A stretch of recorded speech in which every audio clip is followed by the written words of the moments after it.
on sacred living's trust, treasure of life sanctified, called by earth and sky, called by earth and sky.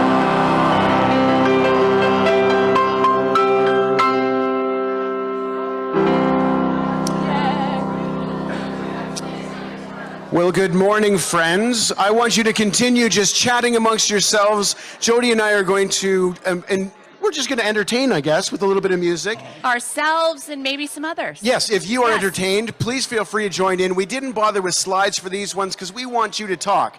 This, right now, this is the work of church. And then we're going to start at around 11 with our official business. So just be amused, be entertained, enjoy the company, and we'll just keep singing. I shall do.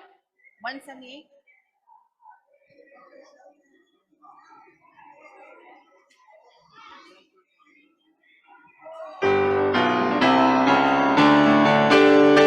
Who is my mother? Who is my brother? All those gather round Jesus Christ. Spirit-born people, born from the gospel, sit at the table round Jesus Christ.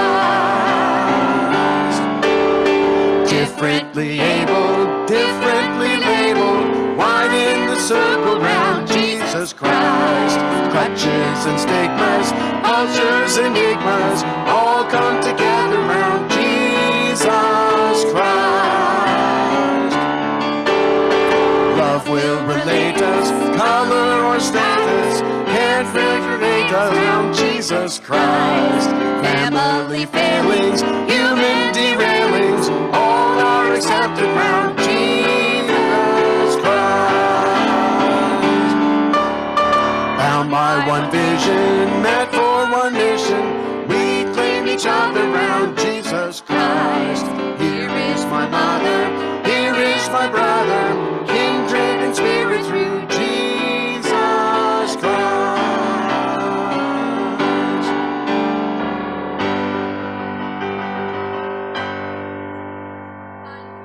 Fun. Song of praise to the Maker. Song of praise to the Maker. I thought that was funny how I was doing treasures and then you switched with me to go to the plural. And then I went to the... Well, I always sing status there because it rhymes. Yeah, but we should sing status. I don't know. Did I leave my bottle back there? Do you want me to get some water for you? No, I have a water bottle. That's not it on that table, is it? No, it's purple. My water bottle. Do you have it? Oh. I'll get you a glass. No, I had it here. It was sitting right there a moment ago.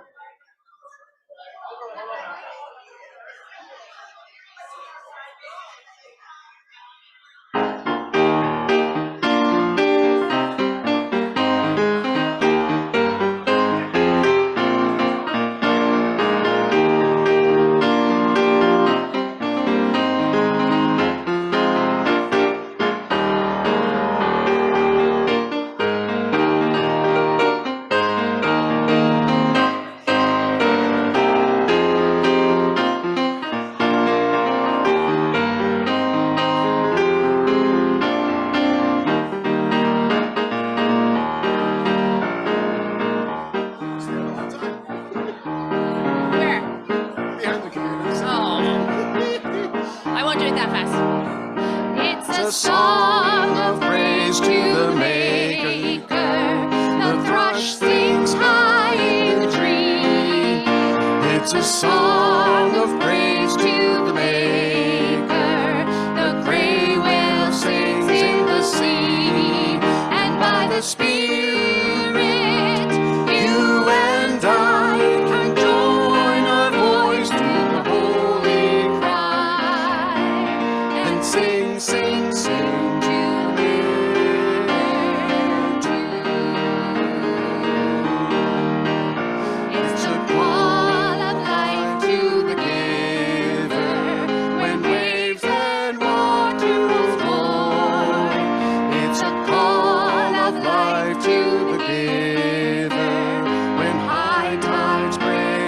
the shore. And by the Spirit, You and I can join our voice to the holy cry and sing, sing, sing to the Maker true. hymn Of love to the lover, the bumblebees hum along. It's a hymn of love to the lover. The summer breeze joins the song, and by the Spirit, you and I can join our voice to the holy cry and sing, sing, sing to the Maker true. It's the chorus of all creation. It's sung by all living things. It's the chorus of all creation. The song the universe sings. And by the Spirit, you and I can join our voice to the holy cry and sing, sing, sing to the Maker true.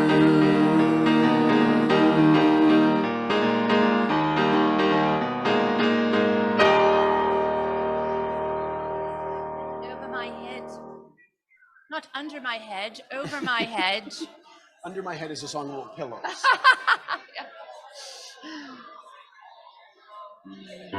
So we can do it slow. Yeah. We'll do it like a few times to Let's- kind of build as we go. Yeah, let's do it 3 times. 3 times. So super slow, a Yep. little bit faster, and then super fast. Just crank it right out. And I can harmonize with you. You're good? I'll stick with the melody. Good, perfect. Absolutely. That's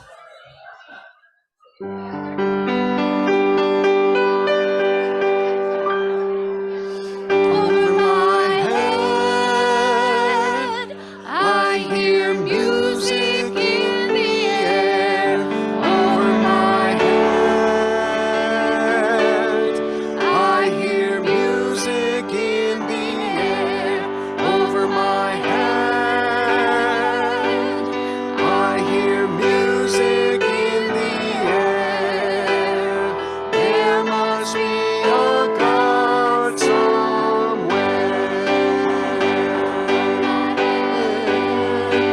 I hear music in the air.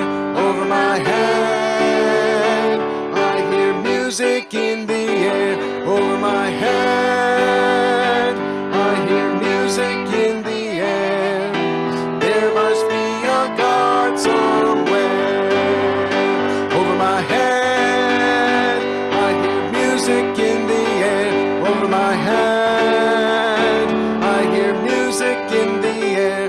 Over my head, I hear music in the air. There must be a God somewhere. There must be a God somewhere. Fun. I love it. And that's all we had there, wasn't it? Yeah. You want me to just diddle for biddle? Yeah. So you want to sing another one? What else we got? I can diddle.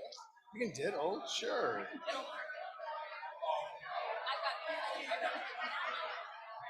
The size of font I've got there.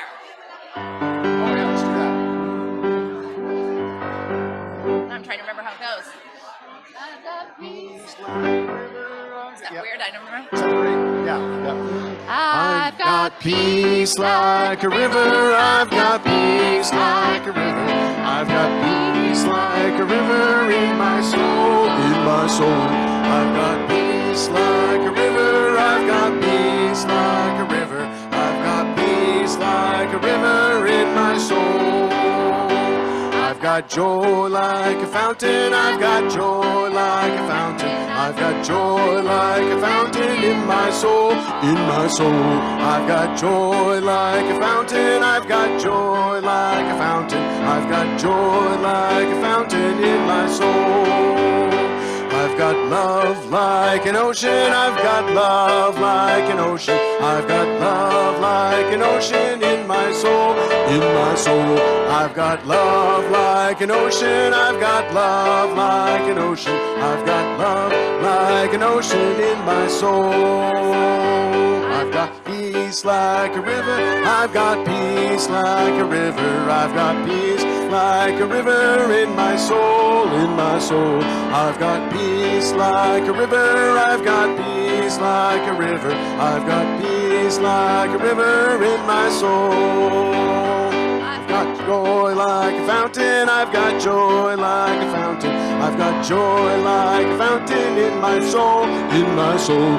I've got joy like a fountain. I've got joy like a fountain. I've got joy like a fountain in my soul.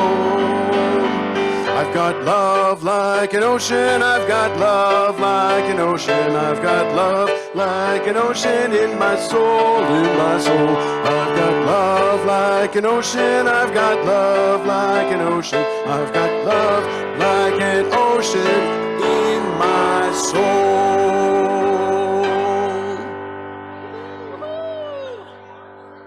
I can just sit. Sure. You start. What time is it? Quarter to. We've got about 10 minutes.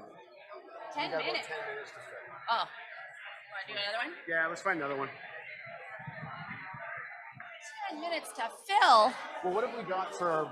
Let's steal something from tomorrow morning. Steal something from tomorrow morning? Sure. Beat out my vision? Sure.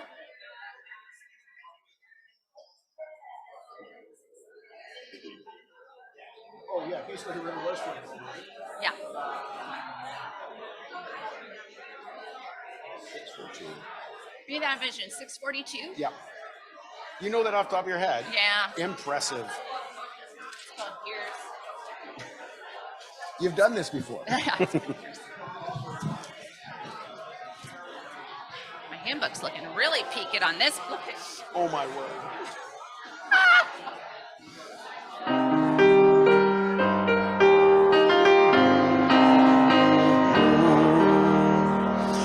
Be thou my vision, O joy of my heart, not be all else to me save that thou art.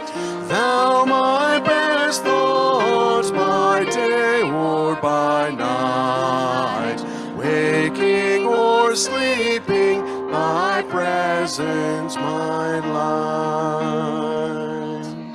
Be thou my wisdom, my calm in all strife, I ever with thee and thou in my life. Thou loving parent, thy child may I be, thou in me dwelling and I one with thee.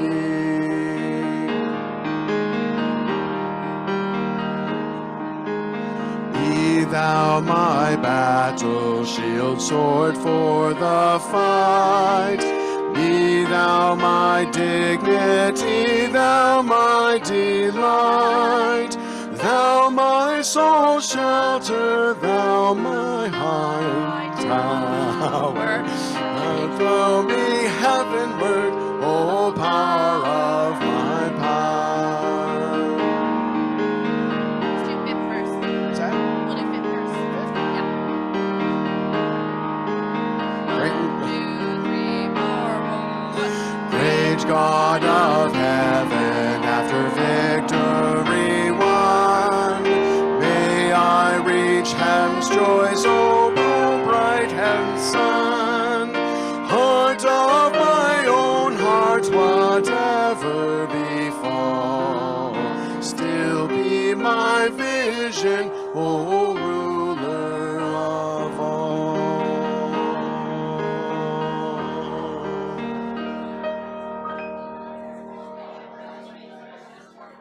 I'll just play instrumental. Play instrumental.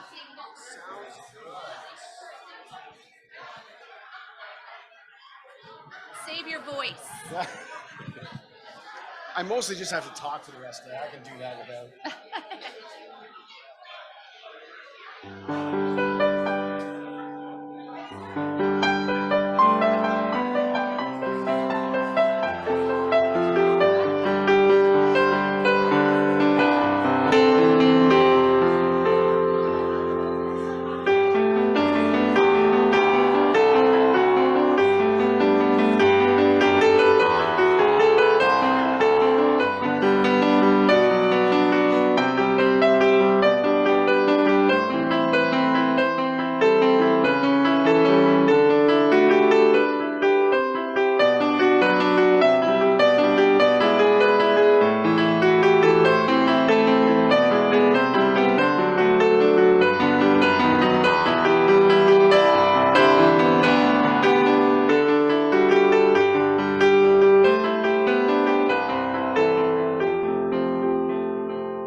call the court to order.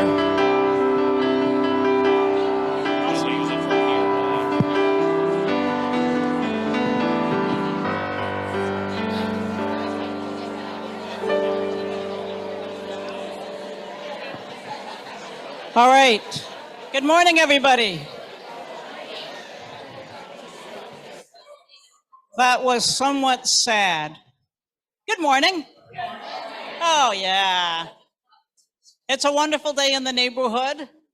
I was hoping for rain so you wouldn't all be grumpy about missing a beautiful day outside, but it is what it is. And it's also an exciting day. I hesitate to say this in front of the Reverend Dr. Lillian Daniel, who's here from Michigan. However, we have a big important hockey game happening tonight. Go Leafs, go.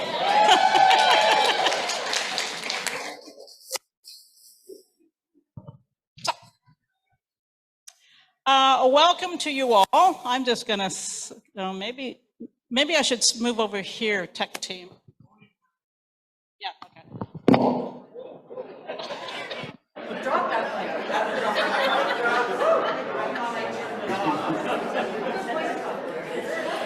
I'm going to move over here. I thought I turned that off, sorry.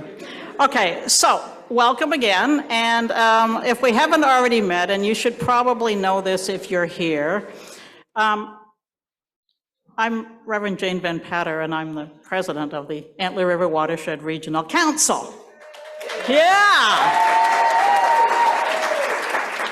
Oh, thank you so much for that, because it's only 2 days and then I'm not, so I'll take what I can get when I can get it. Anyway, whether you're here in the room at the Best Western Stone Ridge Inn or joining virtually by way of Zoom, welcome to the Antler River Watershed Regional Council Spring Meeting 2023. In this hybrid way of gathering, I hope that everyone feels at home and part of the family known as the Antler River Watershed Regional Council. As we get underway, a few housekeeping details that you may or may not find helpful, but just before that, I have an FYI.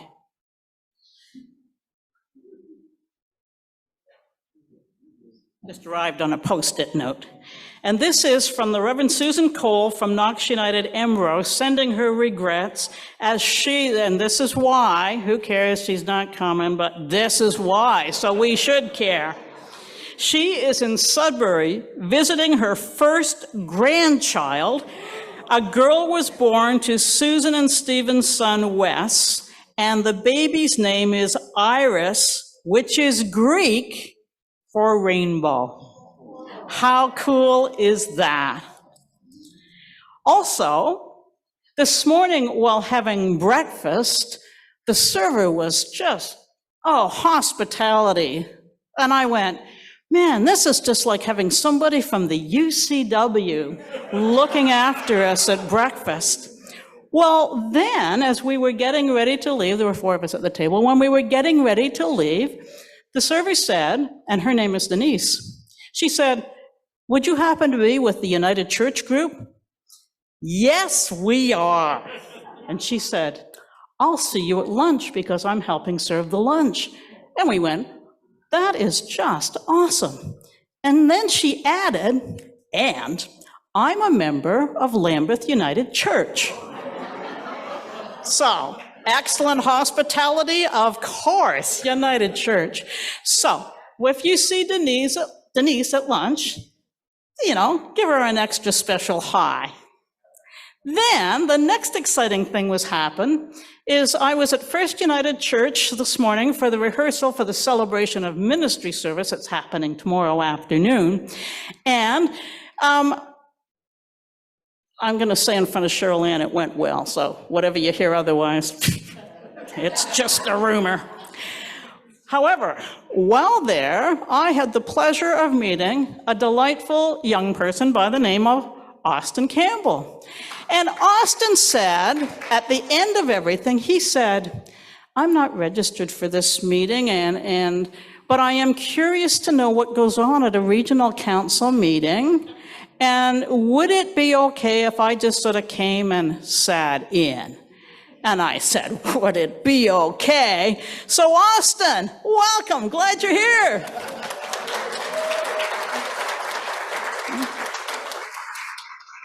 See, I told you people would be okay with that. I don't know about the people who do registration, but don't worry about that. Okay. All right, washrooms and washroom breaks. As you can see back there is a sign on the wall that says restrooms. And those are available for you to use during the breaks. And if you need to use them when it's not break time, don't wait for the break, just go use it. And if any of you are staying here at the Stone Ridge Inn, as in terms of overnight accommodation, and you think the lineup might be a little long in the washroom facilities, you know you have a private accommodation elsewhere in the building. And for those of you online, I don't need to tell you about the washroom facilities. You are already probably more familiar with that than I am at your own home. So, about phones. Last week, while attending a performance at the Grand Theatre in London, I was distracted by a person across the aisle who was talking on her phone saying, "I can't talk right now. I'm in the theater. I'm in the theater." So you know where I'm going with this. If you have not already done so, please silence your phones. And if you must, please step outside the meeting room, maybe even outside on this beautiful day, to take your phone calls. Now, online friends, it's my understanding that the tech team has muted you most of the time. Oh, wow. And if you need to be unmuted, I guess they'll do that, but I'm not part of that, so I just hope it works out for you. We have a Zoom host here who's watching the Zoom and will let us know if there's something that needs to be said, so that's Mark Perry at the very back. And a heads up for tomorrow, those of you in the Zoom community, our keynote speaker tomorrow is the Reverend Dr. Jessica Hetherington, and she's going to be speaking on eco-theology. And on the tables here in the room, she will have placed stones or a stone and a little tea light. But for those of you at home, she's asking, please, if you would have at the ready a candle or a tea light and a stone for the breakout room conversation. Now, the meals are going to be buffet style, as you can probably see. And please be respectful and not take food that is marked for particular dietary needs if you did not request the same. About guests, the formal introductions are going to happen later, but I would like to acknowledge the one keynote speaker's in the room, and I sort of already have by way of the Toronto Maple Leafs, but the Reverend Dr. Lillian Daniel is here.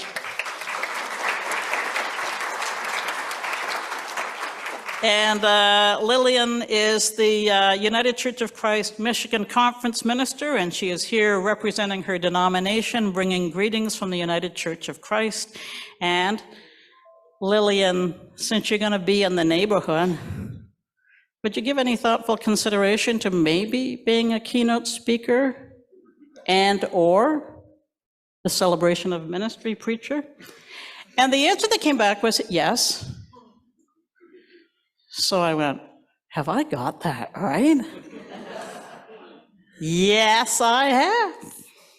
And eco-theologian Reverend Dr. Jessica Hetherington, a United Church minister from Ottawa, will be talking about eco-theology a little bit later today, but she's not here. Is she doing that today or tomorrow? She's doing it at some point. Anyway, she will be here. She's in the building, and she will be joining us later. She's speaking tomorrow morning. Okay. Okay, sign the cards. When you arrived, I believe, the in-person group anyway, when you arrived this morning, you are asked to sign 2 greeting cards, and if you have not already done so, I hope that you will sign the cards. There they are. The first card is for the Reverend Abiel Kalima. As you know, Abiel was elected president-elect at our spring meeting in Ridgetown last year. In March, Abiel discerned that for personal reasons, he needed to step down as president-elect. And as the ARW Regional Council Community of Faith, we wish Abiel all the best. I texted him an email yesterday to say, as I'm heading out to London in anticipation of the meeting, I'm thinking of you and hope all is well with you and your family. And I was delighted that he answered the email shortly thereafter and said he was thinking of us and wished us the best at this meeting today. So, as well, last Saturday afternoon, we learned the very sad and shocking news that the Reverend Canon Greg Smith of the Anglican Diocese of Huron died suddenly and unexpectedly. Greg Smith was the husband of our regional meeting music minister, Mark Smith. Mark is also the music director at Grace United Church Sarnia, where Kenji Marui and Pat Morrison serve in ministry. Thank you, Jody McDonald Gruel of First United Church St. Thomas, for filling in for Mark at our meeting and at the celebration of ministry service tomorrow. And thank you to Greg Simpson, our worship leader, for all your help in making alternative arrangements in this regard. The funeral service, the celebration of life service for the Reverend Canon Greg Smith, is taking place right now at St. Paul's Anglican Church, St. Paul's Cathedral, London. And so, before we move into the meeting proper, as a sign of respect, as a sign of our care and concern, I'm going to invite you to stand as you are able, and in a moment of silence, with voices united in spirit, ask God's blessings upon Abiel and his wife Carolyn and their family, and upon Mark as he grieves the death of his partner, Greg. As you are able, please stand.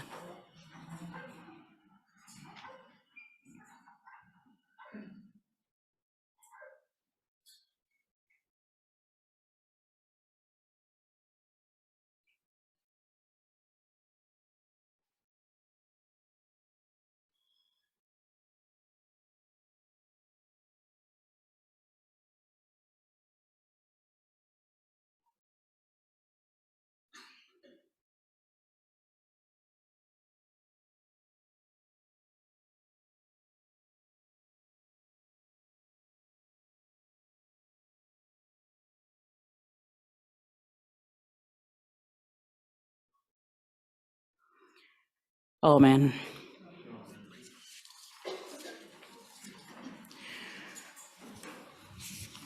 So, the time has come, and now is. I constitute this meeting in the name of Jesus Christ, the one true head of the church, and by the authority vested in me by the Antler River Watershed Regional Council, for whatever business may properly come before it. And I will now call upon Carrie Stover for opening and procedural motions.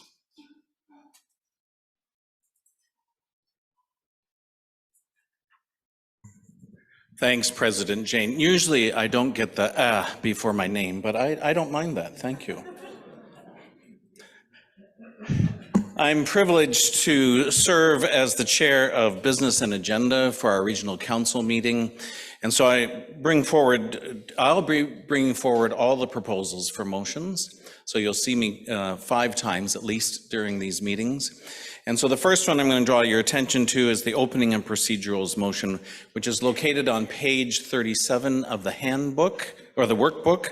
The link was sent to everyone. If you have that available or you've memorized it, I'm just going to bring a few of the highlights to your attention, because it does have everything to do with the way that we'll conduct our business and reports that were received under the workbook as well. This is important because it will confirm how we do decision making while we're in this time together. And so the first part is accepting the minutes of the following meetings of the executive and the various commissions: the Human Resources Commission, the Congregational Support Commission, also Covenant Commission, which was named previously, Discipleship and Justice Commission. We're going to confirm the appointment of Judith Fader to the Congregational Support Commission. Appoint Brad Morrison as a parliamentarian. Brad, would you stand up? I know most people know you. Thank you. Myself as chair of Agenda and Business. And George Bozanik to serve as equity support team member. And then name James Van Patter, myself, Executive Minister Cheryl Ann, and Executive Assistant Sue as Agenda and Business Committee. We are to name our regional council staff members as scrutineers. We also set the bounds of this meeting to be here at the Stone Ridge Inn at 6675 Birtwhistle Lane and the Sanctuary of First United St. Thomas. And I could continue to read all of these, but I know that you'd like to do that yourself, especially if you have trouble getting to sleep tonight in your comfortable Stone Ridge bed.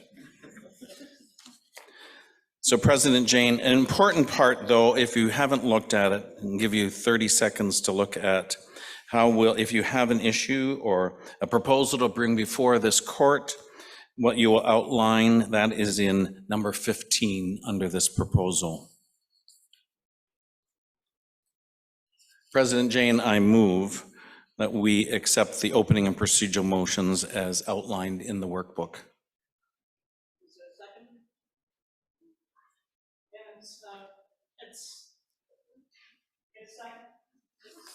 Let me see.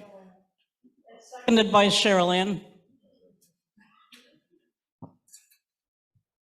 All right. Are there any need for clarification? Ready for the question? All in favor? Opposed, if any? The motion is carried. Anything else, Carrie, for right now? No? Okay. So, do you want to say something, Charlotte? Okay. All right, we are going to show the leadership slide, I believe, is the next on the agenda. Leadership slide, leadership slide. Or no, maybe we're not. Did I miss something, Greg? No? Okay. Okay. There we are, the leadership. Just so you can all see what's going on. Myself. Kerry has introduced himself. Cheryl Ann Stadelbauer-Sampa, the executive minister. Brad Morrison, we've recognized as our parliamentarian. Greg Simpson, worship. And Jody, Donald Brew, music. Pam Wilcox. Pam, there you are. Pam's our community. There we go. Table 5, community building facilitator. Sue Delaban, right here. Our executive assistant and minutes secretary. The in-person tech team. So way at the back over here, we've got Maynard Bowman, Fred Zare, and Spencer Simpson. So if they turn it, they're back there. Thank you for being here. And I'm hoping you won't turn any of us off, but we'll get the message if you do. And our Zoom tech people are Michelle Pettick and Pratima Kukadia-Kinting. Yes? Our Zoom host has a report from the Zoom people that they need more time than voting for the poll. They're voting as a poll, correct? Correct. And so it's not just a vote here, so they didn't have time to have their poll completed when you voted on. Oh, my apologies. That's what. Well, why did you not say something at that time? Okay.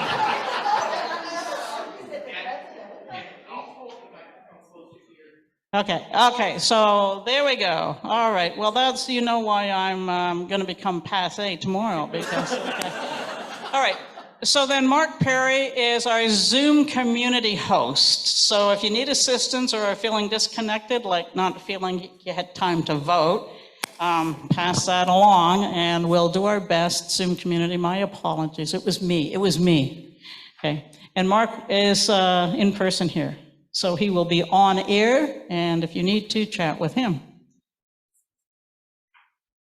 He's at table 19.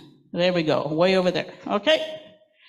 And the chaplains, in person we have Robin in the front row. There you go, stand up so everybody can see you. And we have Carrie Wagner over here.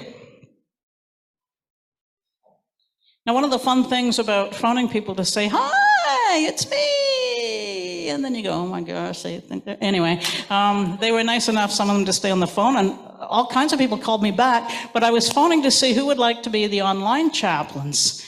And so it was quite an adventure. So here we are. We have online chaplains, Frank Staples, Del Stewart, and Stephen Longmore. And hopefully they've got their names and contact information near the top of the chat. And there were other people who also returned phone calls and things like that. So it was very exciting to find chaplains, especially the online ones. So that was good. All right. And Equity Team Support member George Bazanich, where are you, my friend? There you are. Okay. And George's contact will be shared during the meeting. And a little bit later, George, when you come up to do your affirm and brave, before you start speaking, I have a special message that I've been asked to relay to you. So hang in there, buddy. It's coming. No threats. It's all good news of great joy. I just have to put it in the right spot at the right time. All right. Well, actually, you're coming up next. So do you want me to read the greeting now? Let me do it. All right. So, as we begin, we are going to have our brave and affirm statements, and they're going to be presented by our equity support person, George Bazanich. So, while George is coming up, come up, let me share this message. Over the past little while, I've enjoyed an email friendship with Lisa Soulier, who is the United Church of Christ Michigan Conference Office Administrator. And this, of course, is related to arranging for the Reverend Dr. Lillian Daniel to be here and representing her denomination at this meeting. And near the end of one of our last emails, Lisa writes, Jane, can you do me a favor? I saw George Bazanich's name on the agenda. Please tell him hello from Lisa from the Michigan Conference office. George was always wonderful to work with, serving as moderator for a time. Always, well, this is good, always a lot of fun and very talented. I was sad to see him go. However, I'm sure that all of you are happy to have him back. Wow. That's all from Lisa. I gave Lisa $10 to say that. Yeah, that's what I wanted to know. US or Canadian dollars? Okay. Anyway, take it away, George. Well, that turned out to be very nice. Thank you. Thank you. You guys sound great. So it mentions my contact information. So my name is George Bazanich. You can see it written there. Then my contact information is georgebozanich@gmail.com. And that's pretty easy. So it's my task as the equity support person to remind us of some commitments we've made. So here's a visioning statement to begin. Oh, so let's begin with the brave statement, which reminds us about commitments to community safety in this meeting. We strive in this time of co-learning to be brave by being accountable for the impact of both our words and our silences. We commit to reflecting on and naming our own biases. We commit to actively listening. We commit to vocalizing questions that arise from our learning and encountering new ideas with curiosity and wonder. I'm especially working on the last one, that stance of coming to a new situation with curiosity is especially useful. There's also our visioning statement, that we are striving to be faithful followers of Jesus in our time and our place here in the Antler River Watershed Regional Council.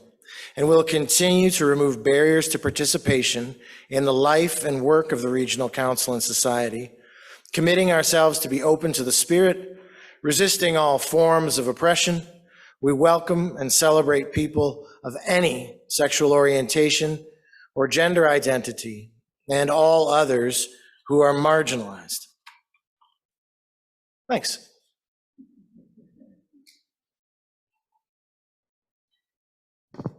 Thank you. You are a lot of fun. And you're talented. I don't have any more $10. Oh, okay. You can. Oh, okay, that's good to know.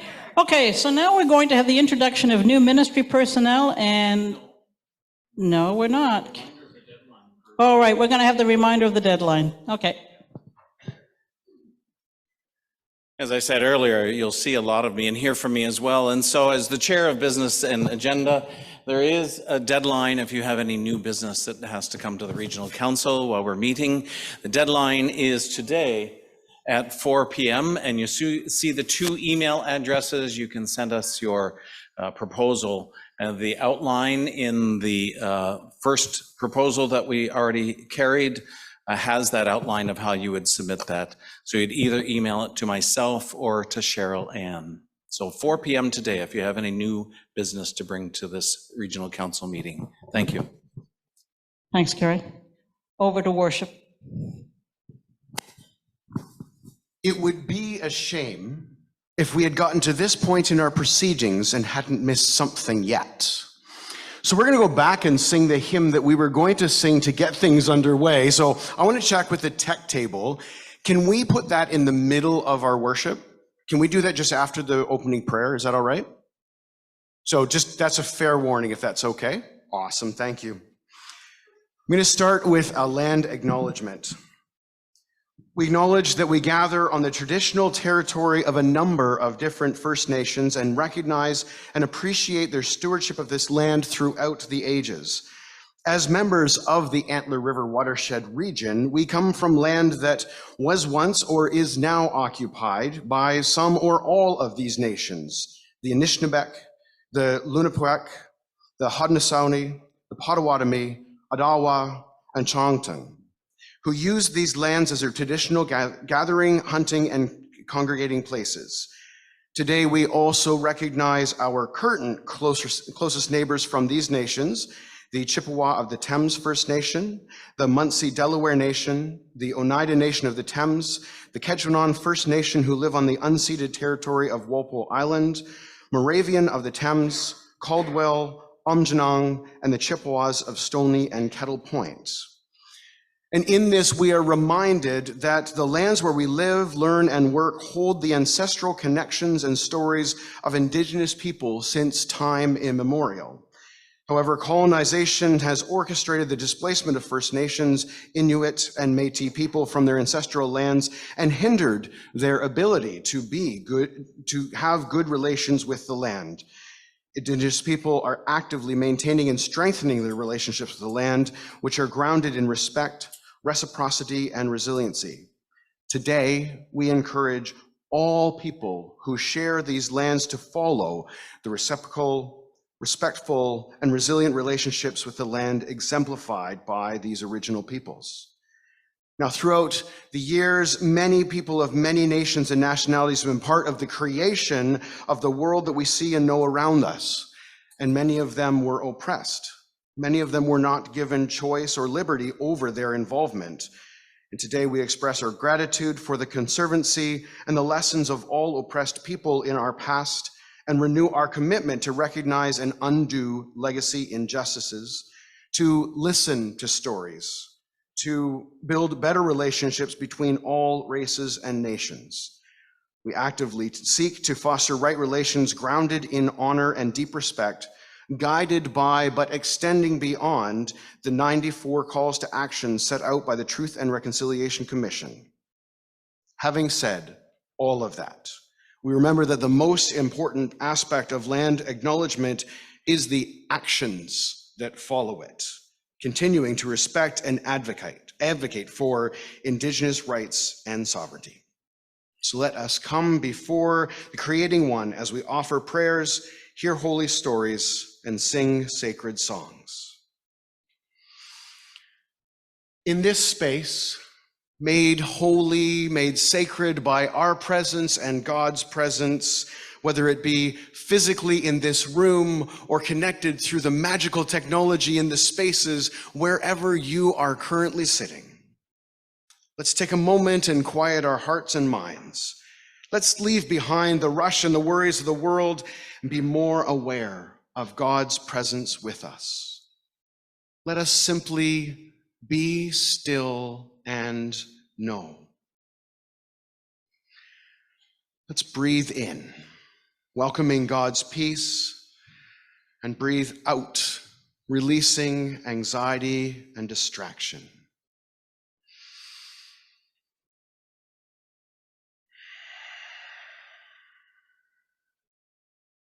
Continuing to be aware of your breathing, I invite you to center your thoughts on God's word and promises, God's work in our worlds, and on our fellowship as one body in Christ. Let's pause for a moment of silence, inviting God to speak to us and prepare our hearts for all that we are going to do this weekend.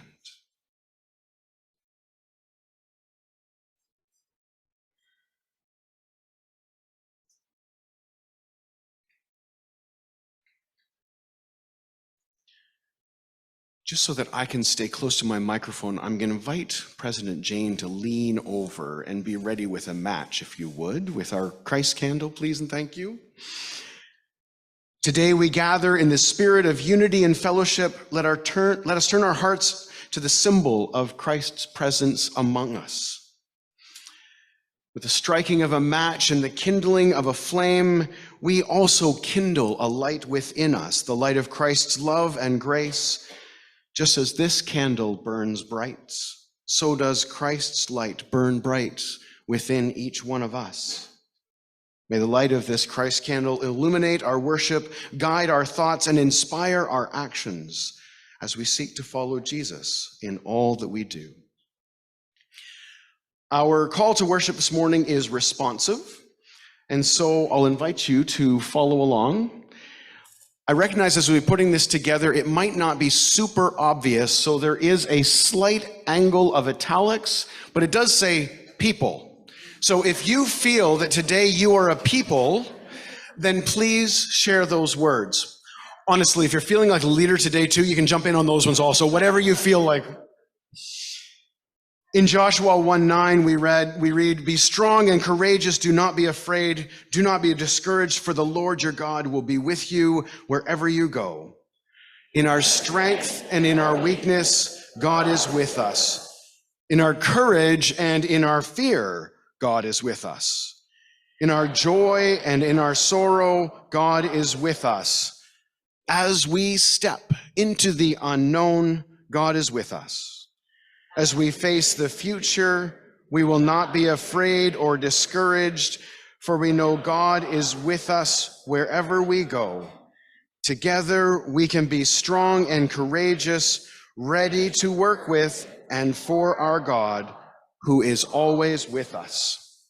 So we're going to try and sneak in a hymn because we've done a little bit of singing, so we got our voices ready, but you all haven't had a chance to get your voices ready. So we're going to sing together God of the Bible, which if you brought along more voices, it's on page 28, but hopefully the words should be up here. If you feel like standing is a thing that makes you open up and sing better, you can do that. If you want to sit and be contemplative while you sing, you can do that too. But please respect that there might be somebody behind you who needs to see the words. So do with it as you feel comfortable. And thank you, Jody, for leading us in singing. Oh, along with you.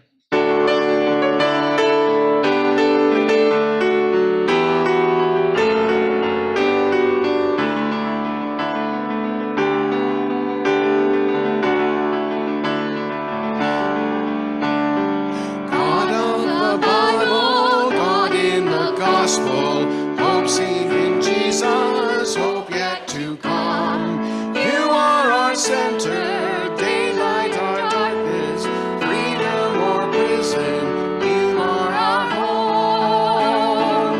Fresh as the morning, sure as the sunrise, God always faithful, you do not change. Fresh as the morning, sure as the sunrise, God always faithful, you do not change.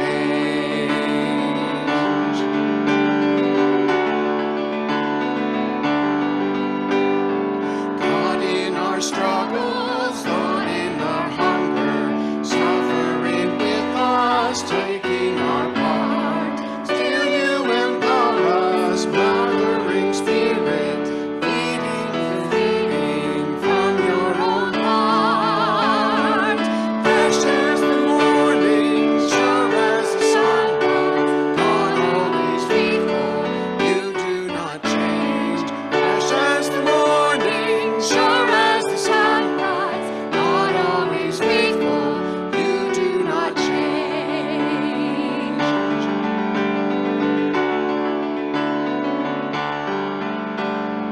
Those without status, those who are nothing, you have made royal, gifted with rights, chosen your partners, midwives of justice, birthing new systems, lighting new lights. Fresh as the morning, sure as the sunrise, God always faithful, you do not change. Fresh as the morning, sure as the sunrise, God always faithful, you do not change.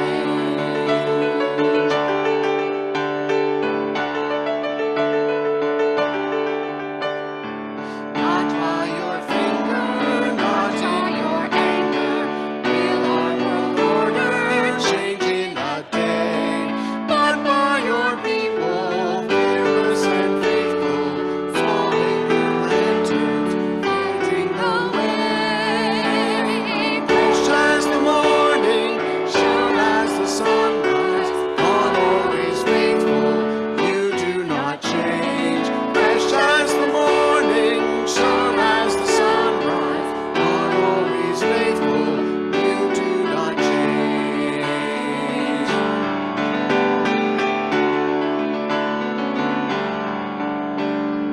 Hope we must carry, shining and certain, through all our turmoil, terror, or loss, building us gladly, one to the other, till our world changes, facing the cross. Fresh as the morning, sure as the sunrise, God always faithful, you do not change. Fresh as the morning, sure as the sunrise, God always faithful, you do not change.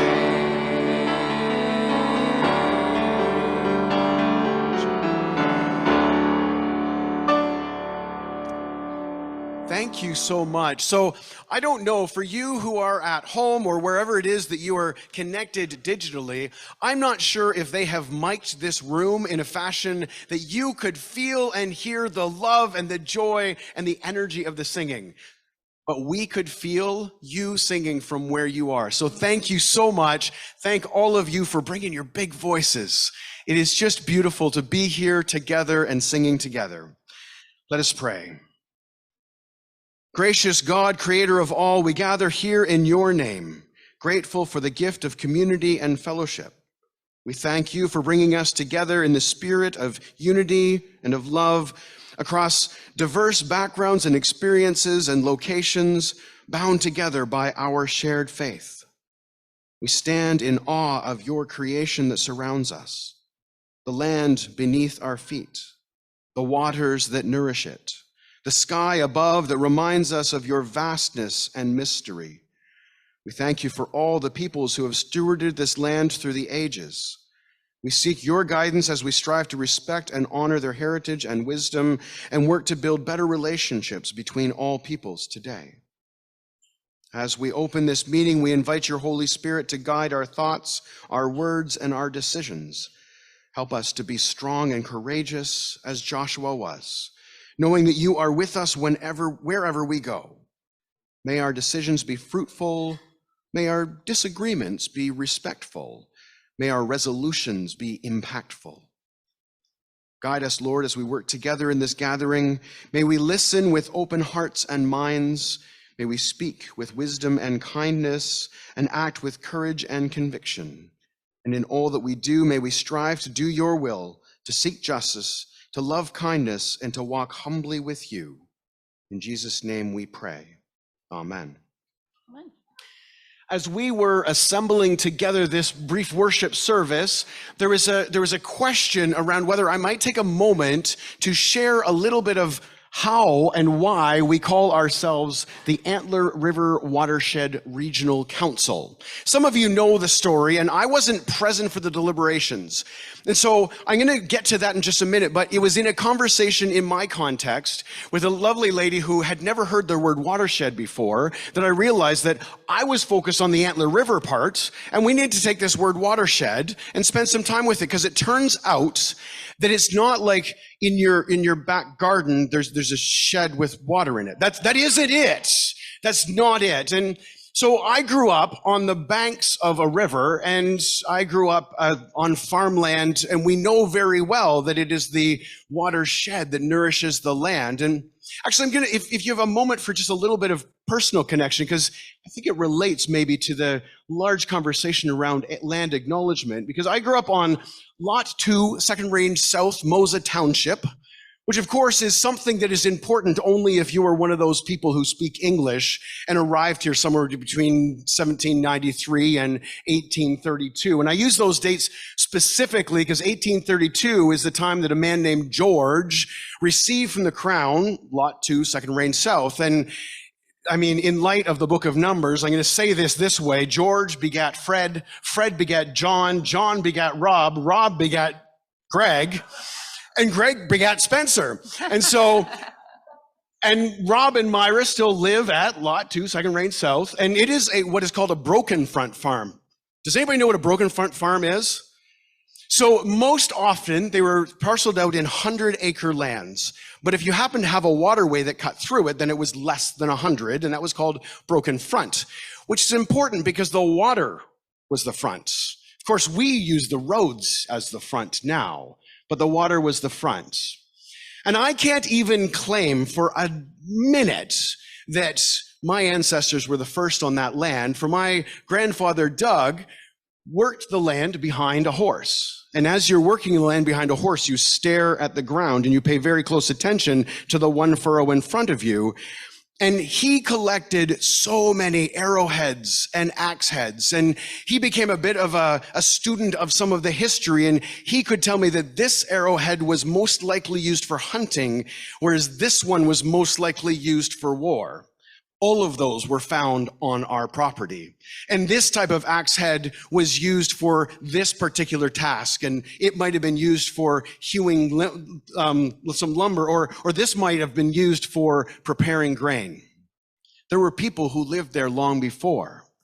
And I have had to do the work of addressing the fact that I am proud of the heritage, the years between 1832 and now. But it took me a long time, only about 3 or 4 years ago, to realize that what I called the Thames River is not the Thames River, or was not always that. And so I've written this down, and if anybody here speaks Ojibwe language, which is spoken by the Anishinaabe people, I'm going to apologize now. I have listened many times to the pronunciation helpers, but I don't speak that language natively. But I think it is an important thing to share. I'm not trying to steal from this. I'm trying to share with this. So Eshkani Zaibi, which is horn or antler river. Now this is hilarious because before John Graves Simcoe came and named it Thames after the Thames in England, it was actually mashed together and anglicized into Eskanisipi-ish. I couldn't find a pronunciation guide for that because we quit calling it in 1793, and there was a lack of internet resources from 1793. But the reality is that the river that I grew up on, that we joked, the Thames River, too thick to drink and too thin to plow. This river that brought life to the farm that I grew up on, that I swam in, that I probably shouldn't have drank from, that I fell out of canoes in and most of the time walked through because down in the south end of Mosa Township, it's only about yay deep. This brought life to me, and this brings life to us. So a watershed is much more than a joke about a building with water in it. It is a thing that brings life. And so we, the Antler River Watershed region, are brought life by the river that runs through us, the Antler River. There is the reason that we are called the Antler River Watershed region. It does not make it any easier to roll off the tongue, but at least you know the reason. And with that, we close our opening worship.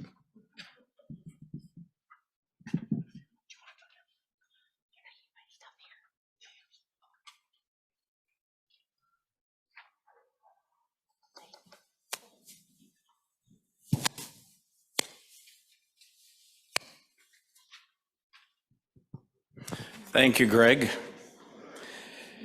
And Jody, thank you as well. Looking forward to hearing more from them in the other parts of the service as well. I have the great privilege now of introducing members to Antler River Watershed, clergy members who are here at the Regional Council and online as well, as the chair of the Human Resources Commission. And as the chair of the Human Resources Commission, first I'd like to ask the members that are here in the room of the Human Resources Commission to just stand. We won't call you out by name. People can seek you out at lunchtime or on breaks as well. I know there are several people in the room. And those that are online, perhaps you want to turn on your video and just wave. We might be able to see you as well. And with those members of the commission and also with McCall Cottrell as Pastor Relations Minister, we have the great privilege of accepting the various calls of clergy, whether they be ordained, commissioned, or recognized as DLM. And so today I'd like to, please sit down, commission members, that's enough.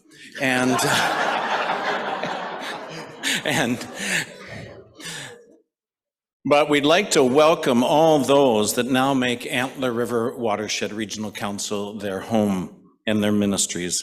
And first I'm going to call on Laurie O'Leary to rise where she is, if she's able. Laurie comes to us from WOW, the region just north of the Western Ontario Waterways. And she's serving at the Suburban Pastoral Charge, or you'll know that it's in Talbotville, right across from the peanut shop, or close to it. Thanks, Laurie. Thank you. Welcome Brian Wilkie, who comes to us from the Eastern Ontario Regional Council, and Brian is serving at St. Paul's in Aylmer, Ontario. If you've never been to Aylmer, I suggest you take a trip down there. It's beautiful countryside when you get into Aylmer, and I have a lot of my relatives that farm that way, Brian. Unfortunately, they don't go to St. Paul's. Joshua Kang.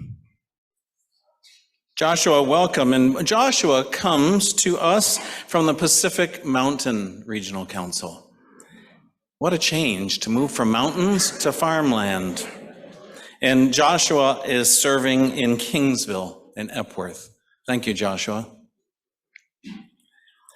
Robert Mercer, or Bob. Here's another person that's moved half the country, or not quite half.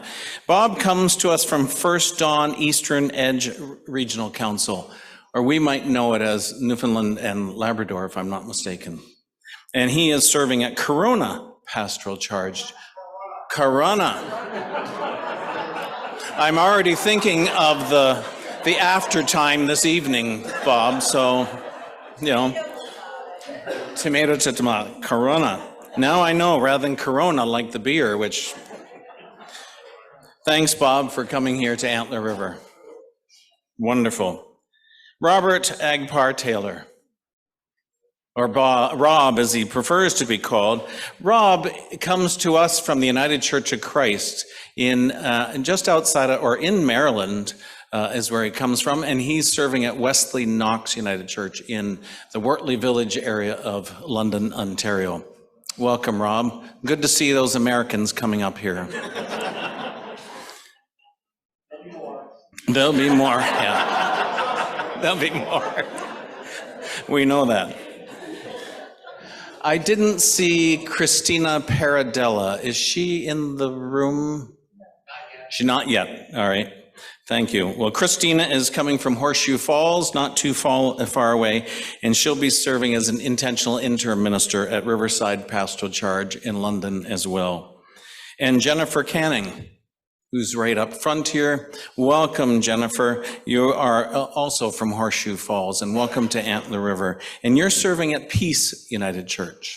Wonderful. In Plattsville. Everybody knows where Plattsville is? Great. Exactly. Wonderful. Welcome to all of you.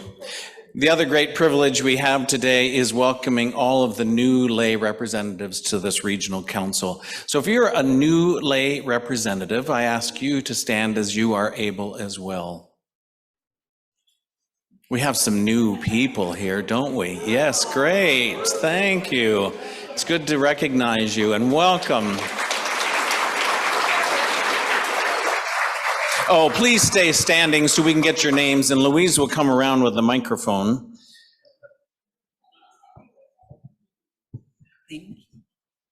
Hi, I'm Ann Patterson, and I'm from the Wabash United Church. Thank you. Ann, welcome. Hi, I'm Jerry Sutz from Glenwood United Church in Windsor. Thank you, Jerry.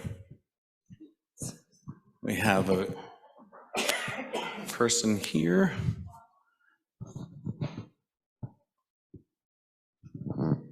James O'Deary from Trinity United. Trinity United in London? Yes. Right, James? Thank you.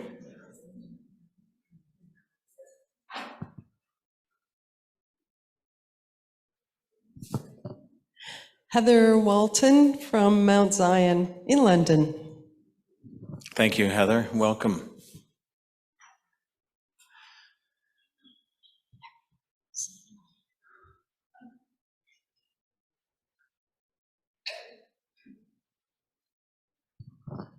Lynn Dietrich from Browns United, just south of St. Mary's. Well, thank you, Lynn. Well, welcome all lay representatives and new lay representatives as well. We hope that you will find this an enjoyable experience that you can take back to your communities of faith, congregations, places of worship, where you can share the joy that we've all experienced with Jesus Christ in our lives and what happens here at the Regional Council. Just one other thing before I invite Rob to come up and say grace, I think, or are you inviting Rob to say grace? You're there. I know I'm here, and the microphone wasn't back to you. Well, you've already said it, so let's go with it. Oh, but President, I'll be glad to hand over the microphone to you. No, you're doing fine. Somebody handed me a note that said, if you want to get onto the Stone Ridge internet access, there is no password that you need. If you have your electronic device, whether it be a cell phone or a laptop of any or a tablet, there's no, but you do have to walk through the Stone Ridge advertisement screens in order to get there. Accept the terms and conditions, promise that you won't leave your room dirty or anything like that, and move on from there. So it does take a little bit of time because there's a lot of people here. There's a lot of bandwidth that's being taken up by the electronic devices. So don't be too impatient. President Jane. No, while you're there, could you please invite Rob up? Well, thanks, President Jane. I'd be glad to invite Rob to come up forward and say grace for us for lunch. Rob, it's wonderful that you're here, and I know we're neighboring United Churches in London, and we look forward to doing many activities together. You and I have already met for coffee and other beverages. We won't tell you about that now, but it's so good that you're here and bring the experience from the United States to us as well. Thanks, Gary. Let us pray. We thank you, Holy One, for the good gift of this day, for the gift of our baptism and place in your church, for the gift of the church that is called to be reconciled and reconciling, instruments of your mercy, compassion, and loving kindness in our world. And now we gather to thank you for the gift of this meal, for the gift of our friendship, fellowship, and partnership in covenant with each other, with our communities, and with you.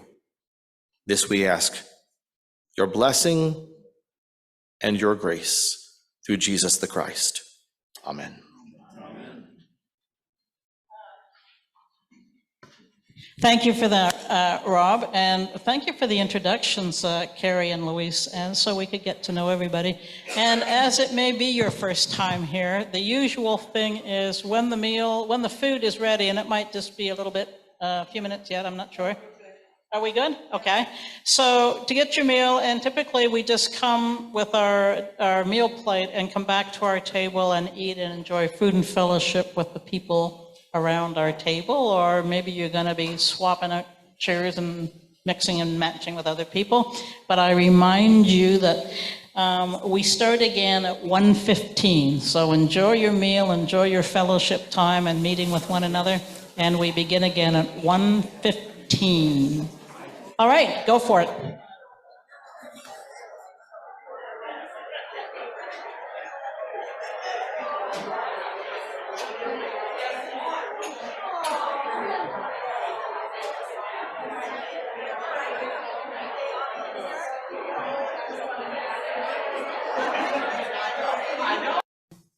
Lansdowne.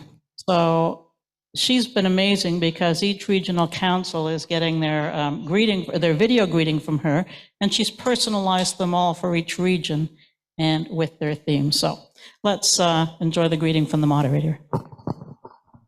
Greetings, my siblings in Christ. It's my very deep pleasure to bring you greetings on behalf of the Office of the Moderator of the United Church of Canada as you gather together in person in London for the meeting of the Antler River Watershed Regional Council. I wish you every blessing as you explore your theme of fear not, be bold and courageous. It's a hard time and an exciting time to be in discernment together as the United Church of Canada. As our colleague Michael Schuberg, Executive Director at Five Oaks, said to me this spring, the church restructured and then the universe restructured. While the operationalization of the General Council's strategic plan is for the work of the staff of the General Council offices, the new call and vision of the church is an expression of our common understanding of how we are called together as diverse communities of faith to practice deep spirituality, bold discipleship, and daring justice. These three aspects of lives lived together in faith tie us to our history, but also give us a North Star for our futures together. The longer I reflect on the call and vision, the more tangible I find it. We are held by the presence of our spiritual ancestors who did all three of these things and did them very well.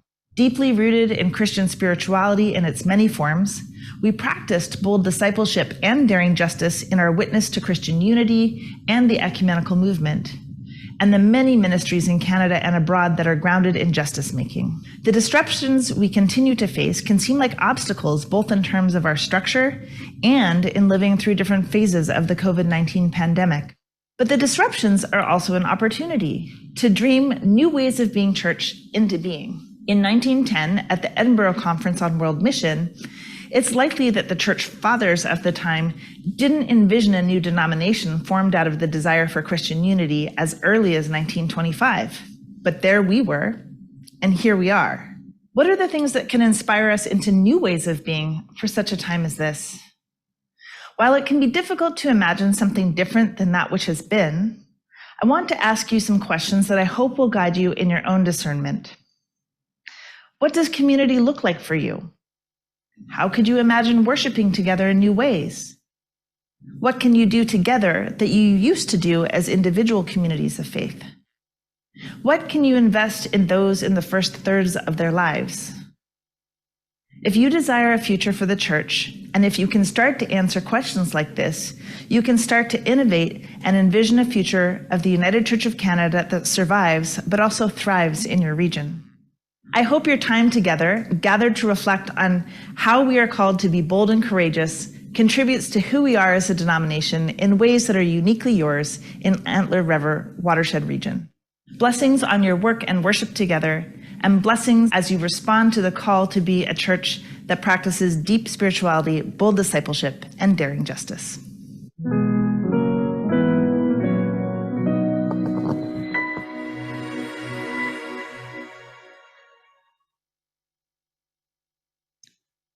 And there we have it. Thank you, moderator. Before I call on Carrie to guide us through the next proposal, I just want to take a few minutes to check in with our Zoom community. And how's everybody doing? And if you're not if you have your video on, do you want to give us a wave? Just so, and we can all wave back. There we go.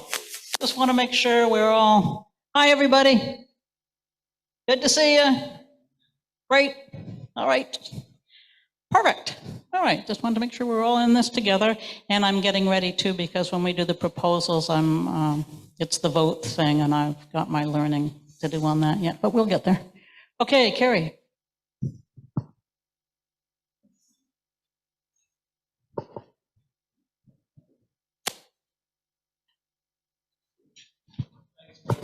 Thanks, President Jane, and good afternoon, everyone. And good afternoon to our Zoom community that's joined us as well. At least you have the advantage. If you're in your home space or whatever space you're in, you might be able to put your feet up and relax. We're a little restricted for room in this space. But President Jane, I bring to the attention of the Regional Council, both online and here in person, the proposal number 2, which is on page 40 of the workbook. And the issue here is that back when we were a conference and making the transition to a regional council, there was a transition commission that was established for decision-making.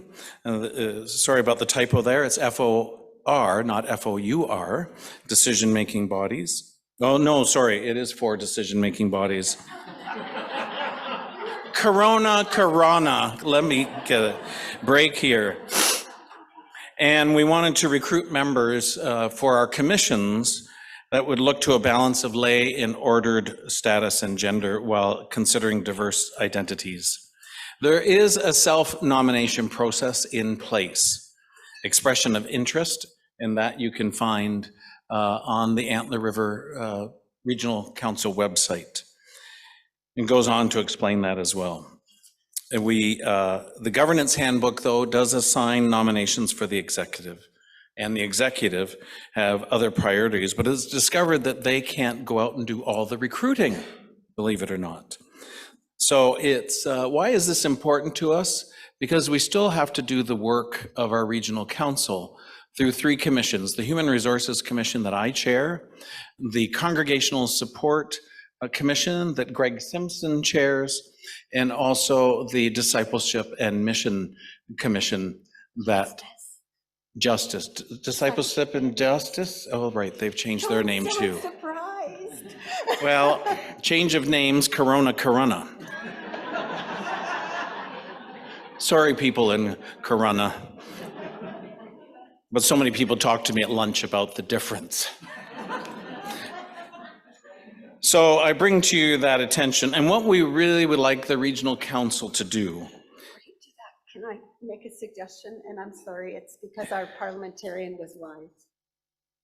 Our parliamentarian was wise. He was. Wow, Yes. that's amazing. He normally is. And Thank he's you for wise, that, and he parliamentarian. caught something that our executive Yes. minister missed. 1:20 p.m. So thanks to Brad, who is suggesting, was having a conversation with me about a way to clarify the wording, and I'm really grateful. Thank you, Brad. So what I've done is a bit of work. Basically, what we're saying is we need to separate the wording for this year from what our intentions are to go forward. So what we would do, and I'm sorry we don't have it written out, I just finished writing it out. So I bear with and I appreciate your patience.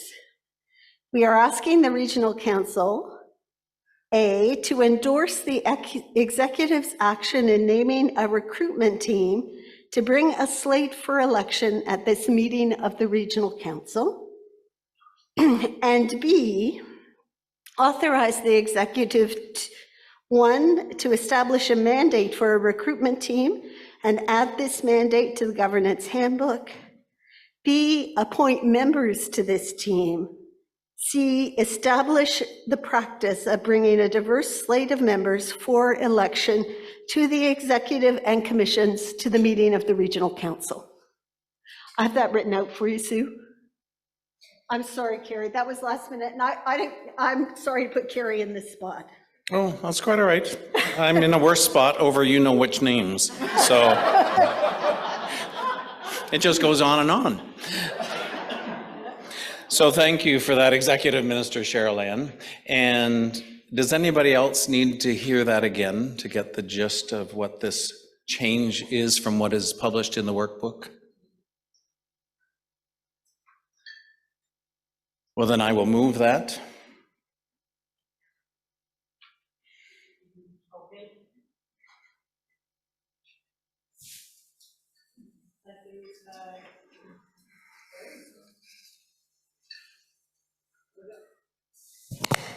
Hello, there we go. All right, so it's been moved, seconded, Cheryl Ann, okay. Are there any questions? Questions of clarification? Questions at all? Okay. And yes, are there any questions at all? And that, yes, the all is inclusive of our Zoom community. Mark, do we have anybody there asking questions? Yes, we do. Yes. Christina has a question here. Christina, do you want to unmute yourself, please?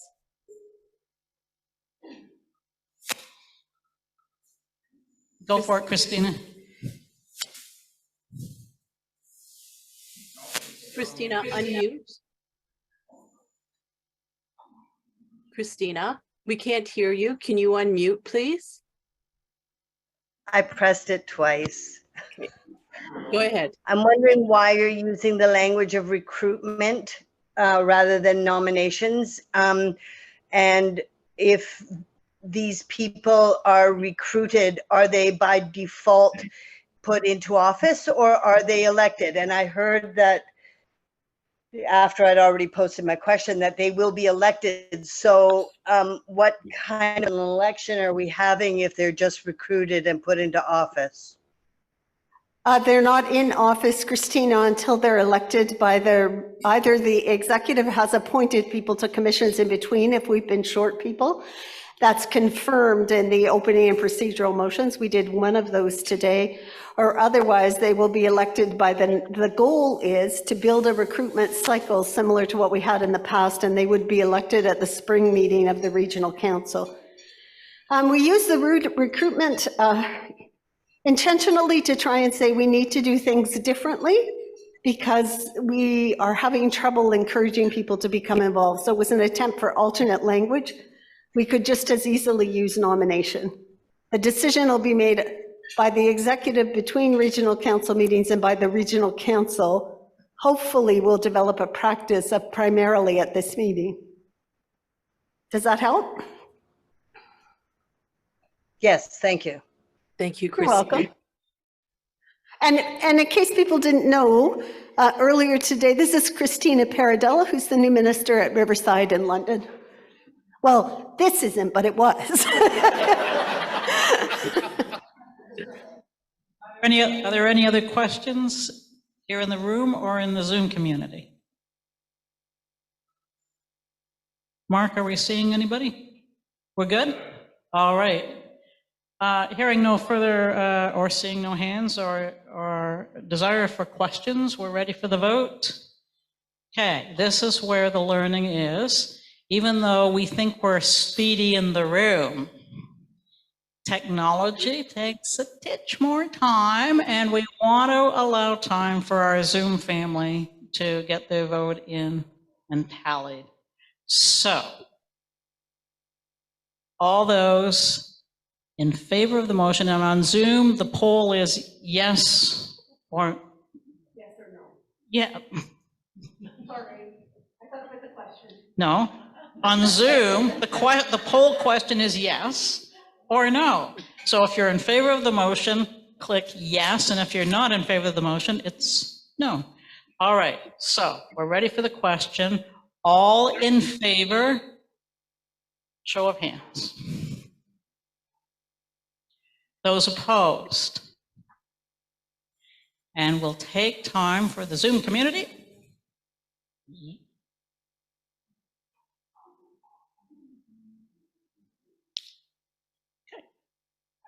All right. Can you please close the Zoom poll? Okay, there we go. And that motion is carried. Thank you. All right, now, we have some, correct me if I'm wrong, some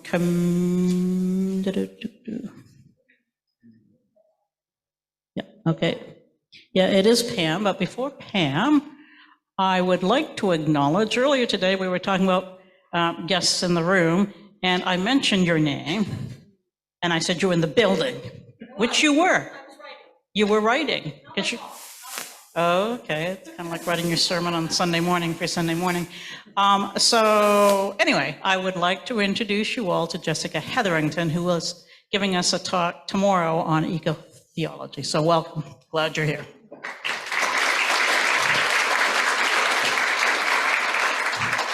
All right, Pam Wilcox is going to lead us in some community building.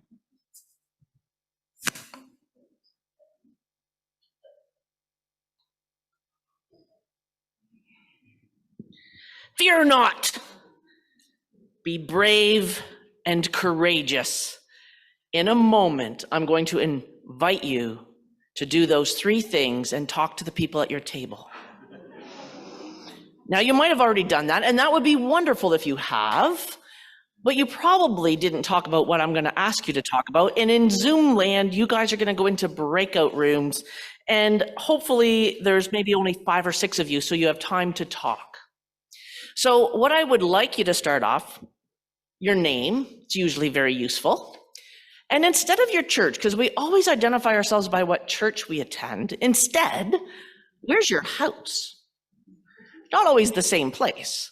So where do you live? Where's your community? So you'll say your name, your location, and then here's the part where you're all gonna clam up and you don't wanna brag. And I'm telling you, it's time to brag. What are you good at? What's your gift? So have a pause and think about that. Maybe you've got a bunch to select. I know some people like that. We hate them all, but we need them. Or maybe you just got like one thing you're kind of good at. Maybe you're a techie. We love those folk. Maybe you're just really creative. I've seen some amazing creative worship. Some people are just really creative. Maybe you're musical. Maybe you are good with numbers. I know, right? Whatever it is. Maybe it's something connected in your church life, but maybe it's your giftedness isn't actually really related to your church life so much as it is to that other part of your life, although they all should be one. So I want you to brag a little bit. Each person's going to get like 3 minutes, which is a lot of time to talk. I'm expecting there's a lot of giftedness in this room. Now, there's a reason for this. We've been talking in the past about networks and clusters, and we need people to start forming those things. The time of silo living is over, and we got to get connected if we want to be strong. We don't just want to be a bunch of individual communities of faith. We want to be a connected network of united church people. And so we need you to figure out what you're good at and figure out where you can use that in a network, in a cluster. And there's more to come in a minute about other places you might be able to use that. So I'm going to give us 15 minutes because there's like 5 people, 3 minutes apiece kind of deal. And so the Zoom folk, if you can break them into their breakout rooms, and if you guys just chit chat.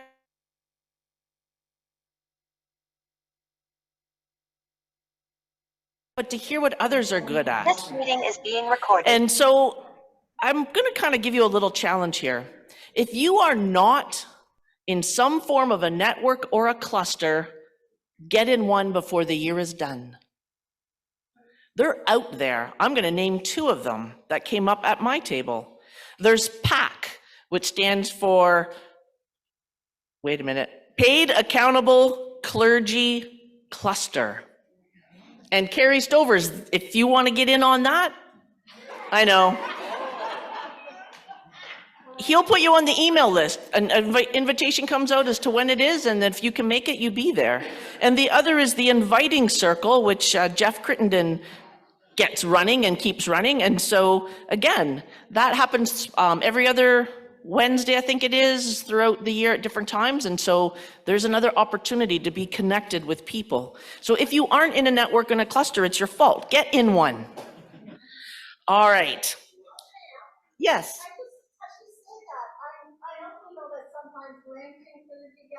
Oh. I actually wonder if there's a way for us to invite people to let Carrie know, and we will, or to let the business, let us know up here, and we'll share those cluster names and. That is awesome. All right, so if you're in a cluster or a network of some kind, and you have that contact information, bring it to the business table, we'll compile it together, and then you'll have a place to start. Yes, Mark?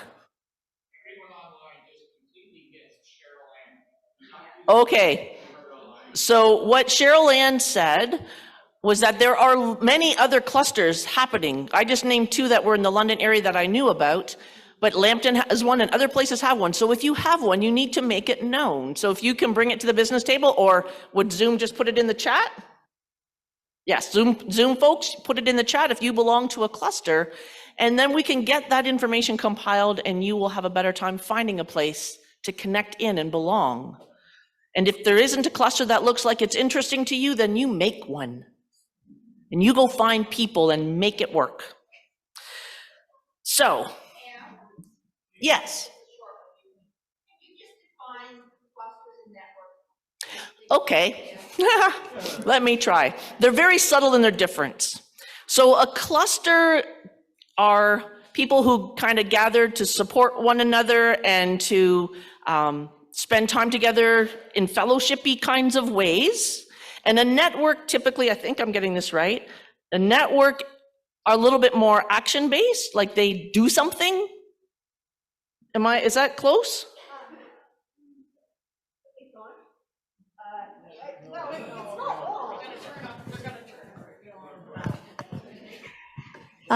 It's technically, the distinction is that a cluster is geographically based, so it's determined by proximity, and a network is not geographically limited. It's determined by focus and interest. So Pam's not wrong when she says it's often gathered around a purpose, such as the United Network for a Just Peace in Palestine and Israel, the Social Justice Network of the Ontario Regional Councils. They have a specific focus. So you're right, Pam, in that it does often have that. But the distinction is primarily about whether or not they are geographically close to one another or they are geographically dispersed. There you have it. So there's one other little piece. Now that you've identified your gifts, it's out. People know what you're good at. And you have heard, and will probably hear a little bit more, about all the vacant places there are in our region, in the commissions and in the subcommittees of those commissions. And we can't exist if we don't have people to do the work. I've heard some little ripples, like, oh, the United Church is in trouble, or blah, blah, blah, whatever. It's only in trouble if we don't step up and do the work. So you know what you're good at. Find a place where that can help, not just you and your local church, which is important to be there, of course, but also at the higher level. And I'll give you a real life example. I decided I was going to plug in and find a commission or find something where I could support the work of the bigger church. So I decided to become a part of the Licensed Lay Worship Leader Resource Team, because I used to be one. And so I thought, I understand them, maybe it can fit there. And what I didn't expect was to get the 5 friends that I got on the resource team. We're awesome together. We have a good time when we get together on our Zoom meetings. There's a lot of laughter and storytelling, and it's a great time. And oh, by the way, we get a bit of work done. And so it's not all just, oh, another thing, another work. It's relationship, it's connection. And you begin to connect yourself to the bigger church, you'll feel a lot less lonely. You'll feel like you might even know what's going on. So be brave and courageous and find your spot in this amazing United Church of ours, so we won't have to hear anymore, oh, we're in so much trouble. That's all I got to say.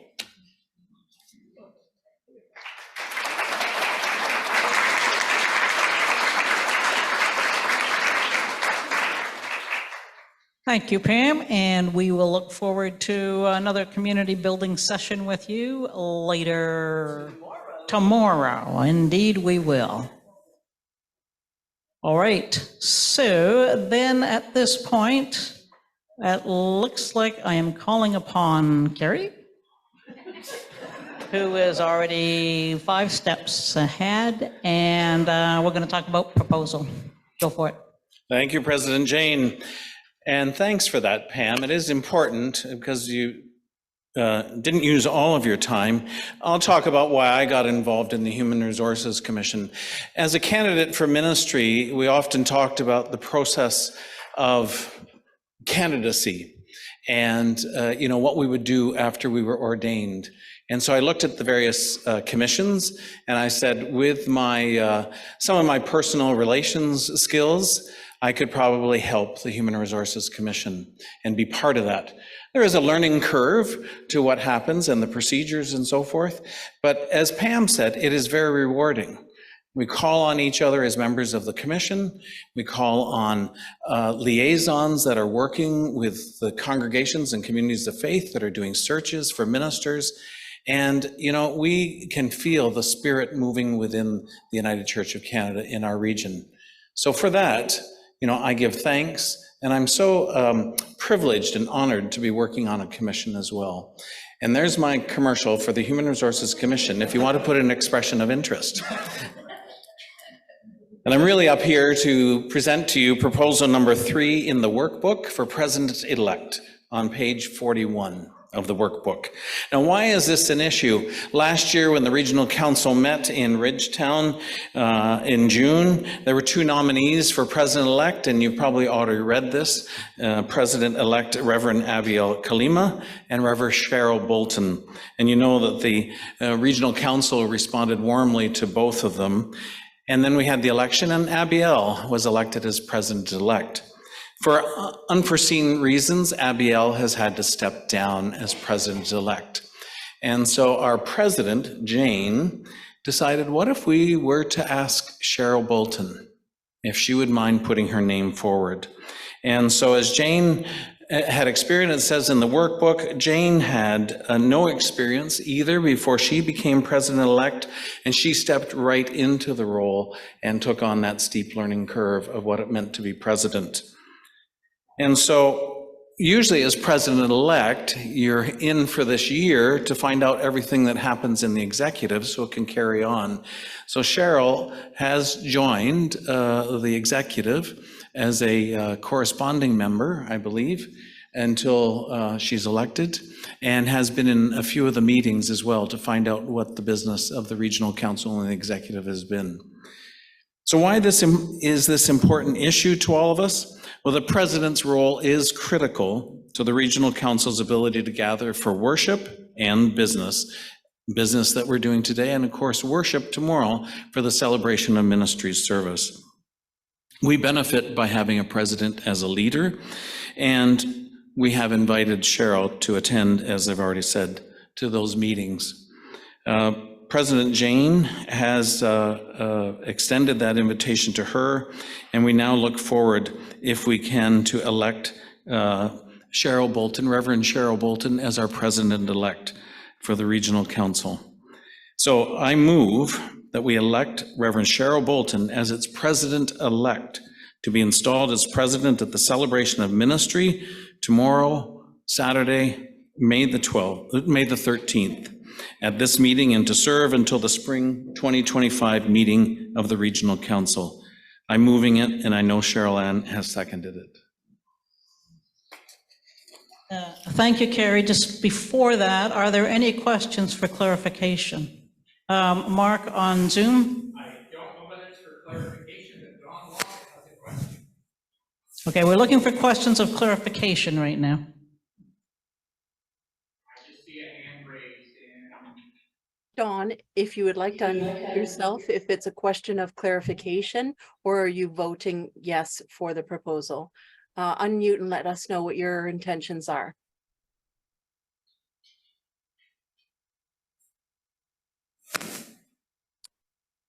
I beg your pardon.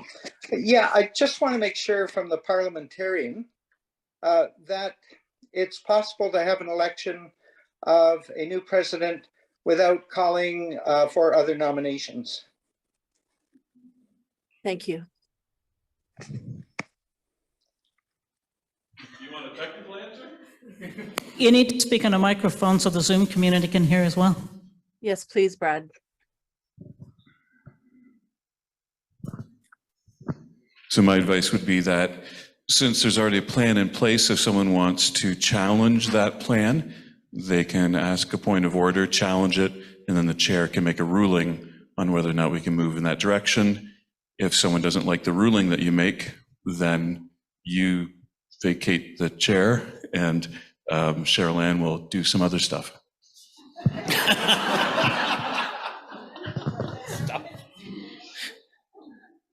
What Brad said.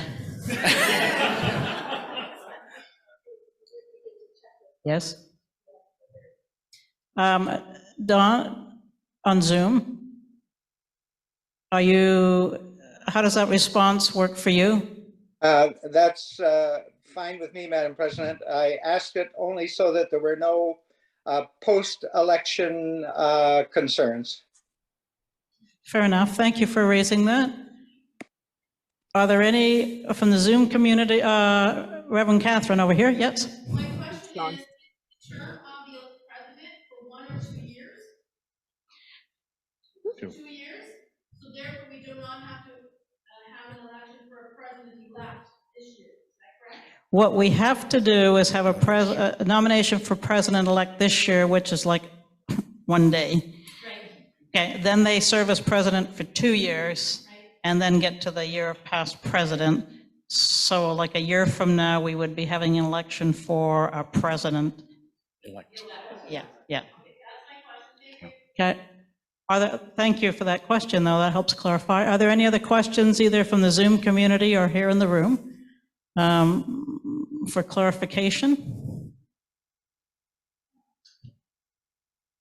It's been moved and seconded. Are there any further questions, comments, concerns? On Zoom, Mark, are there any questions? Okay. Are we feeling ready for the vote? Okay. If you are in favor of the motion, it's a show of hands in the room, and if you are on Zoom, again, the Zoom poll is click yes or click no, depending on how you feel about the motion.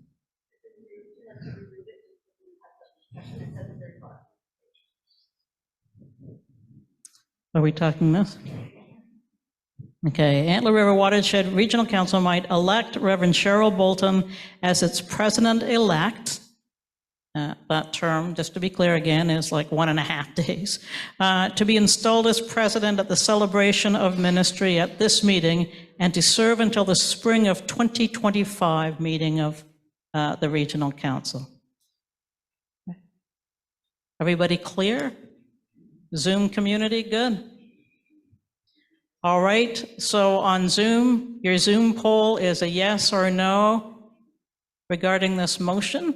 And here in the room, I'm going to now ask those in favor of proposal 3, president-elect. Show of hands. Those opposed? Okay, we'll wait for the Zoom poll. Okay, could the Zoom Poll, please be closed. Okay. Oh, Cheryl. Turns out, in a day and a half, you are the president.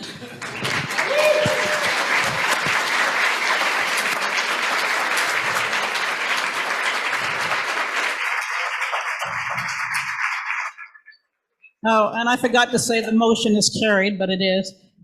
And so President-elect, let's hear what you got to say for yourself.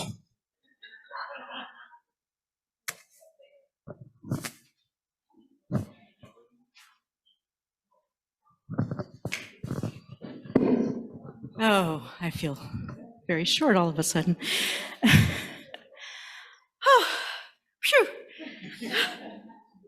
Just wait for a second. There we go.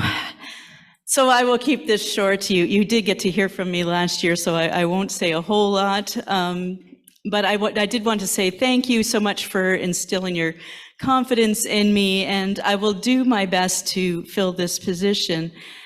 Though I have two very big pairs of shoes to fill, those of President Jane's. And you know, we are similar in stature, but her shoes are big to fill, I'll tell you. She has done a remarkable job as pandemic president, as she lovingly calls herself. And I thank you very much for that, all you have done for us.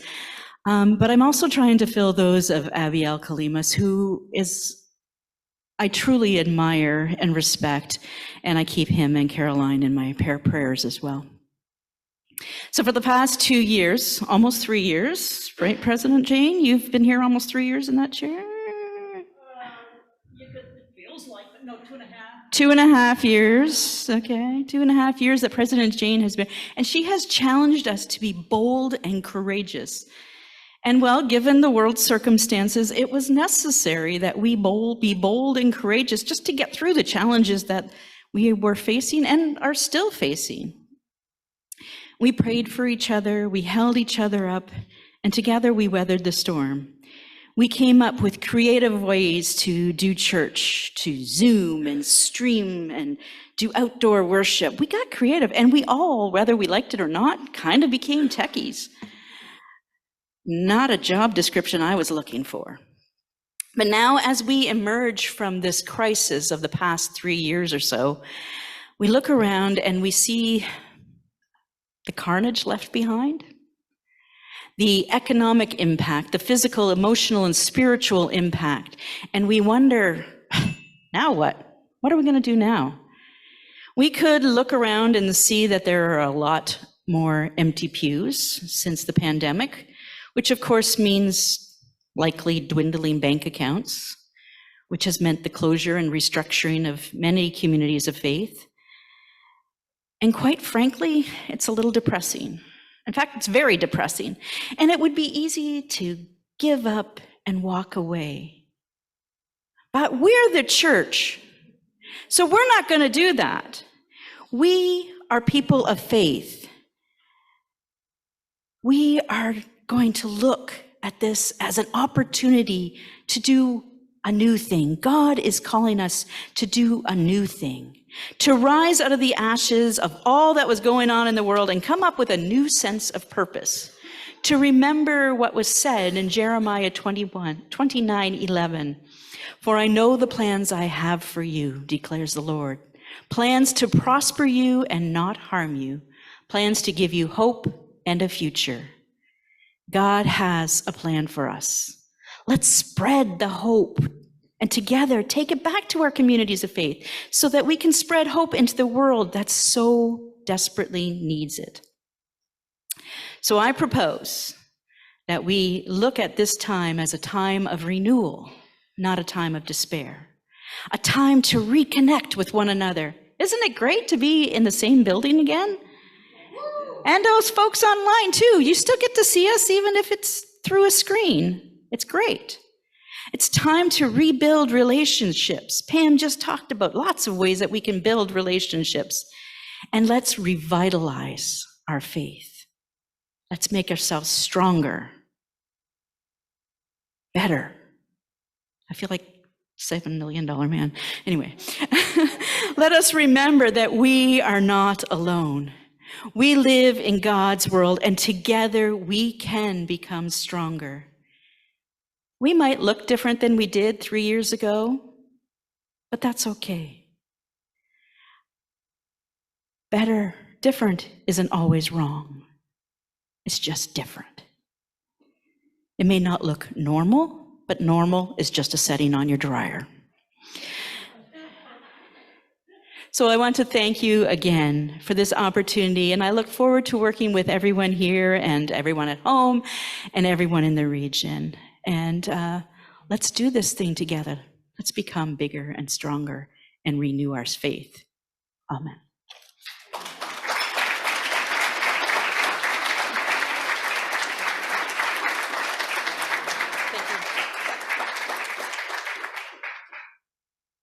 And Cheryl, as I step into my role as past president,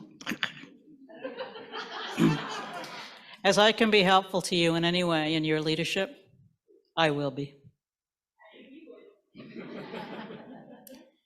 All right, Greg. So I'm not sure what it says. I'm not sure what it says on your agenda. Mine says 7th inning stretch. So I have 2 questions for all of us here. The first, and so if you're at home, then you can use like the raise hand. And if you're here, raise your hand. Weird how that works. First question, have you ever attended one of these 3 things? Either a church camp, a Sunday school, or a vacation Bible school, or something of that similar shape? So like a lot of hands here. There are a few hands there. Zoom is like a few seconds behind us. So we have a lot of experience in those sorts of realms. And I have done all 3 of those things. And one thing that is sort of a thread through all of them is every now and again, you need to use a song to kind of get yourself moving and get some sillies out. So the other, and this is an even more important question, who here is capable of spelling? So a smaller number of you, but that's okay. That's okay. Stick with me here. We're going to spell 5 words in just a moment. We're going to spell the word Christian. We're going to spell the word Christ. We're going to spell the word heart and the word live and eternally. Some of you are already like, I am a C. I am a CH. Okay, so if you feel like you want to stand up for this, you can do that. There's nothing on the screen. It's all in your head. If you don't know the song, you will be so confused and tongue-tied by the end, it's okay to quit. But if you do know this song, then we're going to do it quickly until you cannot. But we're going to start it slow. So those of you who do know, join in with me until we get the rolling. Okay, so we're going to have to shake out a little bit. Are we ready for this? I am a C. I am a CH. I am a CHRISTIAN. And I have CHRIST in my HEART, and I will LIVEETERNALLY. Okay. Now we go quicker. I am a C. I am a CH. I am a CHRISTIAN. And I have CHRIST in my HEART, and I will LIVEETERNALLY. I got an A in there wrong. That's okay. Some of you did too. How fast can we clap? You're going to lead us? Clap it out. All right, go. CH. I am a CH.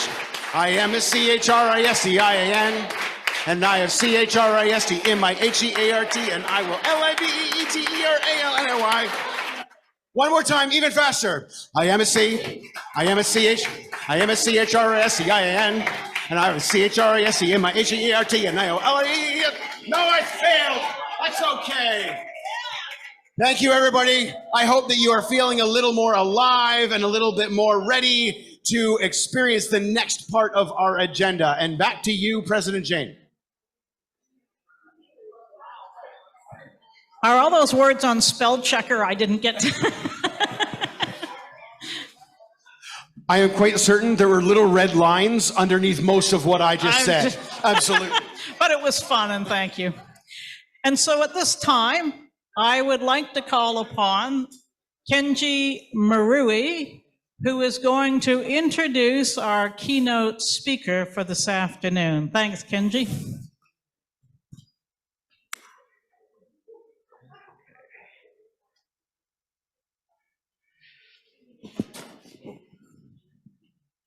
Well, good afternoon, everyone. My name is Kenji Marui. I use he, him pronouns. I am in ministry with Grace United Church in Sarnia, Ontario. 23 years ago, I was ordained by the precursor to this governance body. And over the course of those years in my ministry career, I've done a lot of things, I've seen a lot of things, I've met a lot of people, and one of the professional highlights of my church career is unfolding before your eyes right now. Introducing our theme speaker this afternoon, the Michigan Conference Minister of our full communion partner, the United Church of Christ, USA. I hold the Reverend Dr. Lillian Daniel in highest regard. As a preacher, writer, and teacher, she occupies the upper tier in the pantheon of my adoration and admiration. She is my preacher crush number 2. I first heard Lillian in October 2010 while attending the annual conference of Queen's Theological College in Kingston. May it rest in peace. She gave a keynote address based on her book, Tell It Like It Is, exploring the value of personal testimony and its role in worship. And then I fell a little bit in love. For the conference closing sermon, Lillian delivered a sardonic takedown of those who claim to be spiritual but not religious. Now, I had never considered sarcasm as a homiletical device before, and I was smitten. She forever changed my sermon delivery, allowing me to claim an authenticity to my preaching voice for which I am sincerely grateful. Since then, I've watched for Lillian's work, finding her insights in places like Christian Century, the Huffington Post, and on bookshelves, like items like these. I heard her again on May the 1st, 2014 at Princeton Theological Seminary. You can put that first photo up, where she presented about the religious nuns, consensus takers who responded to their faith designation as nun, and implications that that has for youth ministry. When I began doctoral studies in 2016, I had already calculated the distance, cost, and time to rent a car and travel from St. Paul, Minnesota to the neighboring state where Lillian had recently begun pastoring in Dubuque, Iowa. I arrived at First Congregational Church on Sunday, June 19th, plenty early, and like any church nerd, explored the sanctuary. Lillian came over to greet me, shook my hand, and said, "Hi, I'm Lillian." I answered, "I know."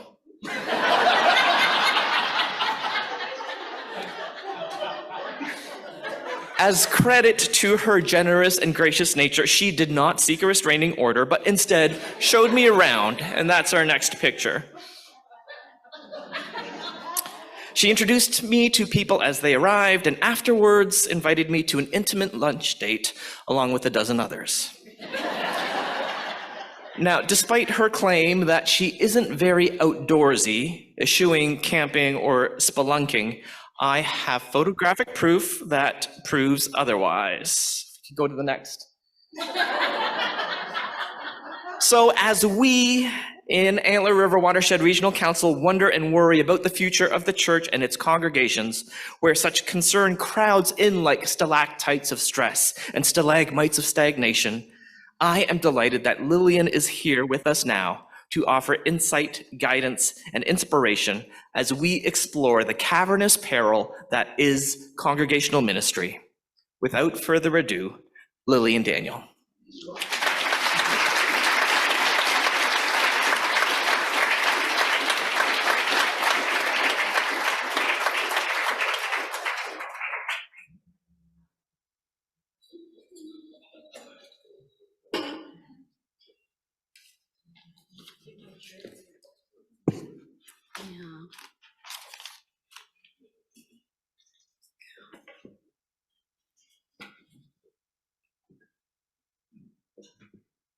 Thank you.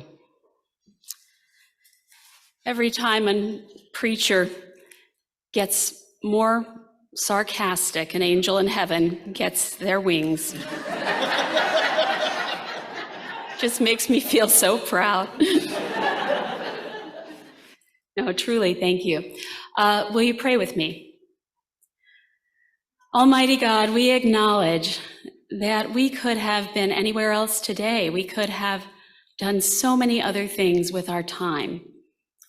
We entrust to you that long list of to-dos that follow us. We lay them upon the everlasting arms of Jesus. As we breathe deeply, open our hearts to your Holy Spirit, who we never know who it will speak through next.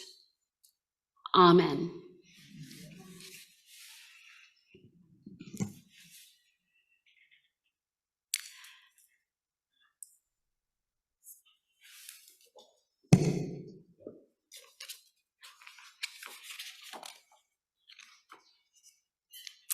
I'm going to begin with just a little quote from the piece that was just referenced to catch everybody up.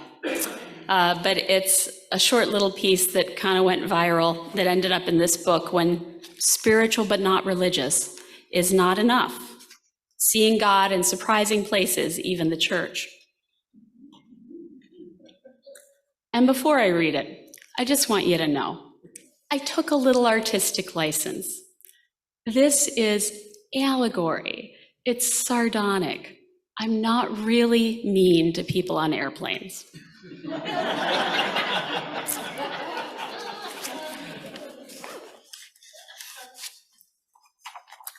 On airplanes, I dread the conversation with the person who finds out I'm a minister and wants to use the flight time to explain to me that he is spiritual but not religious. Such a person will always share this as if it is some kind of daring insight, unique to him, held in rebellion against the religious status quo. Next thing you know, he's telling me that he finds God in the sunset. These people always find God in the sunset. And walks on the beach. Sometimes I think these people never leave the beach or the mountains. But with all the communing with God they do on hilltops, hiking trails, and did I mention the beach and a sunset? Like people who go to church do not see God in the sunset. Like we are these monastic little hermits who never leave the church building.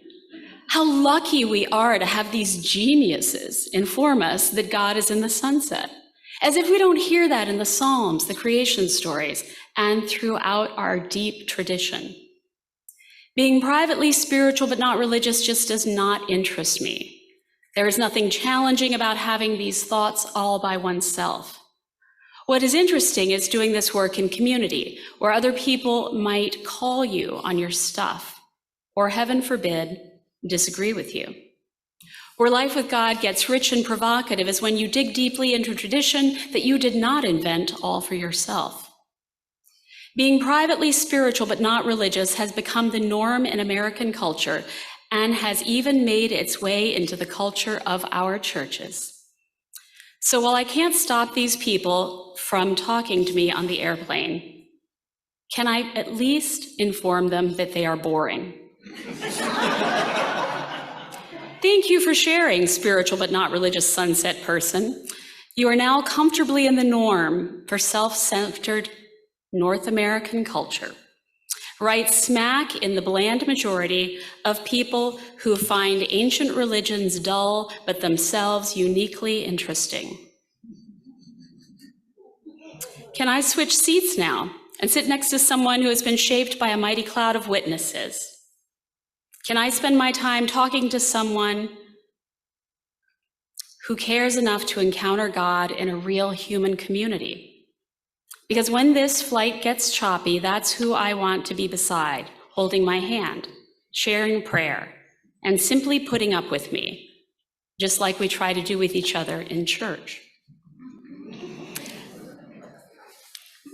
For some reason, some people were offended by that. Mostly other clergy. to be honest, and mostly clergy from my own church family in the United Church of Christ, which is similar in its tendency to get offended to perhaps your own denomination and tradition. We're extremely sensitive on behalf of other people, and this group of clergy were convinced that had I not written this piece, all these spiritual but not religious sunset people were about to walk into their churches, but I wrote this and hurt those people's feelings, and now they weren't going to come. Because as you know, the evangelism program of the last 50 to 75 years has been, if we are really nice and don't offend anybody, they will eventually find us.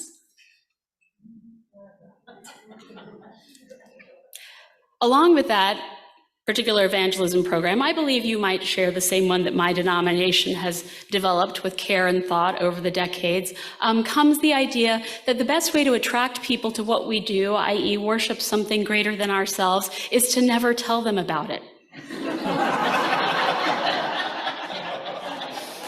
And should they ask or express curiosity, we should denigrate that very practice that sets us apart, because heaven forbid one would want to set oneself apart, because that would be offensive.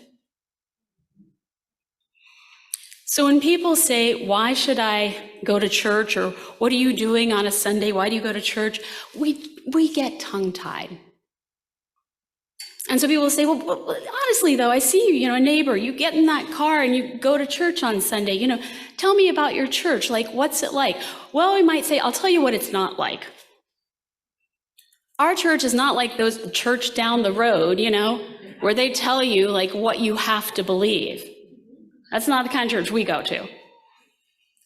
Well, the person who's spiritual but not religious and doesn't go to church is genuinely curious. Okay, well, what do you not believe? Well, we would never tell you that because that would be offensive. Well, I'll tell you what's offensive is like not answering someone's genuine seeking question. So they say, well, what's good about your church? Well, it's certainly not any better than any other church, except we're not like that other church down the road that won't do your same-sex wedding, okay? No. We're not like them. They're prideful. We're not like that other church that did this, that, the other. Well, what do you do? We have an excellent choir. Friends, you know all the statistics that your new president-elect just quoted.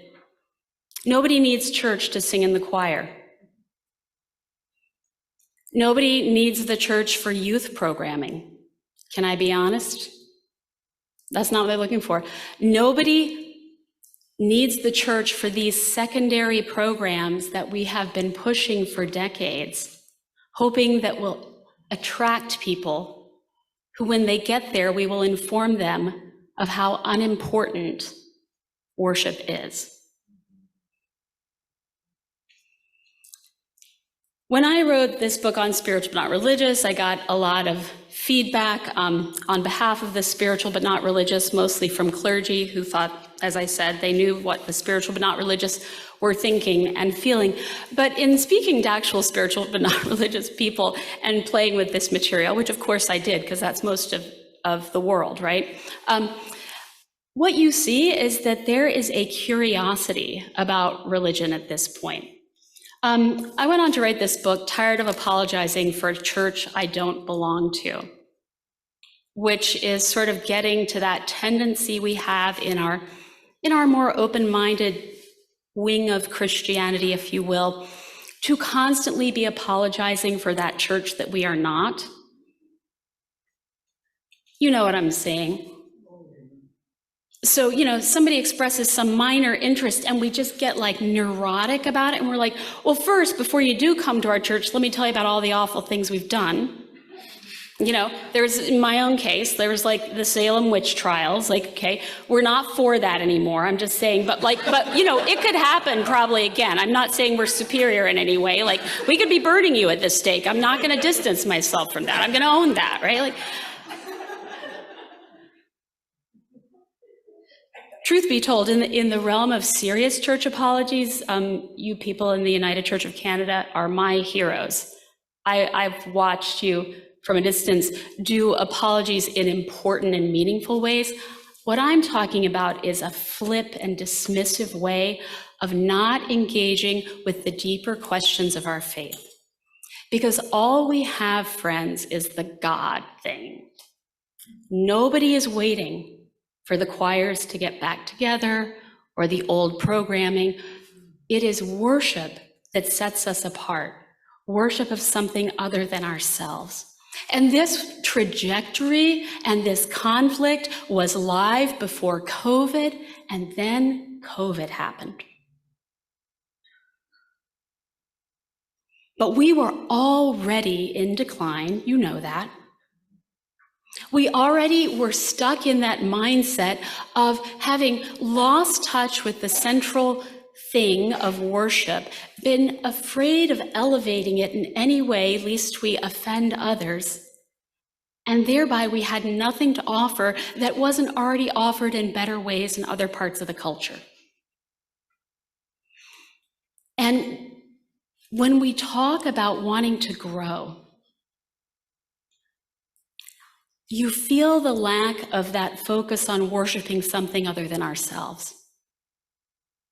If we were truly a people who were formed in the worship of God who created us, we would have better things to say to invite people to join us.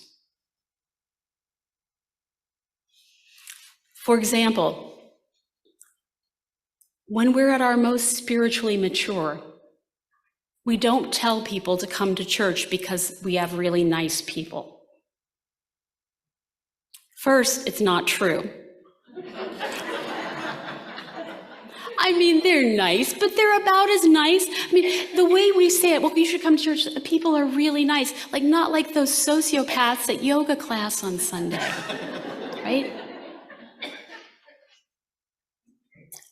We have this surfacey conversation, and we call it being inclusive. And there was a way in which, for a while, it worked as our evangelism program. I'm going to apologize for this church over here, what we did, or I'm going to tell you we're not like this church, or we have a great choir, we have great youth. Talk about anything other than your experience of God. Heaven forbid we do that, because that's what those real crazy Christians do. For a while, that evangelism program worked for us. We could say, come join us from that other awful church that you were a part of, because here's the checklist of things we do better. Top of the list being humility.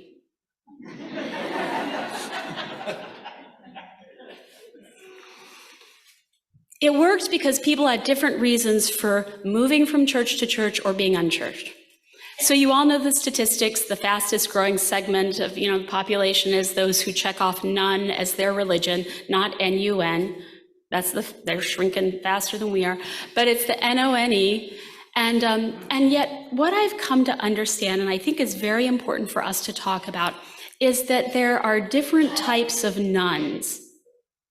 And there was a group of nuns, the people who had left one of those other churches, who did respond well to that evangelism program of come on in over here, the water's fine, it's not like that snake pit over there, right? That does work for some people. But today, the majority are the nuns. And so when you compare your church to some other church that you are better than, it doesn't make sense. And it comes off odd. So I say in this book here, I say there's 4 types of nuns. There's the no way, no longer, never have, and not yet. The no way are the people like who maybe were damaged or hurt by the church. And they're like, you know what? I don't care if you're giving away whatever nice, I don't want to come. Conscious decision, no way, not interested. And actually, that's the group that old program evangelism kind of worked with. Because we'd be like, no way, well, So, but then there's the no longers. And you know who that is, and that's what we have got a ton of after COVID. It's the people who just kind of drifted away. There wasn't a big argument, there wasn't some abuse, there wasn't some disagreement. It's just they got out of the habit and they didn't miss it that much. Because they didn't miss the committees or some of the programs or other things, right? I think as human beings created in the image of God, we are created with a desire to worship. So when people don't miss church, I think we've got to ask ourselves, what the hell were we doing in church that they don't miss it? Similarly, we have to look at the fact with these no longers who are floating around out there, who we want to come back. We have to acknowledge, I think I'm going to say the sin word, the sin of wanting to grow in order to keep doing what we're already doing. I believe it is a sin to want to grow your church in order to keep doing what you are already doing. I think it is insanity to expect that you are going to be successful in it, particularly when you give off the vibe that you want to grow in order to continue what you are already doing, harnessing the energy and the money of new people to do tasks that we have lost the energy and money to do. How's that working?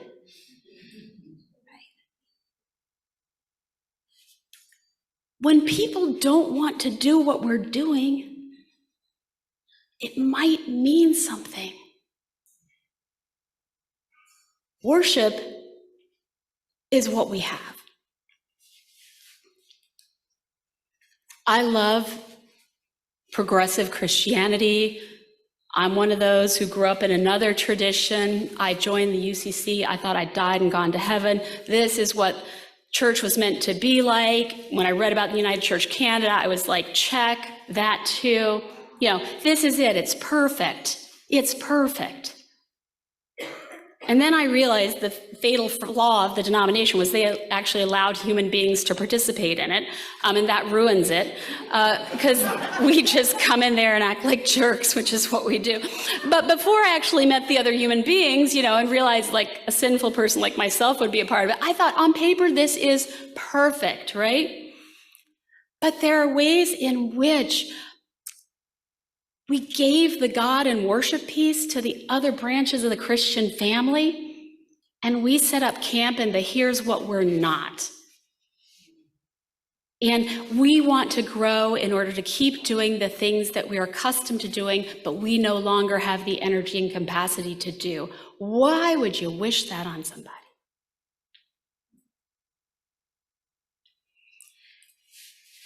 So what do we offer? I think worship has never been more important at any point in history. I think COVID was devastating to us in all the ways that you all know, most of all to people who lost someone they loved, but all the things. But spiritually speaking, something broke open. And I think we have an opportunity of reformation in our churches. And there were things that we thought we would die if we couldn't do and keep doing. And we realized we survived it. But there were other things that we missed deeply. And some of those things we hadn't been doing a very good job of as the church. But I think worship of something other than ourselves, in and of itself as a beautiful act, is the most amazing thing we can do in this post or continuing COVID time. I've spent my entire ministry not writing books. I am a local church pastor. I've pastored different churches in Chicago, New England, Iowa. I've been at big churches, small churches, etc. I never, ever aspired to be a conference minister or to play any kind of role in a denominational judicatory. I'll be honest, I just felt sorry for those people. I mean, I'm gonna be fair, I'm gonna be honest. Yeah, I looked at him, I said, thank God for you. I am grateful for you. I think you're crazy.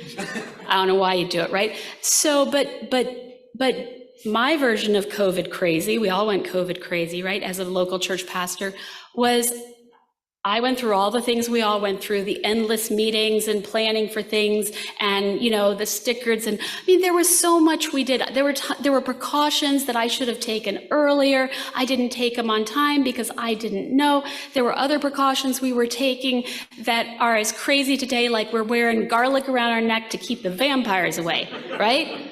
Like, let's be honest. And throughout all that, the cultural divides among us were exposed in painful ways. We realized we had crazy people in our churches. And they realized we were crazy, right? And when we had that sudden isolation where we couldn't do any of the things we were actually good at, we all went into the ditch. I believe the parable of this moment is the parable of the Good Samaritan. I believe that we are not in a year after COVID. We're in year 3 of whatever. We're still in the ditch. And I'm not going to go down that ditch because that's my sermon for tomorrow. So if you want to hear about the Good Samaritan, you can come tomorrow. But as we are struggling in this ditch of the institutional church, right, I also believe that God does something powerful with the church in ditches, and that we are like the ditch lilies and the ditch asparagus that are growing stronger, and we have a sense of life that is very real, and we are casting things away.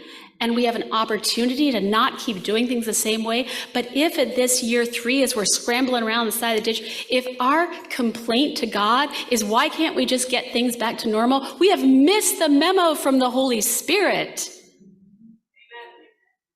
Like, we got a chance to listen to God. I got a chance to actually spend time talking to the God I talked about during COVID.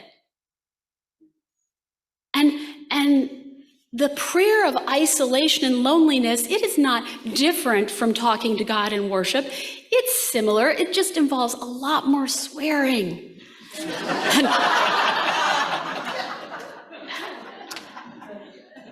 And like any committed layperson or clergy person here, I wanted to quit. I got my feelings hurt. I filled my profile out, wherever you call it.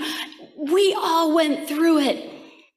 And I watched the suffering of so many clergy, and some people shut down and were paralyzed, and others went hyper and were frenetic.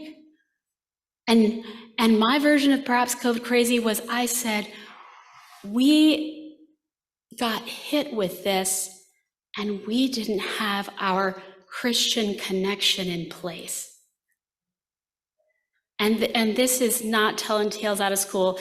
This was where I was before, but we didn't have these connections in place. And the reason we have these connections in place is not for the purpose of Robert's rules or voting on who's going to be the president or this or that. It's so that when COVID hits, we have each other and we have some community. And this is what I felt was lacking. And as I criticized those in impossible roles like this, it was pointed out to me that I was tedious and that I should put my money where my mouth was. And so fast forward, I'm the conference minister of Michigan. And since being there, so I am paying for my sins.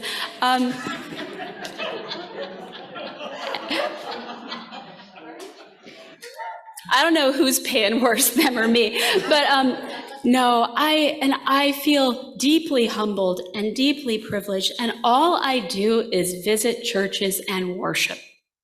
That's what I decided. I decided God was calling me to this job, and that's all I had to do. I didn't have to worry about policies, nothing. I was just going to show up, and I was going to show up as they were opening up in whatever way they were doing that.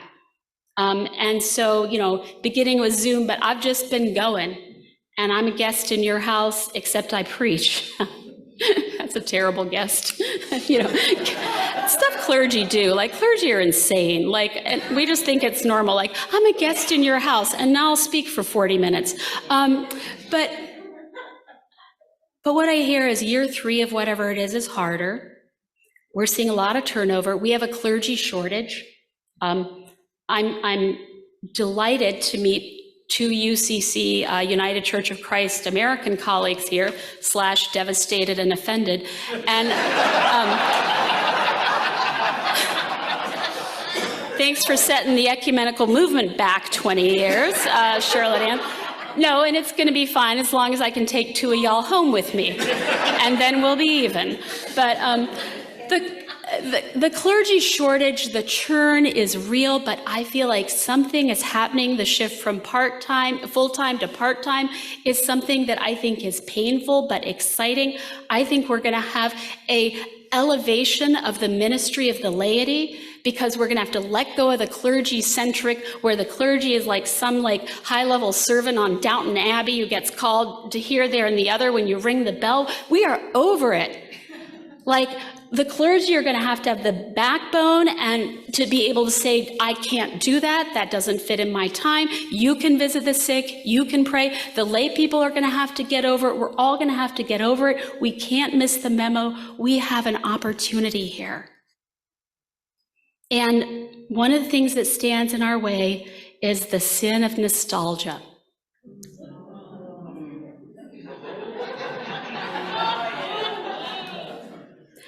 I want to name nostalgia as a sin. Once again, how insensitive.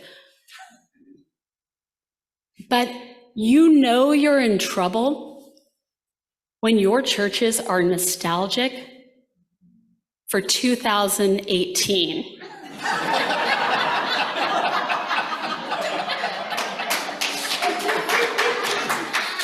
I mean, I visit churches, not kidding, where they're like, oh, I wish you could have seen us in the glory days. We had 8 people in the choir, Yeah.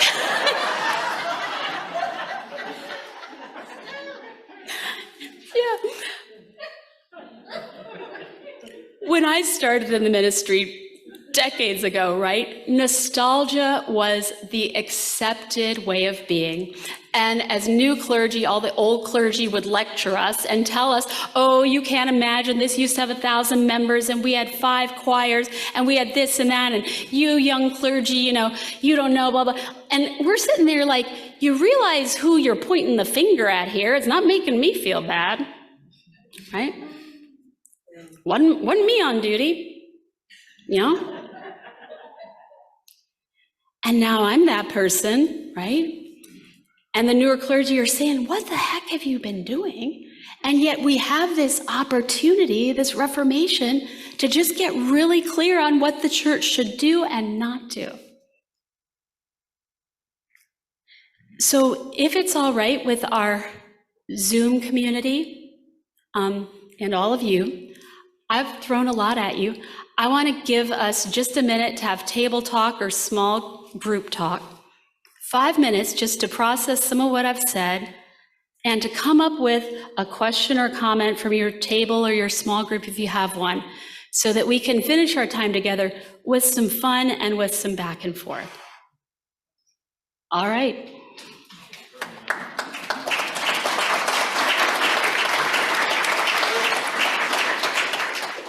All right, so 5 minutes for group discussion and breakout room, okay? Okay, anything you want to say about the people on Zoom? Now you have 30 seconds. I want to say we love that. Oh my God.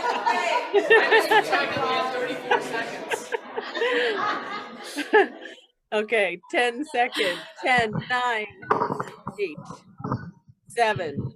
Are we all back? Not yet. Not yet. Ready.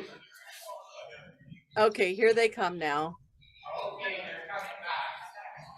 Fantastic. We give thanks to God for the technology that we have been forced to learn to use. We thank God for the fact that all the excuses we have. Oh, I was a religion major. I don't know how to do that. Oh, I'm not techie. Now you are. Oh, my people won't use email. Yeah, they learned.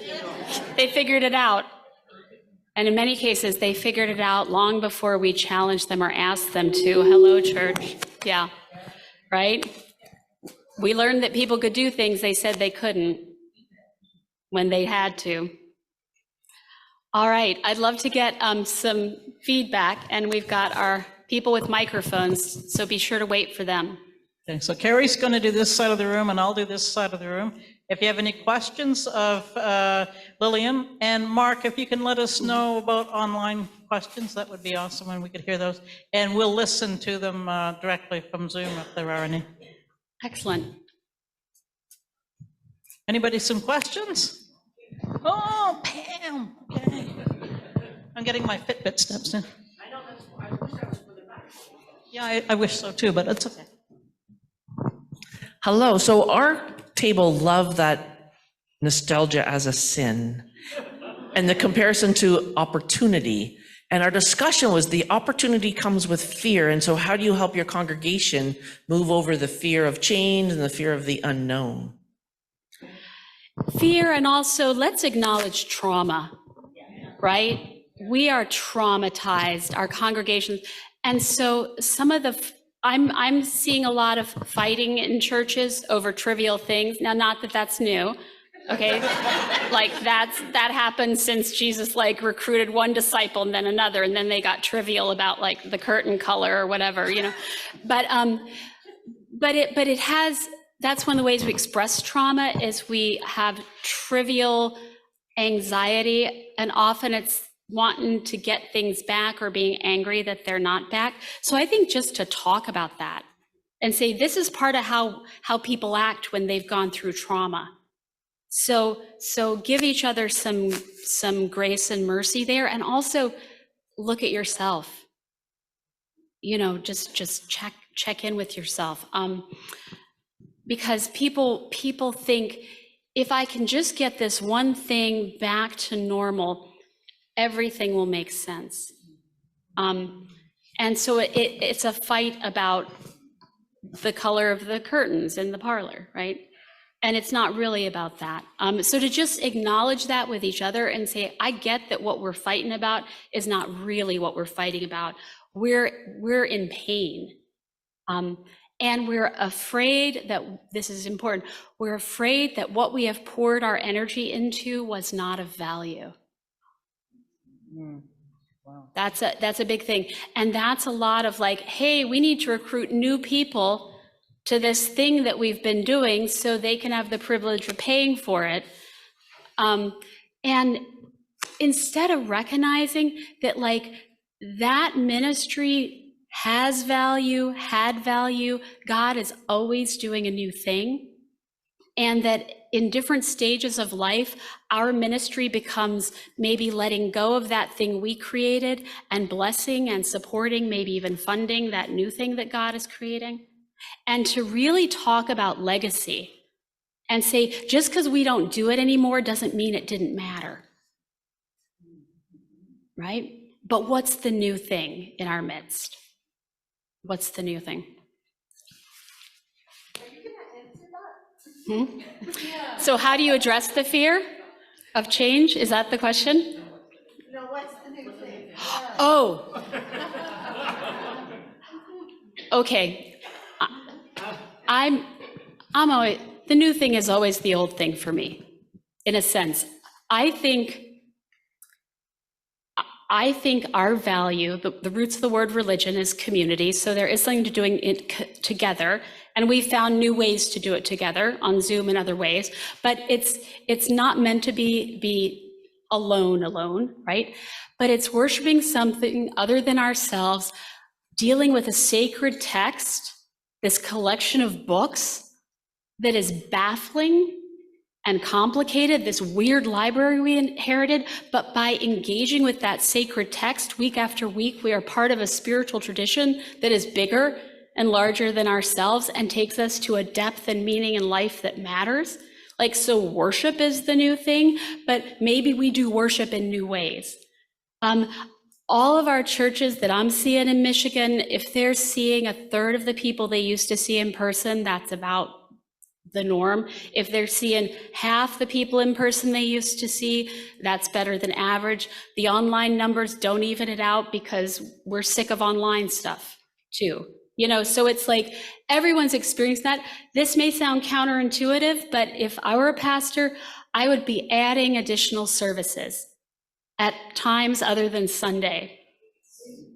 And I would have them be exactly the same as the other ones. So it's not more work for, it's not like another event for the people who are already coming. Hello. But it's scripture and a word and maybe a song and a prayer, and I'd have communion every Sunday and every time.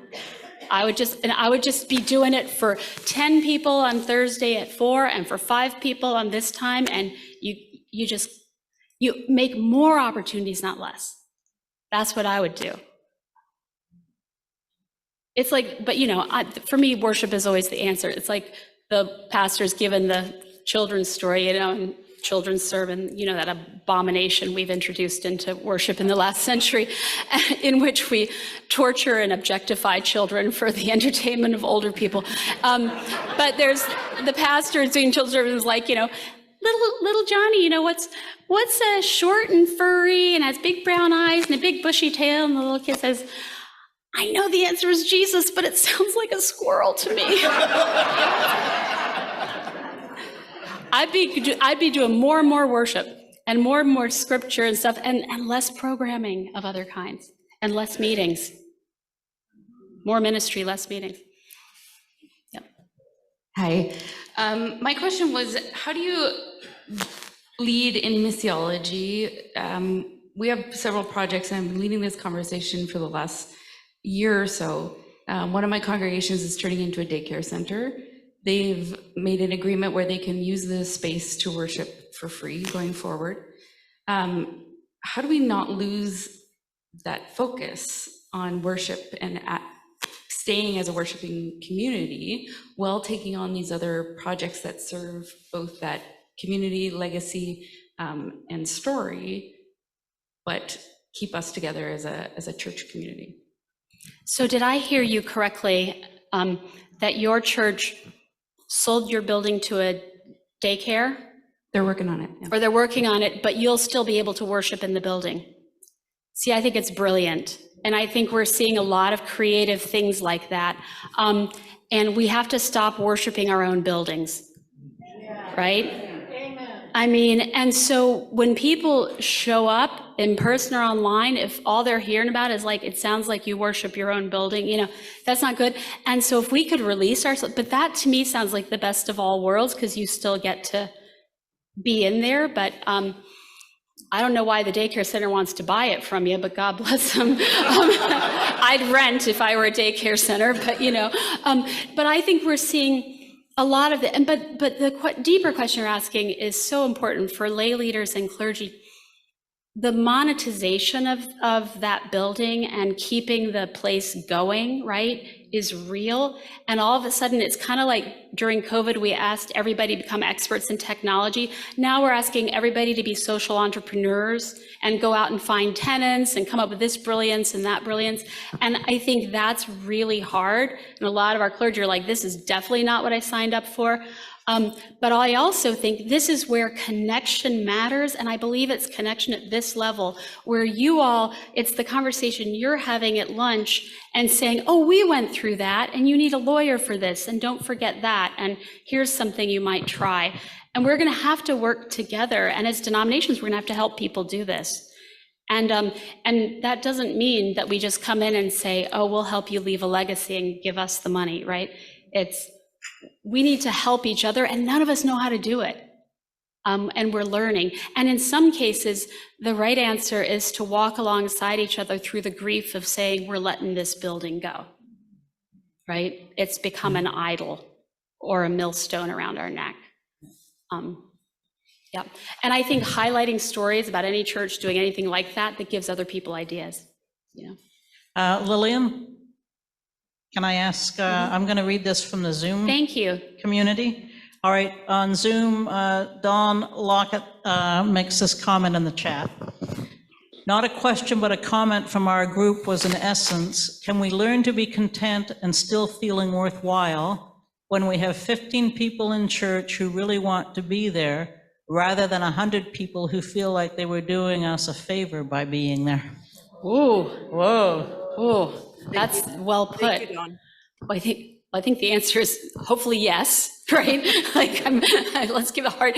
But so this is where having a deep theology of worship matters. If you believe worship matters, then it doesn't matter if it's 10 people or 100 people. If what you want is to have the thriving youth group, then it's painful. If what you want is to have a 50-member choir, then it's painful when you have 4, right? If what you want is for your own institutional glory, it's gonna be bad times for you.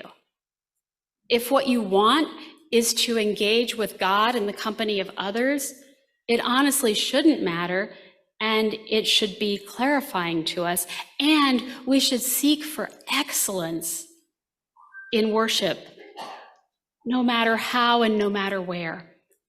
And so if what you do with 10 people is excellent in its own way, and an 11th person wanders in and is touched by it, like, that's going to happen because you're not worried about the 11th person, you're focused on worship. And this is, I wish I could come in like with a vacuum cleaner and vacuum out of all of our worship liturgies and bulletins, like all the extra stuff, so that that person who's a nun, who is a never have or a not yet, so these are the grown-up children of the people who are the no ways and the no longers who left the church. These are their kids who they raised, you know, in such a way they said, we're going to raise you with no religion so you can make a decision for yourself one day. You know, that thing like, you know, I want you to appreciate all kinds of literature, so I'm not going to teach you to read. You know, it's like, but it's that generation. But those people who have just seen Christianity really from a demonized distance in movies and books, you know, where we always look awful, like, when they enter into worship online, tons of them are spying on us online. They're sticking their toe in that way. And so we have to do that reverently. But if they stick their toe in and there's not a sense of reverence and prayer and teaching and meaning, but it sounds like a meeting, you know, they can do that somewhere else. Like, if they drop in on you online and you're singing a beautiful Taizé song and praying, that's beautiful. If they drop in on you online and it's 5 minutes of, if your last name begins with an A through D, we need you to bring a fruit salad. And you need to email Lillian, Lillian, at, you know, the sign like that, at AOL, period. Oh wait, no, I said it wrong. But, you know, to do worship reverently, and it could be shorter, and, you know, communion, things like that. And also, this is really important, worship is going to be catechesis again. We're going early church. We are not a social club or institution where people come to church in order to make business connections, or because of the whole family went here and you'll be rejected by the family because every generation has always been a whatever we are, right? Like, nobody needs the church for nothing other than worship. And so that's part of why I think it couldn't be a better time to be a pastor, because you're leading worship for people who actually want to be there. And I think that's more meaningful to have it with those 10 people than 100 people who are there out of guilt or business connections or who knows what. Are there any other questions, either in the Zoom community or here in the room? Carrie, I see you moving. Yes, I just have the question. You talk about nostalgia and worship, and I was years ago a youth minister in a church, and we started a praise band. And after our first performance, I had an 8-page letter from the worship chair about how disrespectful, irreverent it was. And I'm just wondering, what's our take on, like you mentioned reverence, but where's the joy? And something happened a few weeks ago in my church that I thought was just spectacular. We were singing the Lord of the Dance, and 2 of our members got up and started dancing around the church. And I felt the presence of God, and I'm thinking, we need to rediscover the joy, but sometimes when I hear we say reverent, people all automatically think there's no joy in it, or it shouldn't be joyful. And I'm just wondering what you would say to that. I love that story. And to me, that's a sign of the Holy Spirit. I don't know if that would have been possible 3 years ago for people to do something wild like that. And sometimes people are freer to do that in smaller spaces when times are harder, right? We will share more, and we will that's the kind of thing that doesn't happen when you're the big, fat, tall, steepled church that, is full of people with time to write 8-page letters. And I also think we have got to have backbone, and this is really important. There's a clergy shortage, there's a lay leader shortage, there's a burnout crisis. And so when somebody in your community writes the 8-page letter, everybody else, it's your job to name that. You will not get points in heaven for being kind to that person, right? There's going to be a list with my name on it. Lillian, you sat back and tried to be nice and allowed this person to bully and beat up and tire out these other people. And, and the 8-page letter writer needs to be informed by the community that the music of the church is not being performed as a concert for your entertainment. It is worship into the glory of God. And so if you worship God, right? If you worship God and you're a 3rd grader playing the clarinet out of tune, you are worshiping. And if you have a praise band, you are worshiping. And we are not here to worship your musical taste, right? It is an expression of worship. And again, I think sometimes in circles like this, our members are a little like, whoa, you're sounding a little bit like those other people over there. But reverence is the holy and respect, and it's also respect of the person giving the prayer or the expression. Yeah. Thank you. There's a question over here for you, Lillian. Hi, I'm curious if this is the experience of the mainline, middle-class, white, pretty much white congregations and Christian churches, or is this worldwide, or is it, and does it matter? Should we be thinking about that? So, should we be thinking about it? I don't know. Are we in a contest? Because I do think about it, right? But is it the best part of myself that thinks about it? Maybe not. But I'm curious, how's the competition doing? Is it me? There's that question. Is there some secret sauce somewhere? I always hesitate to make sweeping cross-cultural claims, particularly around poverty or anything like that. Often I hear too much in our circles, oh, their worship is thriving, because they're poor, right? And,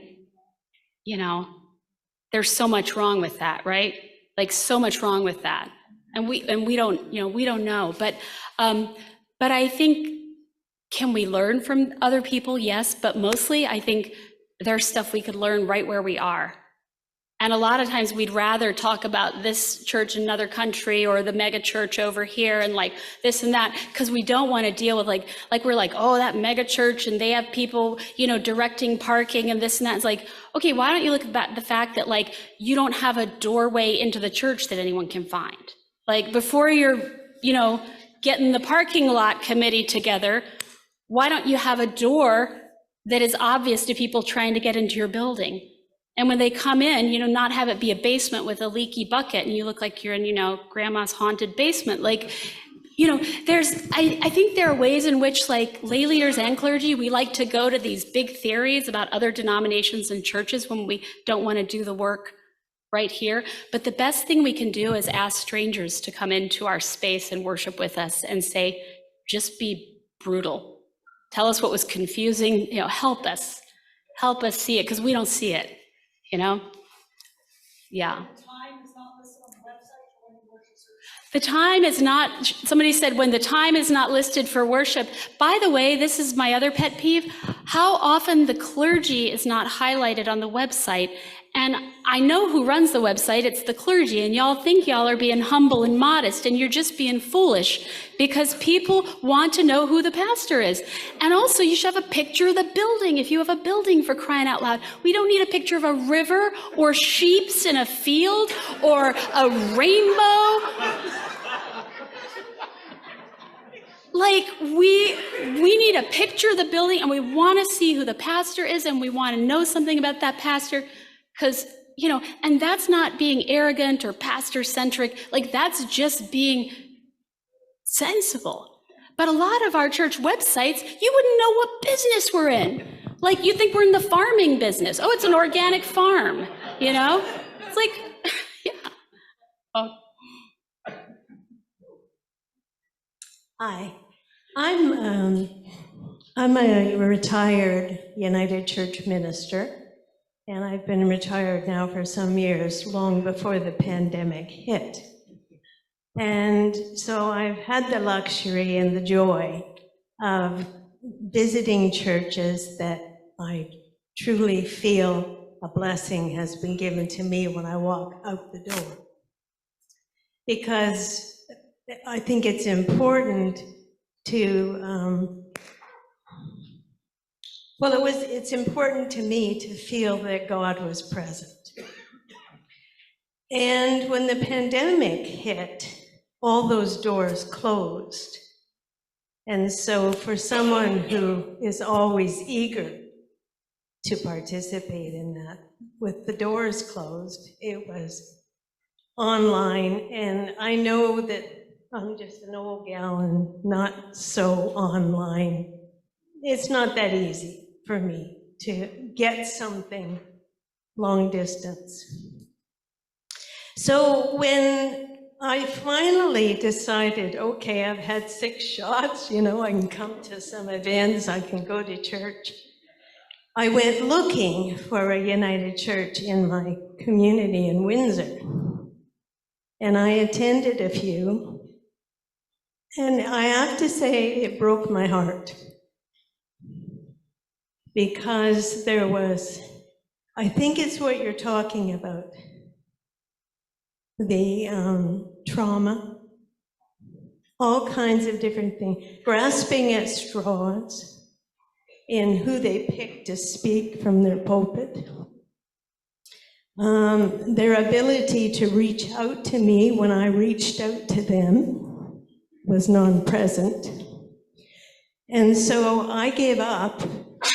And I attend a Presbyterian church that gave me what I needed, and a Unitarian church that gives me what I need.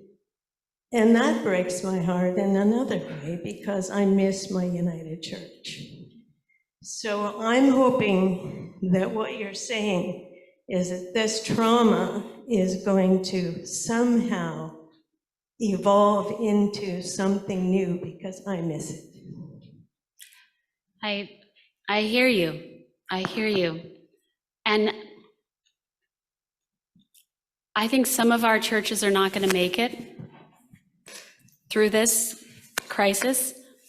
I think some of them are gonna attract people like you, right? And I think it's not a contest. And we really have to check even our denominational ego at the door and say, like, what is meaningful is that God is being worshiped and that people are being served and cared for, and whether it's what the brand is, you know. And yet, I think we've got to assist each other in settings like this to be the best United Church of Canada you can be. And to learn that, and that desperation that you feel when you go in some churches, I mean, that's real. And it's like those churches probably will not make it because they are desperately trying to guilt and shame people into carrying on the work that they have lost the money and energy to do. And people can feel it. Desperation is what it feels like. And it's not numbers. So when I go around Michigan, you know, I see small, vital, healthy churches, and then sometimes I see large, desperate, dying churches. But if you are small, it's easier to feel desperate, you know?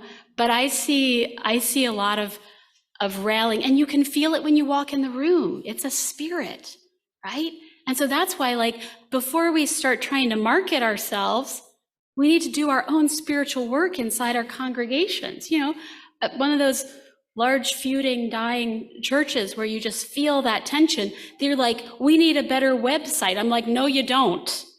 You know, it'd be better if you did not advertise right now.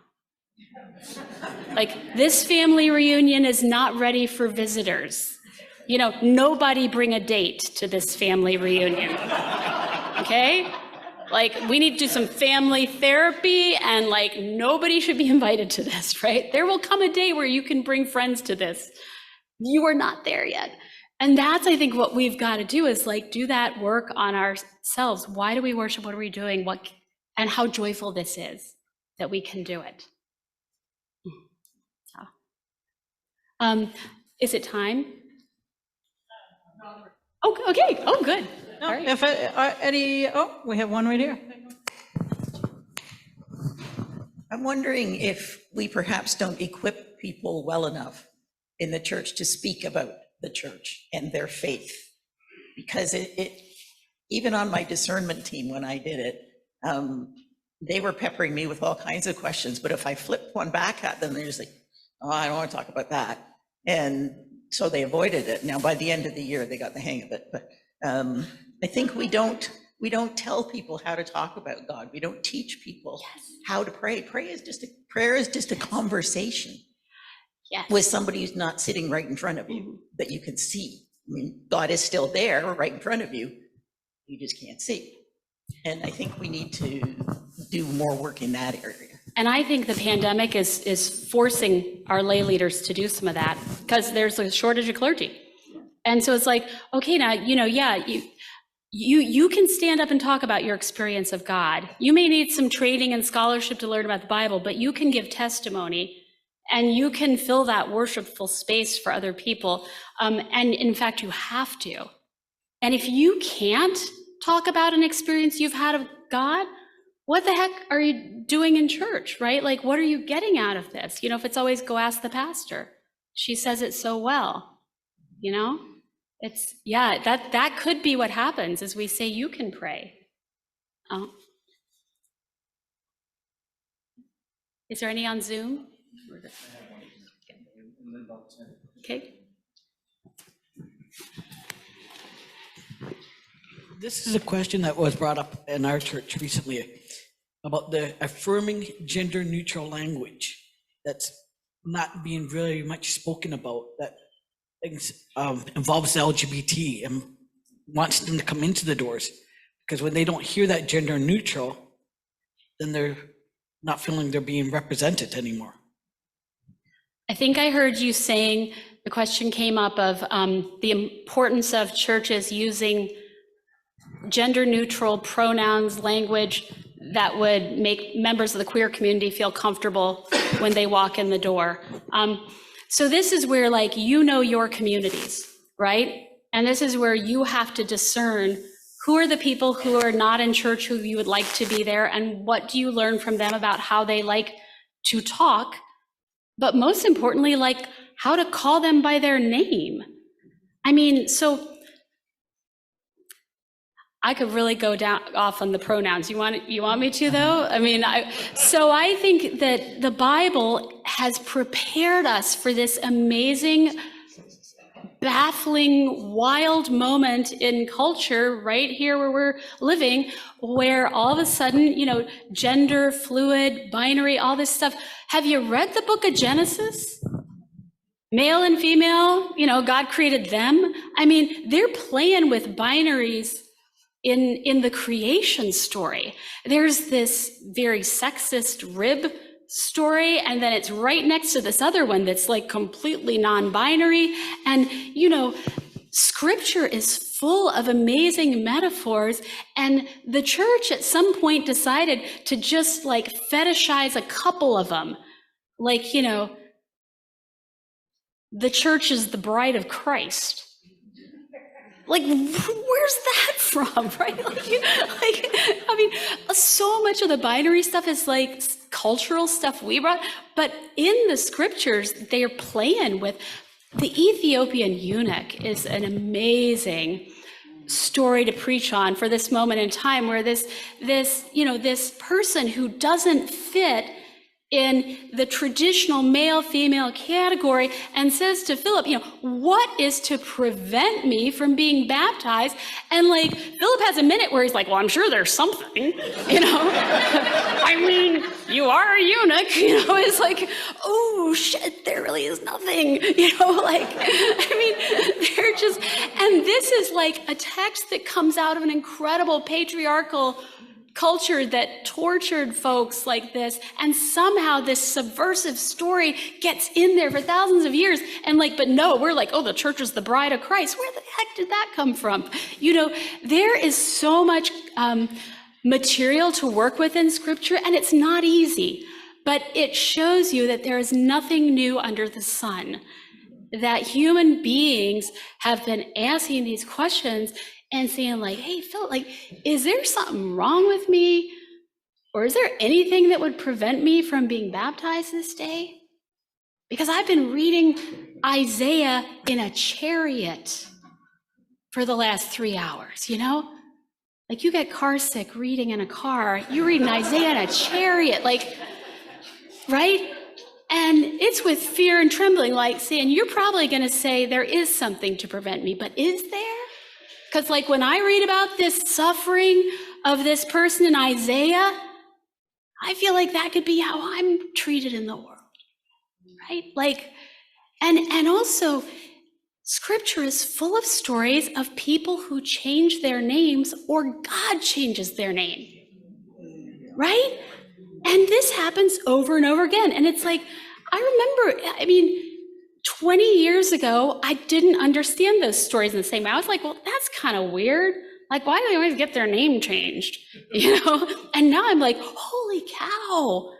You know, these are stories of transformation. And in these moments of transformation, these people, like sometimes they change themselves. Other times it's like the community around them or the tradition changed it. But like Abram is Abraham. And Saul becomes Paul. And 2,000 years later, we read the letters of Paul, and no one gets up and says, and now I'm going to read this letter from Paul, but you know what? I'm just going to call him Saul because, like, I just can't get it straight in my head.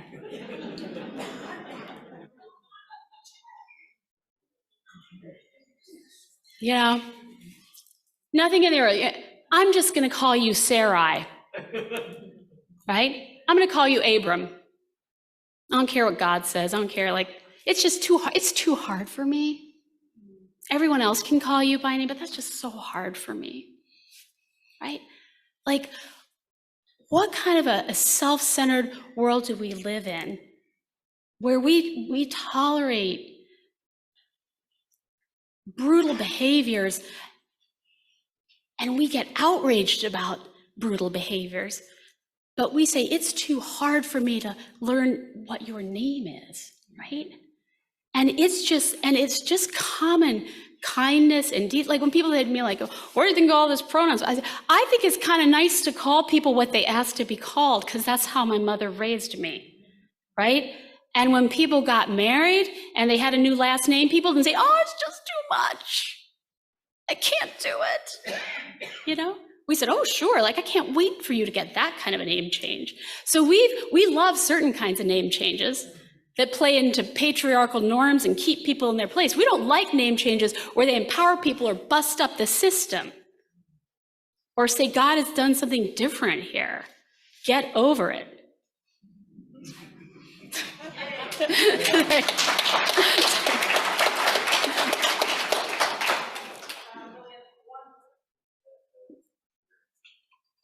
One last question over here, and then I think we'll be ready for a break shortly thereafter. Yes. I don't think as much of a question as an observation, but I'd like your perspective on it. I think we're talking about our own trauma and our own fear in the church. I think it's also important to name that they're traumatized and afraid too. And as a member of the gay community, I can speak on behalf of queer people, but there's also women and there's indigenous people and there's people of color. And guys, this is uncomfortable. We caused the trauma. We caused the pain. And my church just voted to become an affirming congregation, and I'm so proud of them. But the first thing I told them is, our first thing we have to do, authentic worship, Eucharistic worship, means before you can get served, you have to be broken. The church has to come to realize that we caused the pain. And until we're willing to admit it, they're not going to believe we mean it. Yeah. Well, and I think, so again, worship, in some ways I'm such a traditionalist, the prayer of confession. So many of our churches is the first thing we threw out because we thought it made us look accepting and cool. And it's like, it's, you know, that's throwing out the confession is the work of a sociopath. I'm sorry.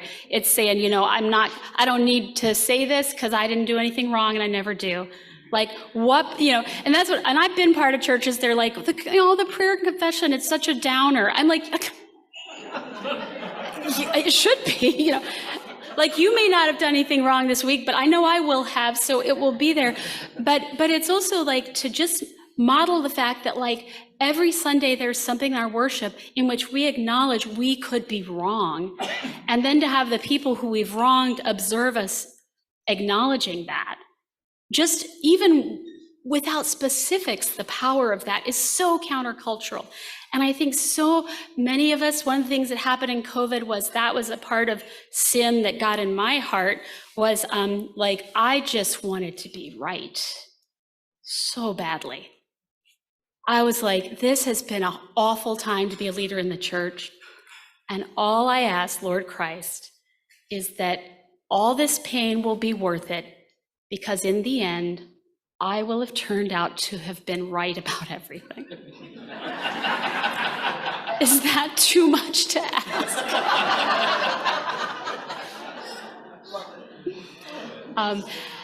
We as a society are going to pay for the sins of inequity of COVID.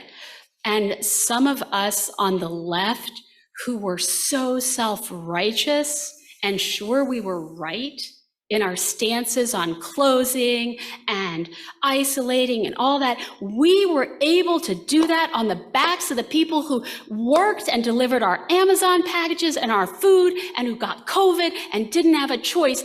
They allowed us to take that self-righteous stance and have the nerve to say that we had some special righteousness.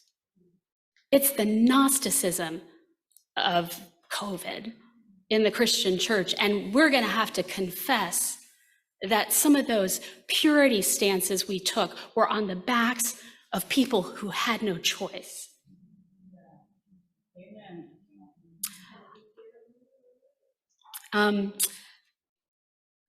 May I just conclude with reading a little story as a little blessing? Yes, you may. I'm just going to run back to my chair. All right.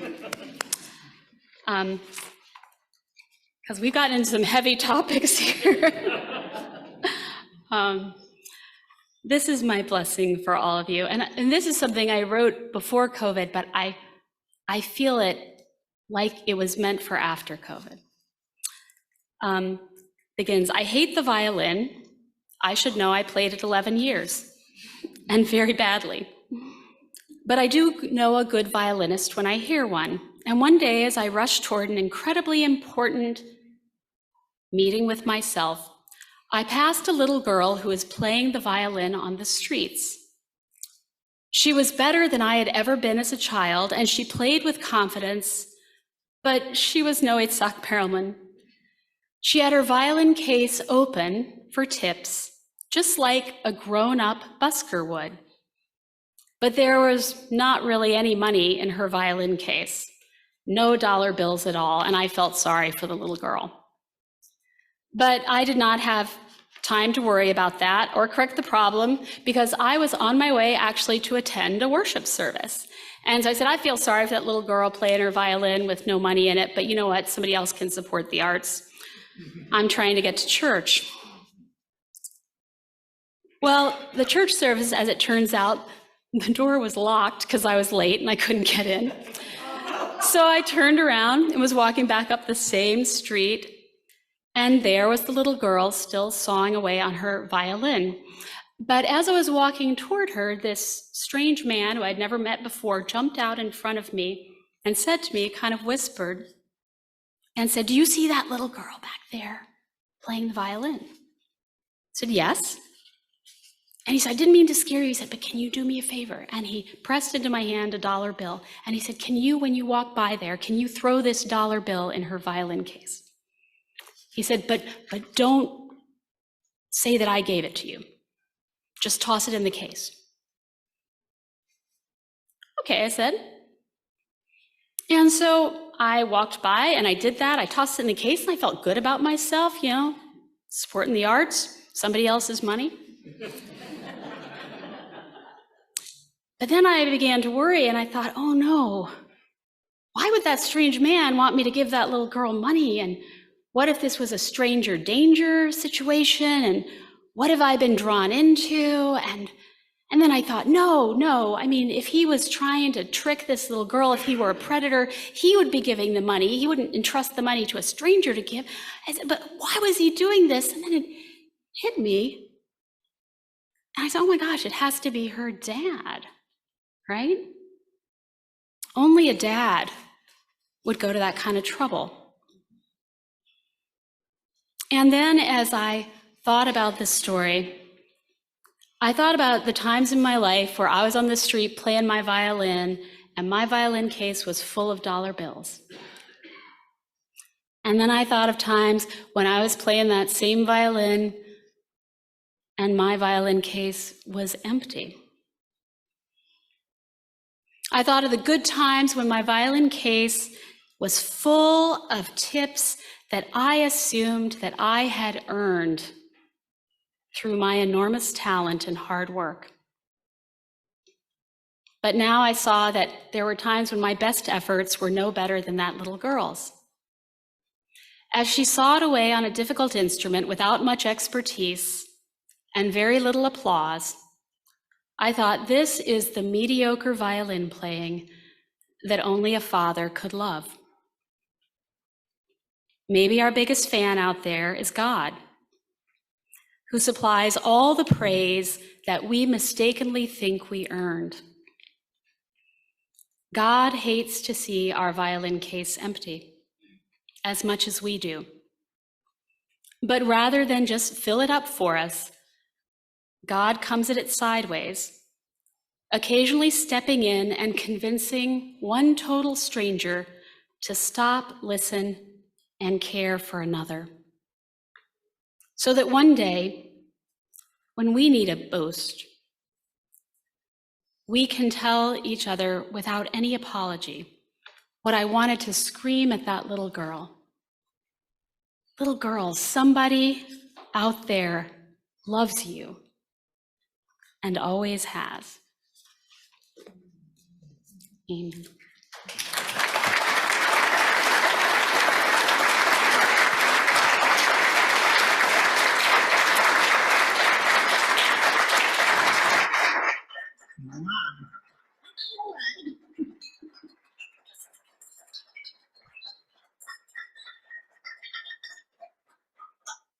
Oh, was she good?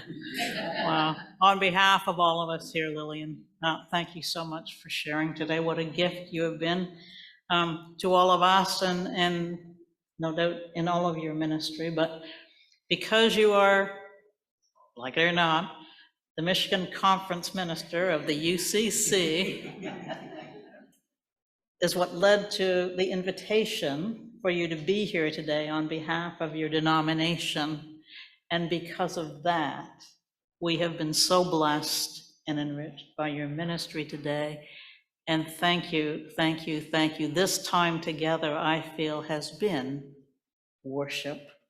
And I look forward in worship tomorrow at the celebration of ministry service to hearing about the Samaritan and the ditch. So thank you so much.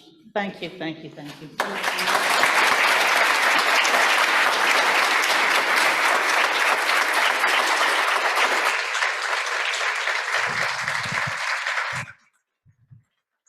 And just a little heads up, we have a little card we wanted to give you and to present to you. And in typical good church planning, I thought you had it. No, I thought you had it.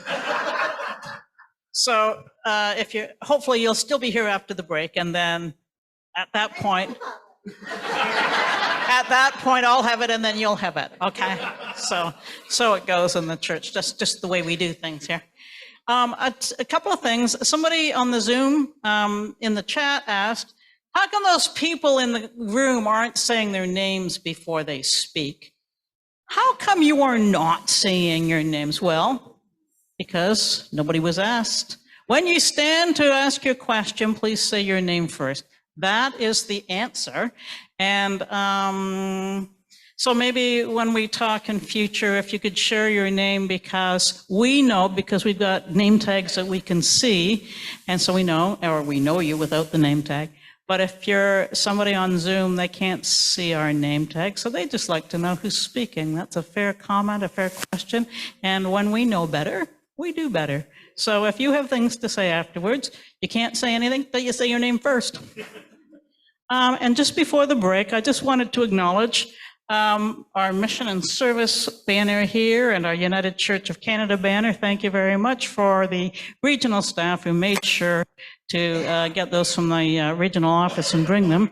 But I also want to point out over here the Antler River Watershed Region banner. It's the UCW banner for the region. And they have brought that today, and it's a beautiful banner. And I just wanted to give a shout out to that at this point. And now we are going to take, what's our break time, Carrie? 20? Okay, well, Carrie says 20 and Sue's behind you, giving me something else.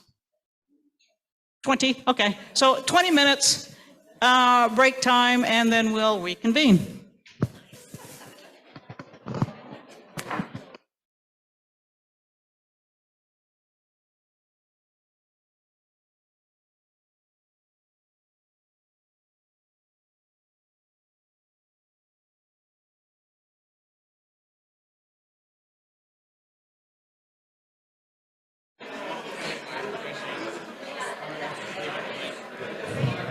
Hi, everybody.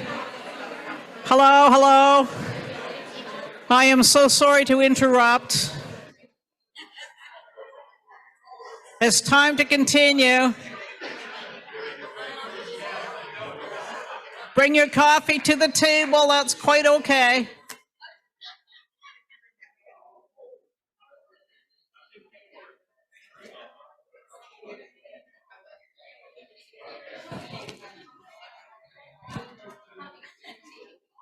All right. Hello, hello.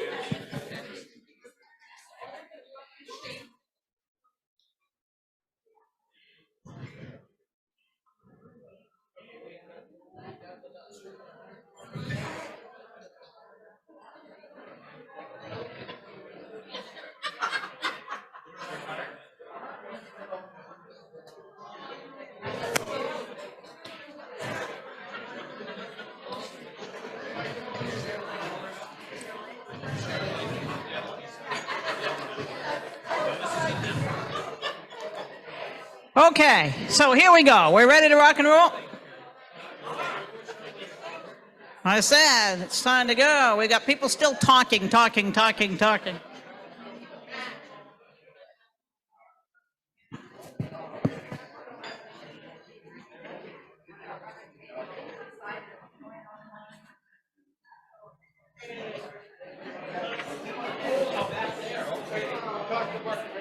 Here they come, here they come.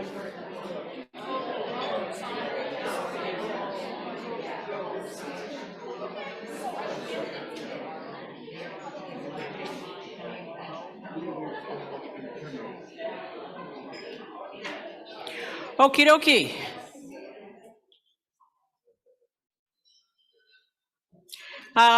Before we continue, some of you already know this. And if you don't know this, Now you do. This is not as helpful information right now for the Zoom community, but for those of you in the room, I am holding a book. It has been written by the Reverend Dr. Lillian Daniel, and if you would like to purchase one of her books, they are at the staff table at the back. Mark Perry is holding one up there. So, not, while things are going on here, maybe so much. If you'd known this over the break, that might have been helpful, but anyway. We do the best we can with the information we're given at the time. It's kind of like the card that I thought you had, that they thought they had, so. Oh, and Lillian's autographing books too. This is awesome. So I'll just wait, you go ahead.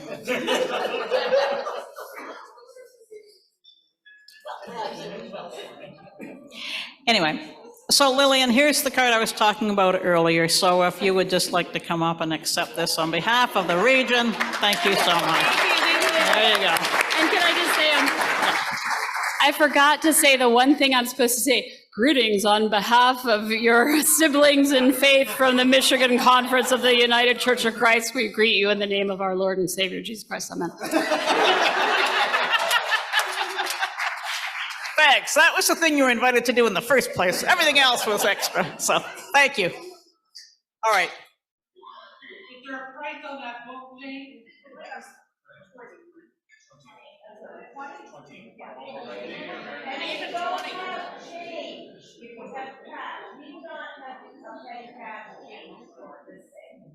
We're the church, we do not change.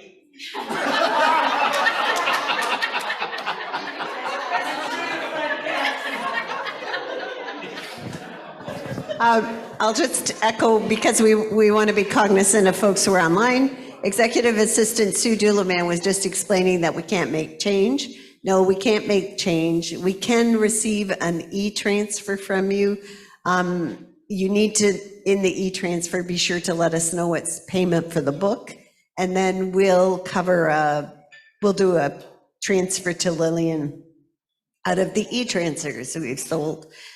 So you can buy it by e-transfer. Ruthanna, can you wave? I see you standing back there. If you need the email to send the e-transfer, please see Ruthanna at the back. She'll be able to help you.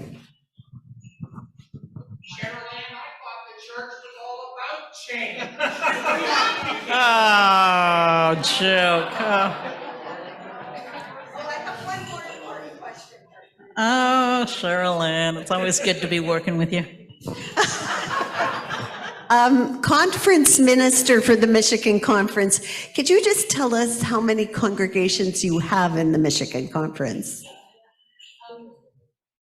Yes, we have 130 something right now, and about 300 plus clergy. But conferences in our denomination, they can be very small, they can be very large. We're kind of like in the middle. I'm just worried that some people may have some expectations of their executive minister to come visit. And just remember, like, we have 420 across the three of you. Yeah, so you got 7 years. No, actually, I don't. That I can guarantee. I don't have 7 years. Well said and well answered. All right, Tanya Cameron, are you going to come forward? Tanya is from the Office of Vocation, and she's going to be introducing some of the candidates for ministry. Yes, please do.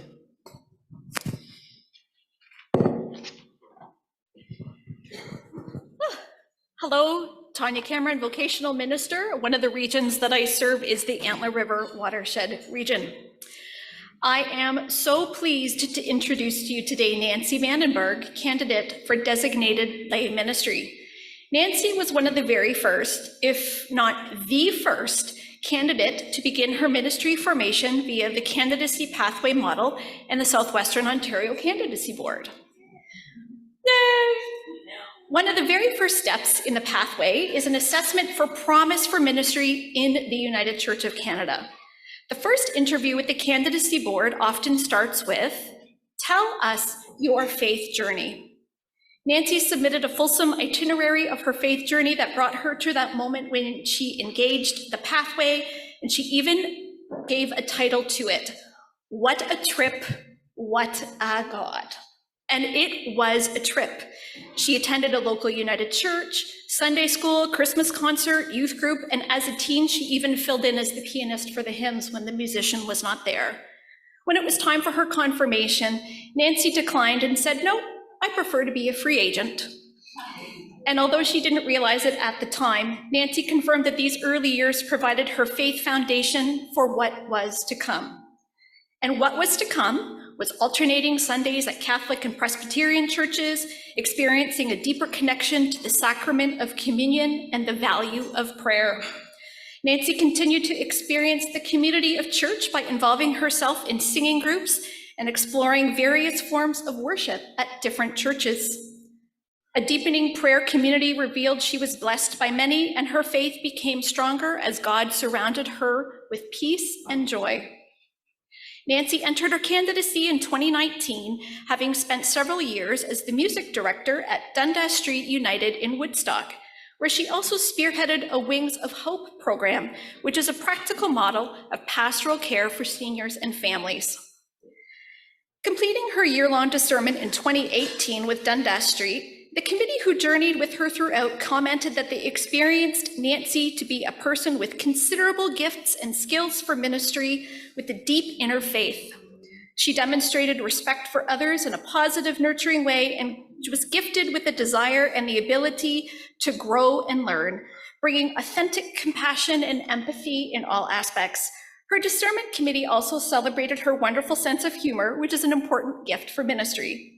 The Southwestern Ontario Candidacy Board and the DLM program at St. Andrews agrees. Throughout the many interviews and from the Candidacy Board and reports from her school, they consistently experienced her gifts of humor, ease with people, her listening skills, and respect for others. Nancy had the dubious honor of beginning her supervised ministry experience only a few weeks before March 2020, beginning a new pastoral relationship only to be sidelined by COVID. Nancy rose to the challenge, and her lay supervision team noted that she's truly working for the spiritual wellness of our membership. We feel that she is doing an outstanding job considering the uncharted territory we are facing due to COVID-19. She's only been with us 2 short months when services were halted, but right away looked for a way to continue to minister to our membership. Excuse me. We express our thanks to Reverend Susan Cameron for her role as Nancy's educational supervisor, who met regularly with Nancy to further develop her call and hone her skills in the bonkers time of COVID. St. Andrews shared with the candidacy board that during her intensive learning circles, Nancy showed strong self-awareness, knowing when to take the lead, and brought deep theological reflection to her work. At her final interview this past January, the candidacy board asked Nancy to use an illustration to demonstrate her understanding of ministry. This is what she offered. "My understanding of ministry is a calling from God to love and serve God and to love and serve others. My image of ministry is a journey. There are desert journeys and journeys into lush new land. These journeys are learning opportunities for me to live and experience my life in ministry and the lives of others I encounter on my way. Journeys of difficult, challenging times and those of great, joyful celebration." Nancy, we are so glad to be a part of your celebration of ministry with the Antler River Watershed Regional Council.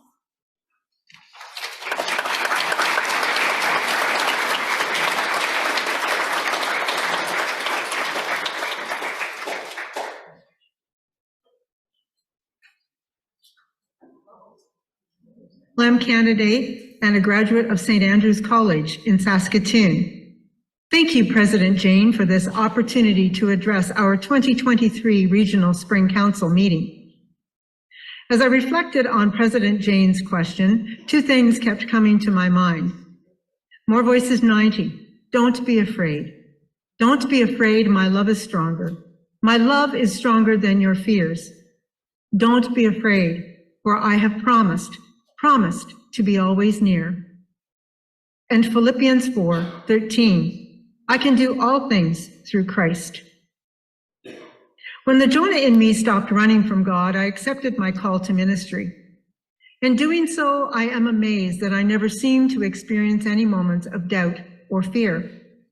I boldly move forward, sharing and living the good news of the gospel with everyone I meet. I boldly share God's love and my love for all humankind and creation. I boldly challenge others to do likewise, remembering God first loved us. When I think of courage, I think of vulnerability, mine and that of others that I have the privilege of meeting on my journey. Although I am set apart by my calling and training, I am among people, not above people, as I too experience pain and sorrow and live through my shortcomings, as I welcome God's love, grace, mercy, and forgiveness. However, I also experience and live a life of joy, celebrating God's goodness in my life and in all creation. Ministry does require courage, courage to be in this world, but not of this world. Courage to encourage others, to experience and bear witness to God's presence at work in their lives and in all creation. In ministry, as I serve God and others, I am bold and courageous. I am without fear in all I do. Why? Because God has promised to be always near. Because God strengthens me, making the impossible possible. God is always with me. I am never alone. Thanks be to God, and thanks be to God for my calling to ministry. I am walking a journey of joy as I serve God and others. Thank you.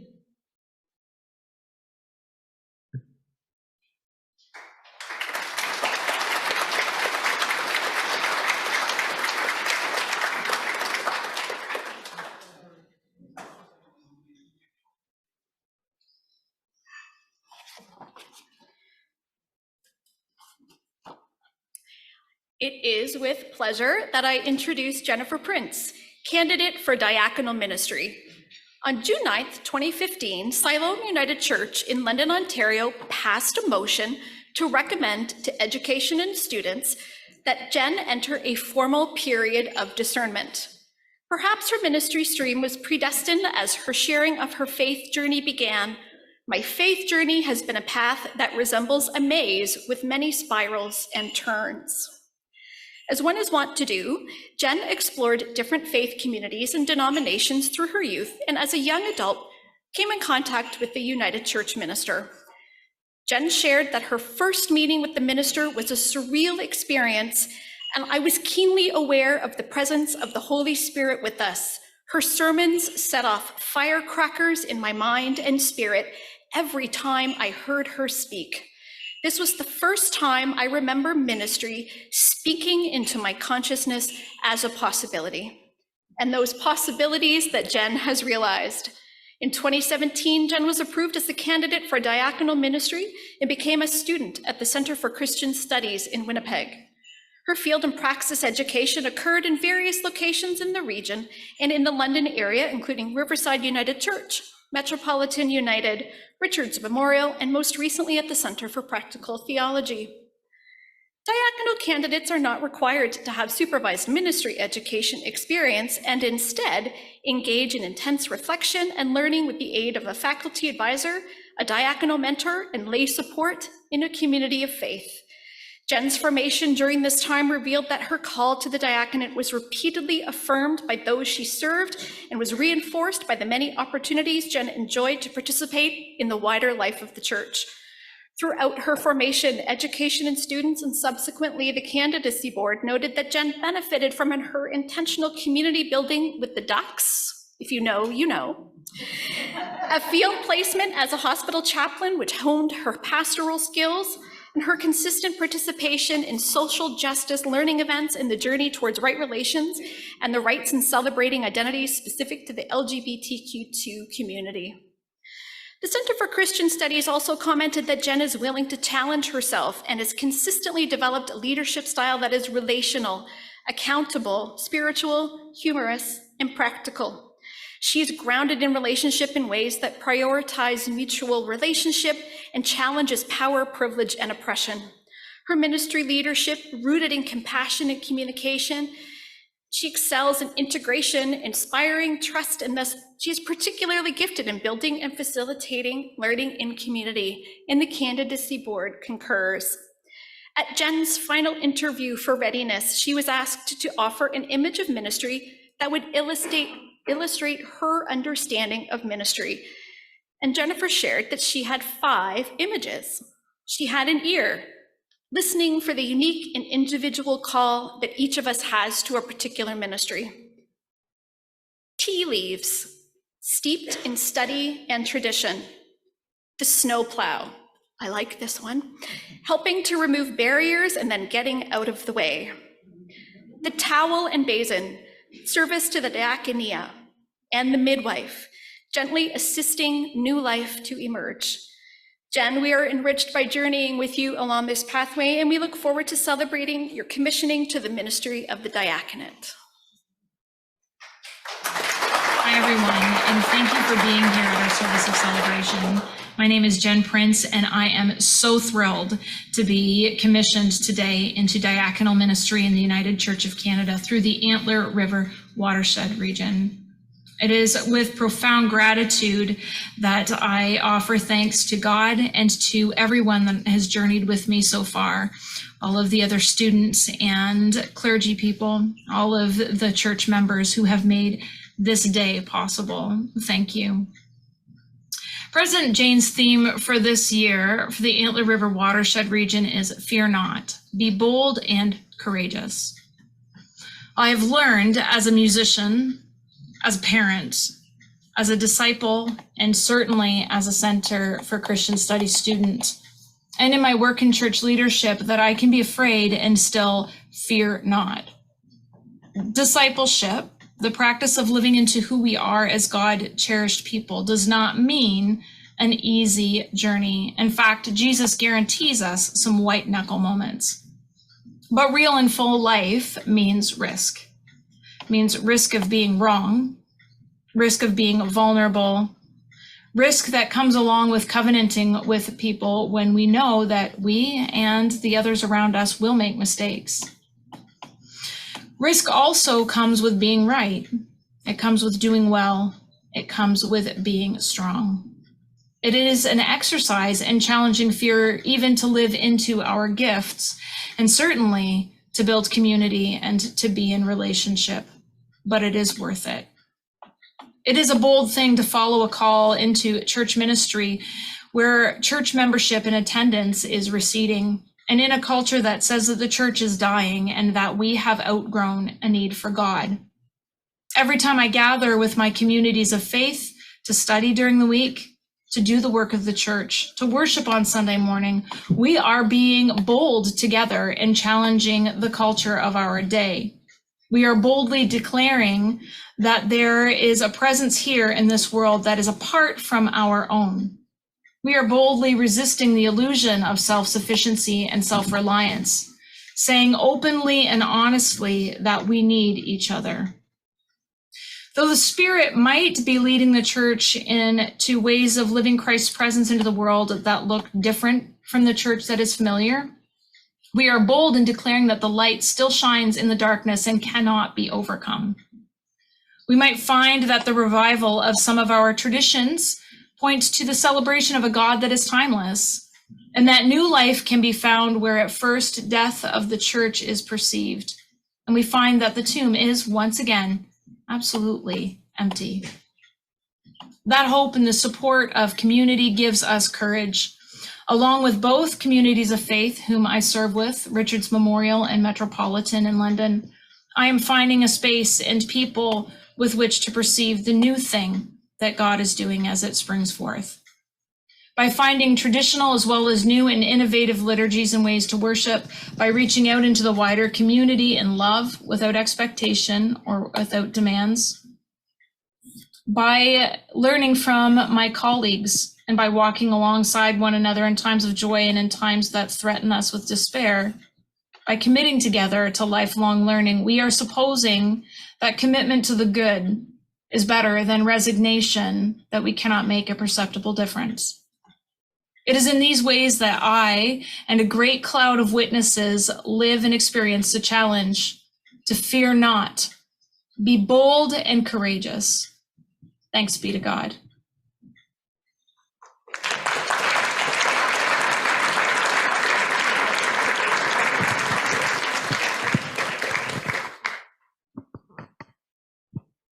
Is Jen in the room? She's online, and I know that Nancy is online. So, anywho, so they're not in the room right now, although I can confirm they were at First United in St. Thomas earlier this morning for our rehearsal for the celebration of ministry service. So I have seen them. I know they're looking forward to tomorrow, and all is well. That would be that. And now I am going to turn to Ryan Baxter, who's going to come forward and give a presentation. And part of the presentation is also happening from the Zoom community. So I'll just let you take the whole load from there, Ryan, and introduce yourself, your position, your raison d'etre, all that. Sure. Thank you, Jane. Good afternoon, everyone. Yeah. And congratulations to Nancy and Jen. This is my first time at a regional council meeting like this, but you don't have to go far to find people you know. I lived in Winnipeg for a while. I lived with a woman who was a retired church minister, United Church minister. She texted me about 3 weeks ago. She's like, "Do you know Jen Prince?" I'm like, "I know the face, but we haven't met each other yet." She's like, "Oh, she's at my house for dinner." So it's great to meet people that I know, even if it's my first time here. My name is Ryan Baxter. Sarah Charters is joining me online, so we'll take turns a bit in this presentation about the United Church of Canada Foundation. I'm also sort of here in a second capacity as organist and music director at Roundtree Memorial United in London, and my illustrious chauffeur, Wendy Noble. So for those of us in the room, you might be able to hear Sarah, but not necessarily always see her on the screen. But for those on Zoom, you'll have the distinct privilege of seeing and hearing Sarah. So firstly, do you mind if I just say next when I'm ready for the next slide? Does that work okay for the tech team? Awesome. There we are. So if you're not aware, in 2002, the executive of the General Council of the United Church of Canada created the foundation as an arm's length body to be expert in the management of trusts and endowments that support the work of the church. Currently, the foundation has over $91 million in assets, which is a lot of growth in a short amount of time. Those funds are held in over 515 individual endowments and other long-term funds, which were created by generous United Church people and communities of faith over that time. The funds support a variety of things and work in our church, including the United Church Archives, United Church congregations and related organizations, mission and service in the church, Indigenous justice and ministries, and education, both theological and continuing education for those in mission and ministry.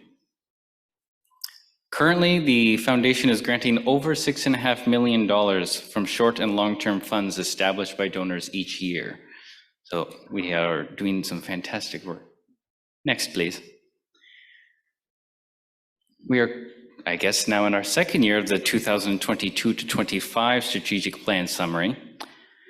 This strategic plan is strongly aligned with General Council Office's own strategic plan, but we have a particular area of focus at the foundation, and that's attracting and deploying financial resources. We have the distinct fun and privilege of spending other people's money on great projects. Our purpose is to foster deep spirituality, bold discipleship, and daring justice by attracting and deploying financial resources. Through capacity building, convening, granting, and careful stewardship of the funds entrusted to us, we support congregations, ministries, and programs that enrich the United Church of Canada, create a more just planet, and celebrate God's abundance in the world. Next, please. The foundation currently has 4 priority areas that we're focusing on for our investments in granting. These are in no particular order. Each is just as important as the next. The first I'll talk about is anti-racism. For example, in our investments, that might look something like windmills, something we support. Windmills is a series of microloans that help skilled immigrants and newcomers to Canada get accreditation as they seek work in Canada. In our granting, this includes things like educational events and programs held and offered by communities of faith and congregations. Secondly, climate justice. In terms of investments, this looks like investments that we put towards clean tech and biofuels. In our granting, this includes education and engagement programs, but also a lot of practical implementation, things like geothermal heating for church buildings, solar power projects, retrofitting to make buildings more sustainable. Thirdly, reconciliation with Indigenous peoples. In our investments, for example, this looks like our work with Raven Capital. Raven Capital supports Indigenous entrepreneurs across the country. In our granting, this is a variety of programs and initiatives by communities of faith. For example, the Treaty Land Sharing Network. This is a land sharing network in Saskatchewan where farmers are offering safe access to land for Indigenous peoples to practice their culture and their ceremonies. Communities of faith, of course. We're still exploring at the foundation what this looks like in terms of the investment side of our work, but in terms of granting, over $1 million in grants each year end up in communities of faith. We also run educational webinars for congregations, and there are investment opportunities available for congregations themselves, and Sarah will talk a little bit about that later. Next, please. I'm going to turn it over to Sarah now for a few slides. Sarah is the president of the foundation. Thanks, Ryan. And it's good to be here with you folks today. When we think about how we offer our services. So we need the Zoom audio. Please hold. Sarah, can you hear me now? Oh, we can hear you on Zoom. Yes, Sarah.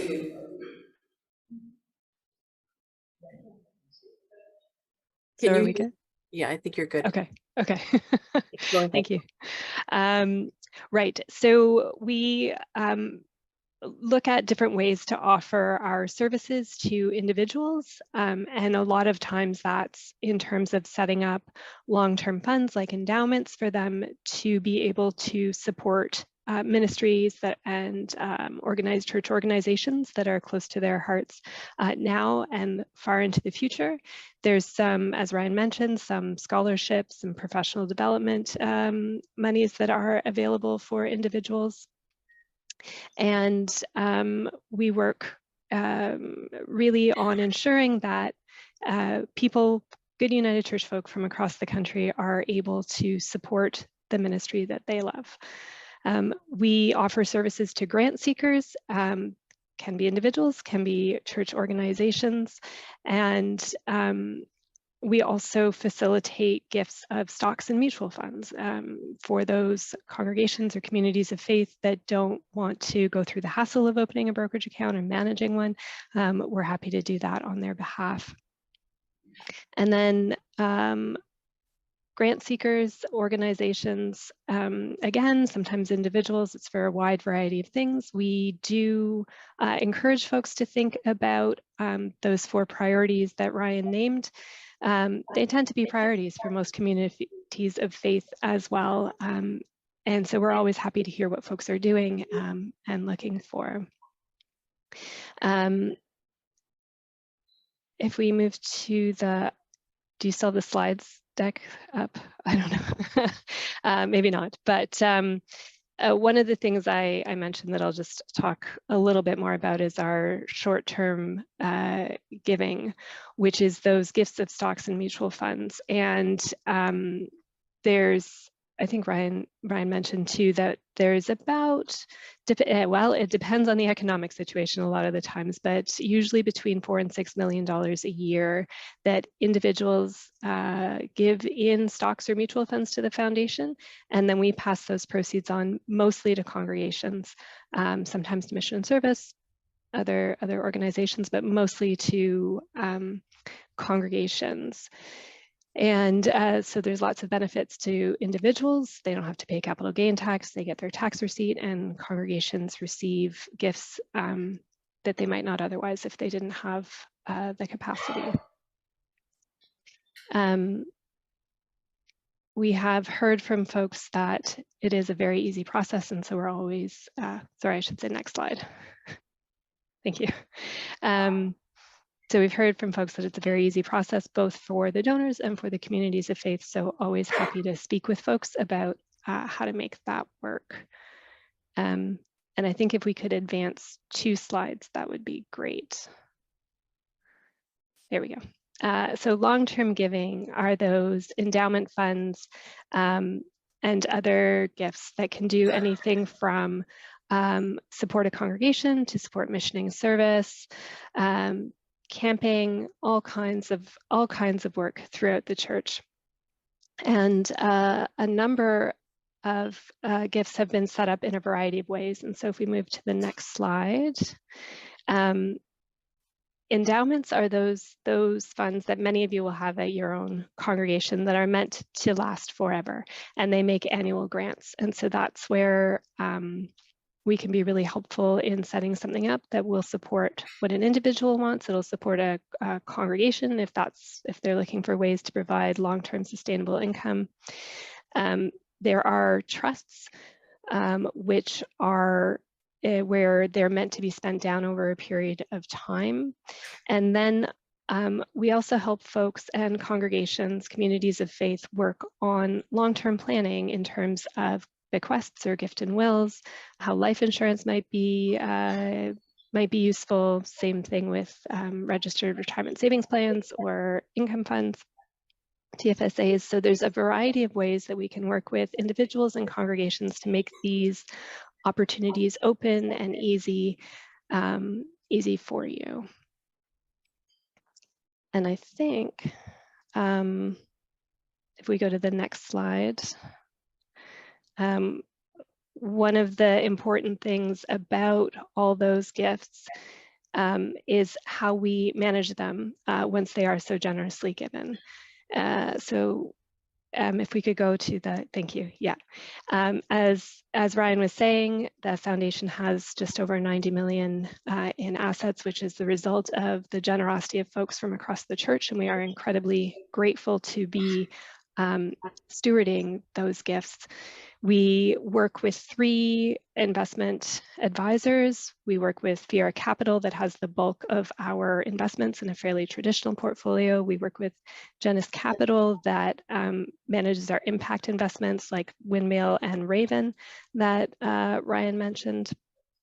And those are ones where we're looking for a social or environmental return alongside a financial return. There's a typo in her slide here, but the bulk of what the funds that we hold are endowments. We do have, it's actually 104 restricted funds, so we'll need to adjust that. But the other thing to say about our partnership affiliations, as on the slide, is that all 3 of those investment managers offer their services to United Church organizations and individuals at a discounted rate. And so if you're looking for options for investing, they may very well be something to explore. And if we could go to the next slide. Yeah. Yes. Our impact investing, I mentioned briefly, we're looking for that social and environmental return alongside a financial return. It's because as a foundation, Canada Revenue Agency only mandates that we only have to give away 5%, the equivalent of 5% of our assets every year. And that means that the other 95, it's actually more like 90, 93, 94 for us, but that other huge amount of money, we want to make sure that it's doing all the good work it possibly can alongside granting out every year to ministries across the church. So we want to make sure that our investments are aligned with our mission of doing God's work. We want to use those to sort of complement and enhance our granting programs. There's some interesting things we can do in investing that we can't necessarily do in grants and vice versa. And yet we want to be sure that we're still meeting our financial obligations and that we're able to show that those investments are actually doing the good we expect them to do. Next slide, please. And Ryan, I think you're going to take the microphone back, if I'm not mistaken. Sure. So there's a lot of nuts and bolts to the foundation's work in investing there. Let's talk a little bit about grants, where some of this good money is going. The two main granting programs that the foundation holds, one is called Seeds of Hope, the other is scholarships and academic awards. And there are other opportunities across the church when it's appropriate for that money or for that investment. First thing, before we talk a bit about grants, it's really important, speak with foundation staff if you'd like to make an application. But we're here to help you. It shouldn't be, we don't want you to feel like you're guessing when making an application for some kind of grant from the foundation. You can call, email, visit the website for details on applications and past examples. We're always here to help you. We're going to highlight a few, but just before then, Seeds of Hope grants, these benefit the United Church of Canada in some way. Innovative and encourage new expressions of ministry. They continue to have an impact after the grant is expended. So Seeds of Hope is designed for not necessarily a long-term project, but a project that has long-term impact.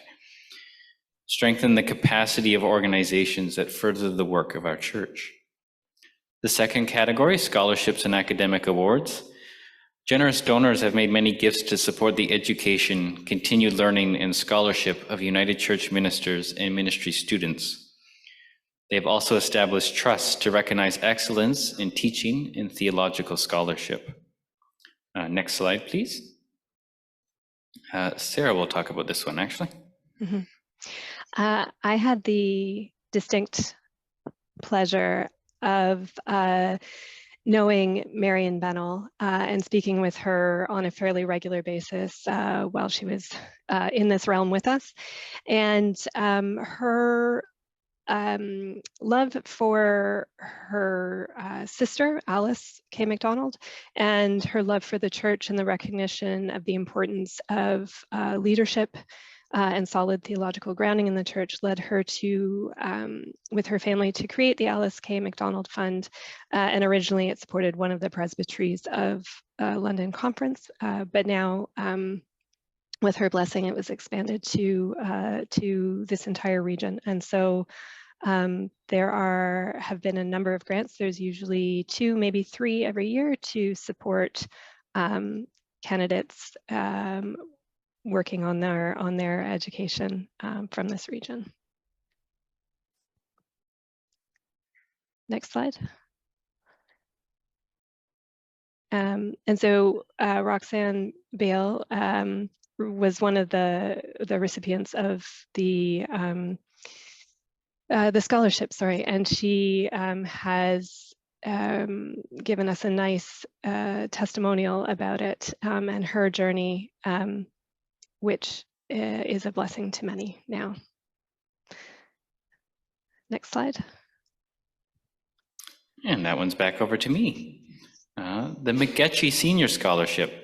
This is a prestigious award within the church that's funded much good research work and thought and leadership.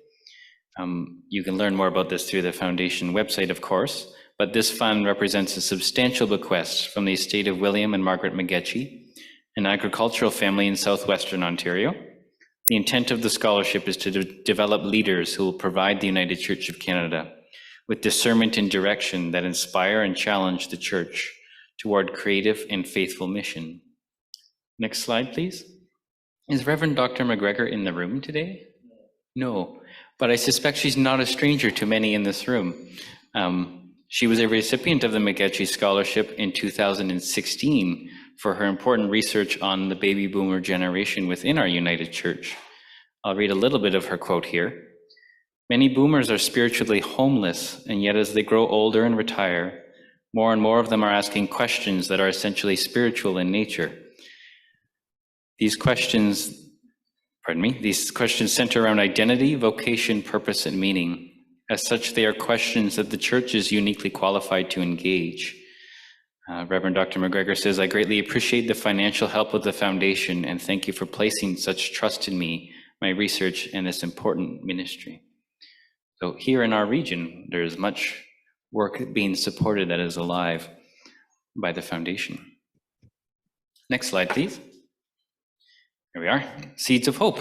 Here's an example of a Seeds of Hope grant that fits within our reconciliation with Indigenous peoples priority area. Last spring, $4,500 was awarded from the Alfred J. Mitchell Trust to the Five Oaks Center, not far, in Brantford. Indigenous Governance 101 will be created and presented in consultation with the Indigenous Program Coordinator and Six Nations Elder. A leader will be hired to write curriculum and lead programming on the basics of Indigenous governance. The curriculum will be structured to help newcomers and settlers to better understand the function and culture of Indigenous communities. Next slide, please.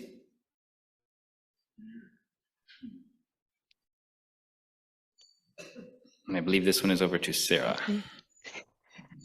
We're trying not to ping pong back and forth too much, but the tech team are doing an amazing job. Thank you. So one of the grants that we made in 2020 was to the Pierce Williams Summer Camp.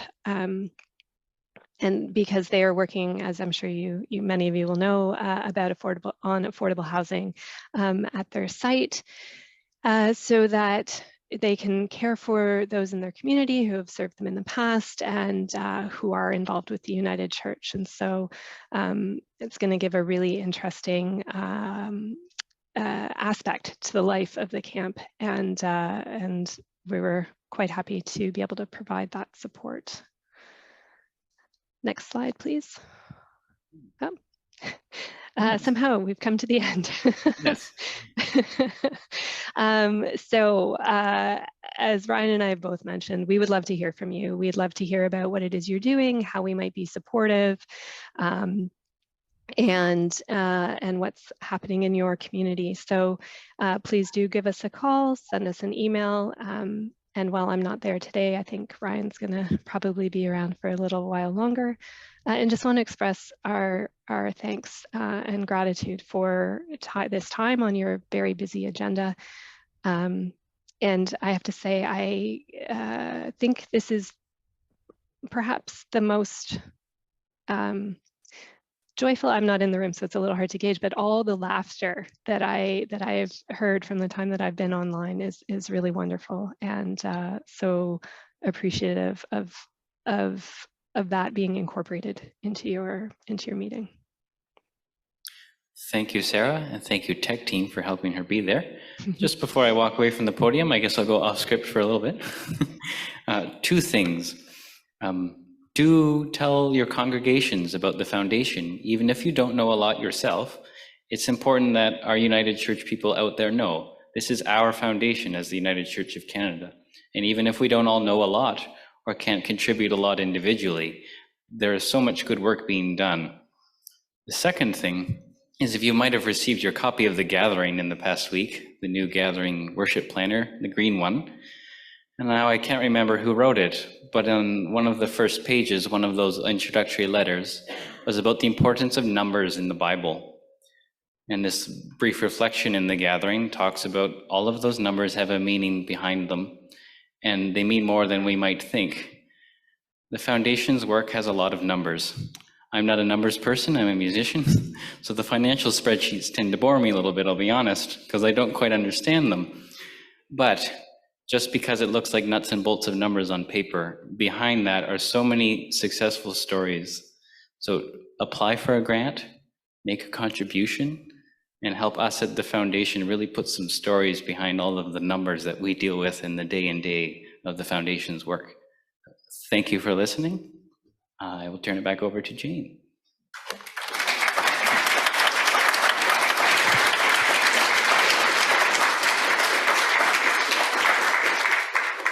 Thank you so much, Ryan and Sarah on Zoom. That was a lot of information, and it's important information, so thank you so much for sharing that. If anyone has questions of Ryan or in the Zoom community of Sarah, please approach them, and I'm sure you'd be happy to share information or direct people to where they can get information. All right, is there yet a stewardship video? By Brenna Baker. Yes, there is. My name is Brenna Baker, and I bring you greetings from the Community of Faith Stewardship Support Team. I serve at our General Counsel office and am deployed to work with our 3 Southwest Ontario regions. Thank you for making some time today to hear a bit about our stewardship offerings, as well as the impact that mission and service is making around the world. In much of the teaching and coaching work that we do around stewardship, we talk about invitation. So, to invite you into this conversation, I wonder if you might think of a time when you were invited to do something in a really meaningful way. I'm even going to take 30 seconds of my time to let you think about this. Maybe write something down, maybe turn to the person beside you and chat with them. What made the invitation meaningful in this memory? And what made you say yes?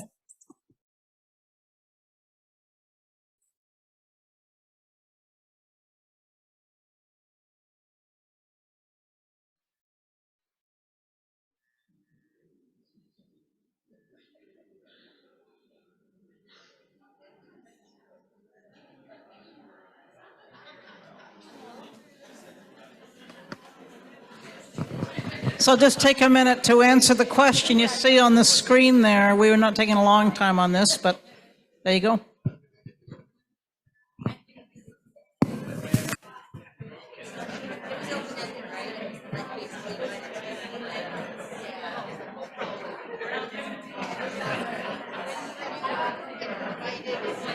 Whether your memory was about saying yes to a social event, to joining an organization, maybe to helping a neighbor, or even a marriage proposal, I bet you said yes because you felt invited in a personal, intentional way, and you were inspired by the possibilities the invitation offered, either for yourself, those you love, or your wider community.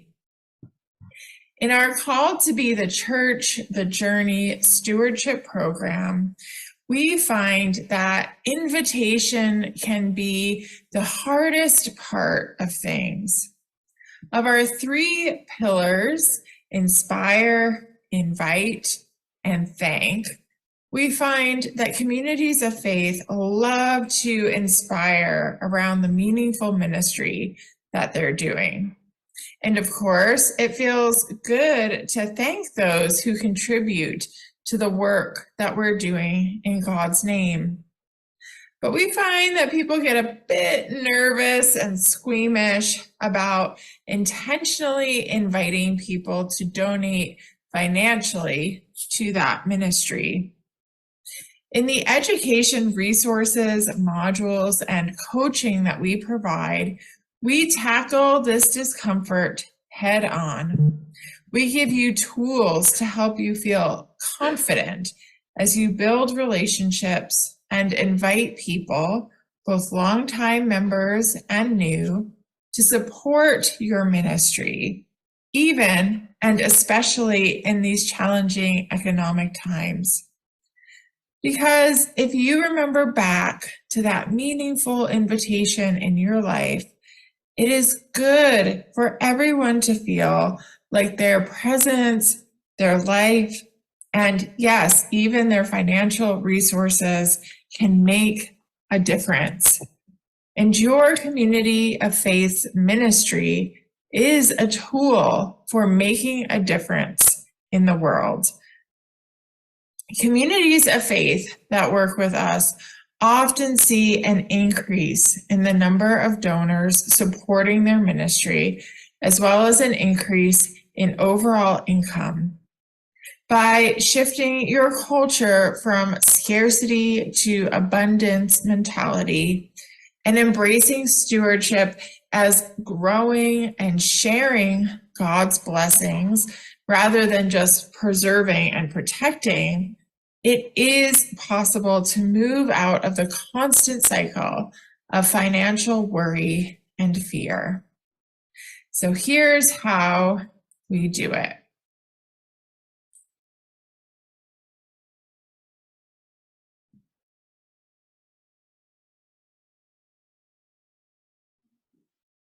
First, individuals or teams join us for one session on Zoom called Getting Started in Stewardship.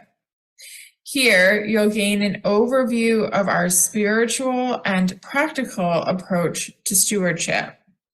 We'll answer questions like, why do people give? And why would they give to our church? And is stewardship the same as fundraising? We'll then offer you 3 practical assignments to complete before you move on to the next step of the journey. Stewardship is Discipleship is a Bible study to explore the theological basis of Christian stewardship, namely that we are created in the image of a generous God, made to be generous people. Then your practical data worksheet will help you get a handle on your community of faith's giving trends and patterns, including what's going well. We always want to find good news, and where you might grow generosity. Last, we provide you with support on why you need a stewardship team. Gathering this team will be critical to moving on to the next step in the journey. Stewardship is all about relationships, and this work can't be done alone. Once you have a team ready to go, you can jump into another one of our modules.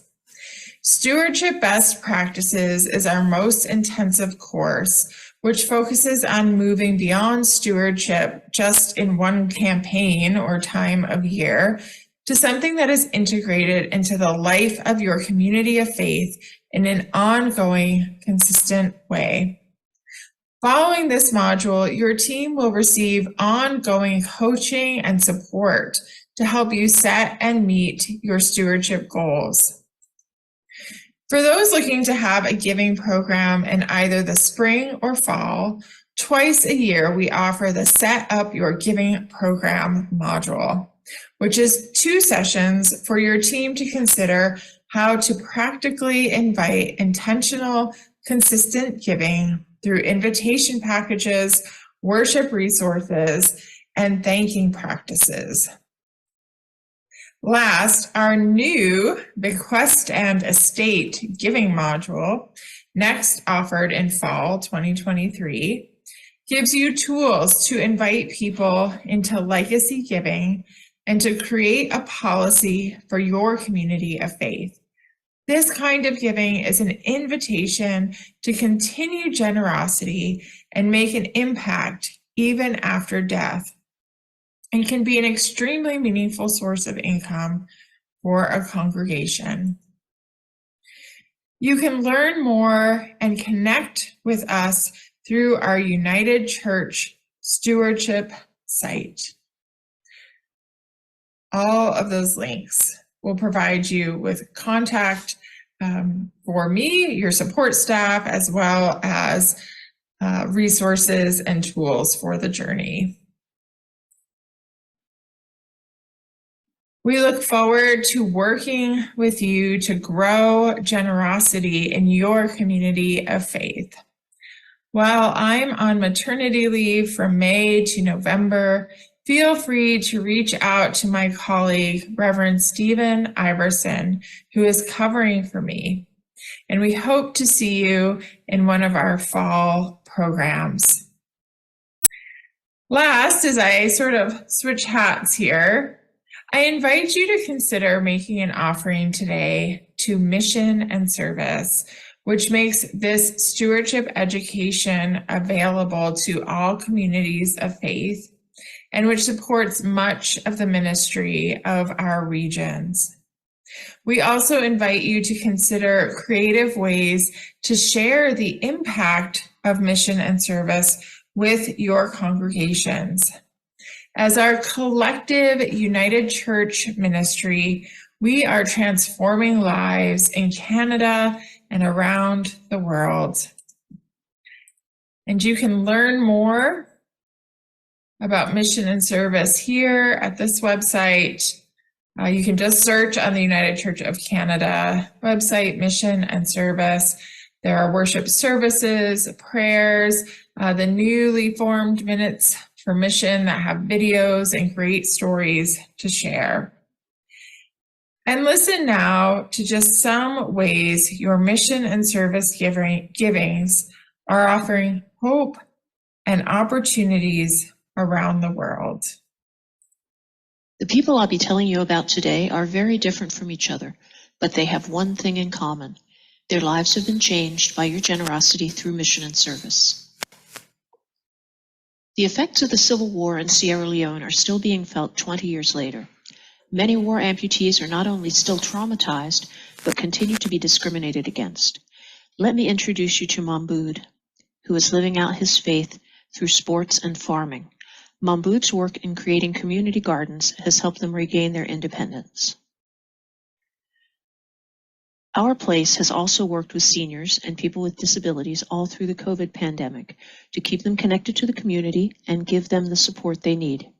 Robert is just one example of the people your mission service gifts are helping, and allow me to echo his heartfelt thank you. Mission and Service will continue to support the people of Ukraine, both within and outside the country, as they try to recover and rebuild their lives. Your gifts are making a difference to the thousands who have been impacted by this war. As Paul says in Philippians 1, verse 3, "Every time I think of you, I give thanks to my God." We are grateful for all you and your communities of faith do for mission and service. Thank you for sharing God's abundance.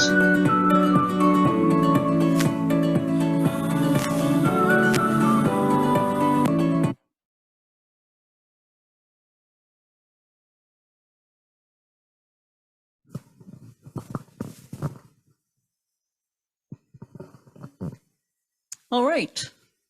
Well, lots of things to consider and think about. Lots of good work being done.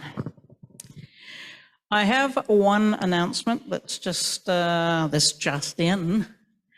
Are there any United Church ministers here or online, or do you know of any that have a Ukrainian background? It is a request from the Canadian Council of Churches. They want to set up a support group or ministers from the Ukraine or with Ukrainian connections. And if you are able to respond to that in any way or have knowledge of that, would you please let Tanya Cameron know? And she's at table 19, which is over in the back there, the staff table, okay? So connections related to the Ukrainian situation. All right, now, I want this recorded because I think this is really important for everybody to know this, because I've been in London or London area since 1990, so I have attended many London conference meetings that eventually transitioned to Antler River Watershed Regional Council meetings. And I want you to know that we are so ahead of schedule that what we are going to do now, which was planned for a different point on the agenda, is we have time now to look at the presentation of in memoriams and going forward. And our supper that was planned for 5:30 is now even going to start a little earlier too. Whoa. Cheryl Bolton, I'm just saying, when you take this over, you know. Okay, there's always somebody. All right, so let's just take it. This is a time in our gathering, at every gathering, that's really significant as we remember and give thanks.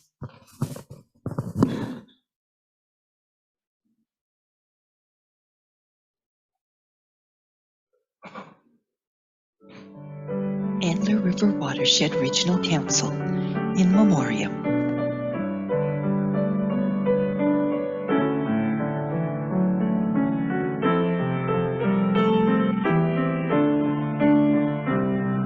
We honor our friends, colleagues, and leaders who guided the church with their living.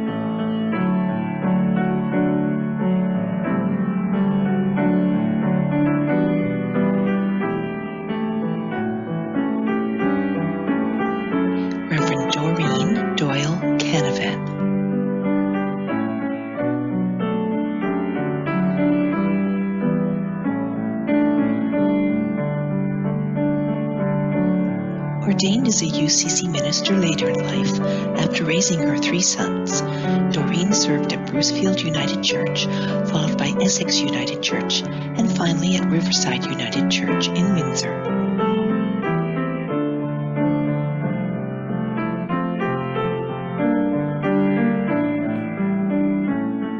Reverend Mary Elizabeth Beth Chapman.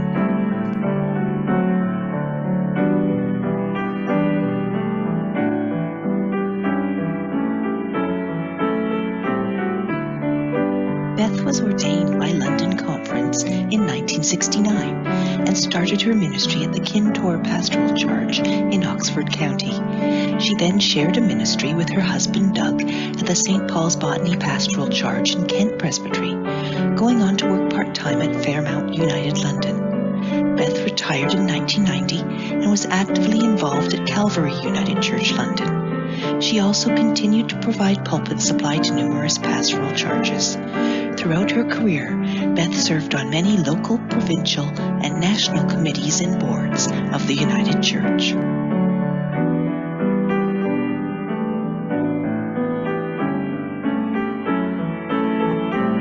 Reverend James Jim Evans.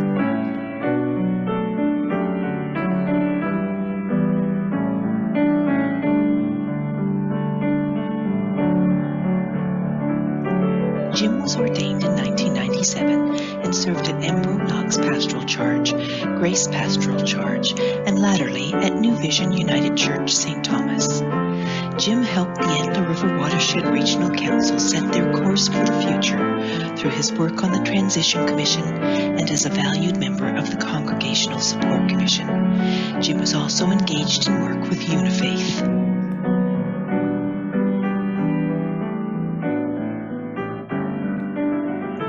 Glenda McMillan.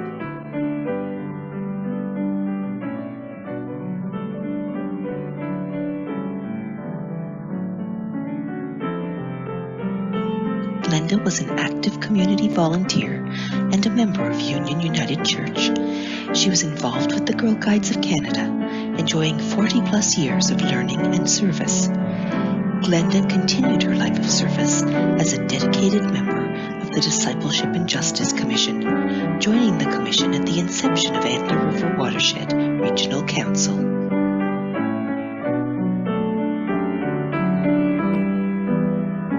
We give thanks for the life and ministries of Reverend Doreen Doyle Canavan, Reverend Mary Elizabeth Beth Chapman, Reverend James Jim Evans, and Glenda McMillan.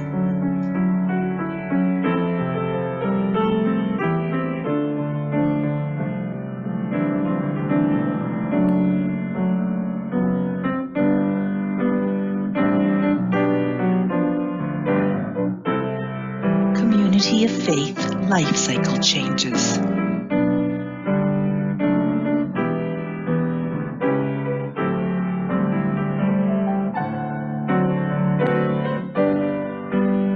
Disbandments. With thanks for their legacy and faithful service. Ravenswood United Church, Lambton Shores. Fourth Line United Church, Blenheim. St. Paul's United Church, Sarnia.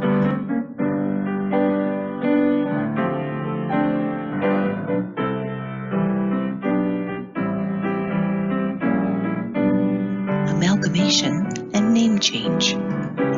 Victoria Avenue and St. Paul's United Churches amalgamated to form St. Paul's Victoria Avenue United Church, Chatham, Rural United Pastoral Charge. Working towards amalgamation, Park Hill United Church and Thetford United Church.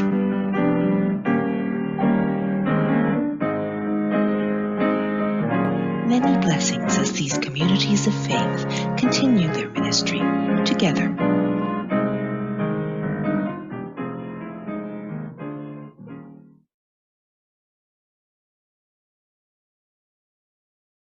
We celebrate the following anniversaries of ordination, admission, commissioning, and recognition. 10 years, Sandra Bendall, Melody Lovering, Christopher Mazandu, Laurie O'Leary, Pamela Wilcox.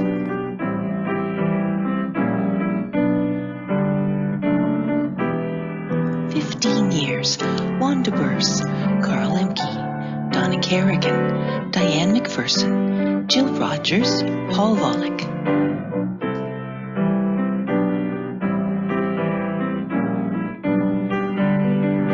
20 years, Deanna Gibson, Stephen Longmore, Mark Perry.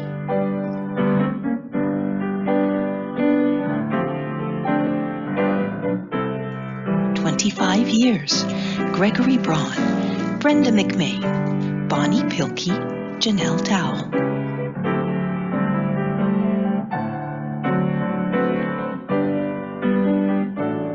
30 years, Geraldine Tam. 35 years, Sheila McGregor, Colin Swan, Catherine Tubble.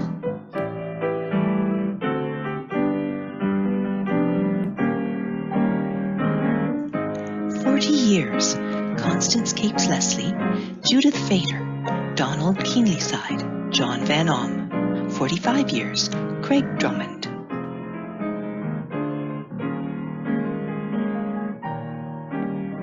We celebrate our jubilants.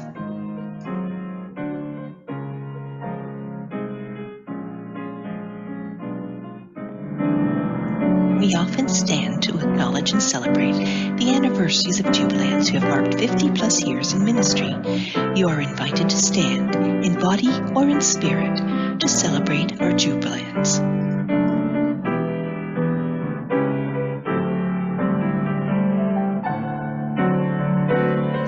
Years, Lorenzo Ramirez.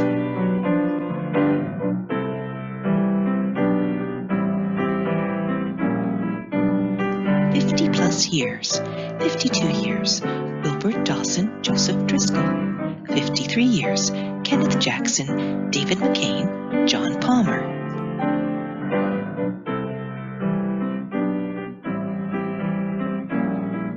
56 years, Morris Francis.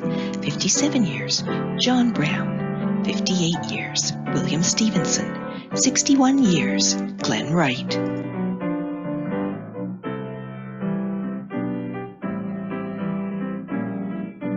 "63 years, Arthur White.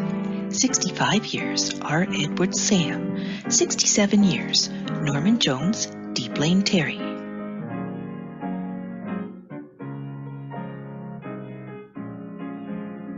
71 years, Lewis Snow.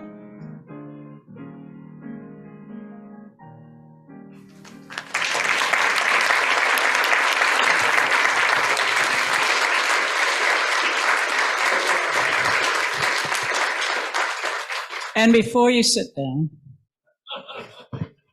just like to take a moment to bring our hearts together in prayer and unite our spirit as we remember and as we give thanks. Holy One, Spirit, God, we give thanks for the life, work, and ministry of those who were named today, those who have enriched the church and blessed the church through their lives and their ministry and all that they have shared. We give thanks for the communities of faith that have been faithful in service. And though their doors have closed, their ministry continues. And we celebrate new ways of being the church through amalgamation and congregations coming together. And we celebrate too all those whose ministries are long-lived and milestones that are worthy of being acknowledged and celebrated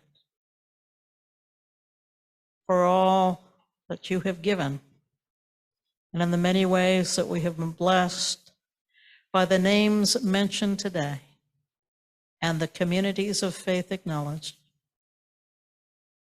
We give thanks, Almighty God, for the richness of your blessings. Amen. Now you can be seated.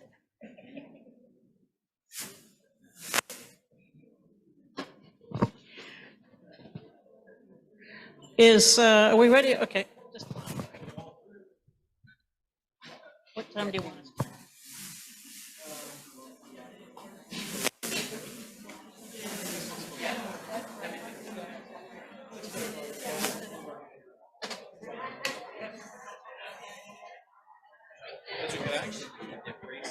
We could actually be back at 6:30. Okay, let's just, okay, I have a question. All right, I have a question. This is not on the agenda at all. And Zoom people, maybe just show of hands, and then Mark, you can let us know. This is not a poll. This is not a poll. Well, it is a poll, but it's not a votey thing. Yeah, exactly. Okay, so here's the thing, and the thing is this. Like I said before, not to gloat. Oh, sit down and do your thing. Are we warm and cool to the idea? So, all right, so we're running early on our agenda, and then we're going to go through supper at 5:15. So, on our agenda originally, we said we were going to be back at 7. And then Carrie suggested we could come back at 6:30.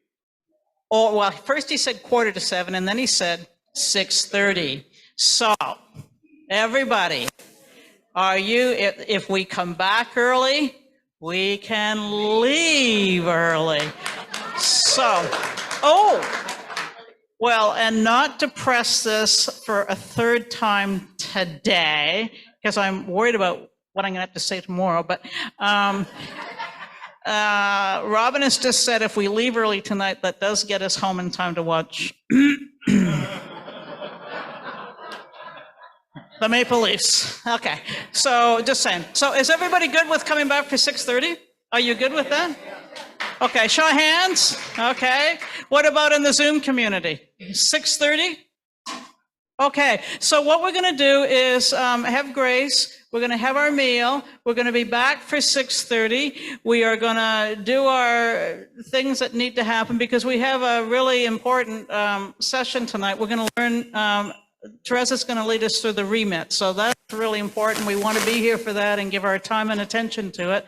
And then things should go along tickety-boo, and then we'll just leave a little earlier, okay?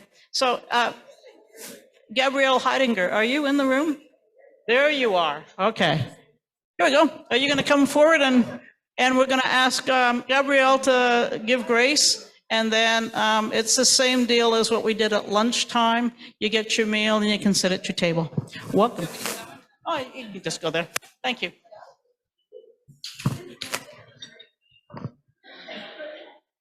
All right. Will you join with me in prayer?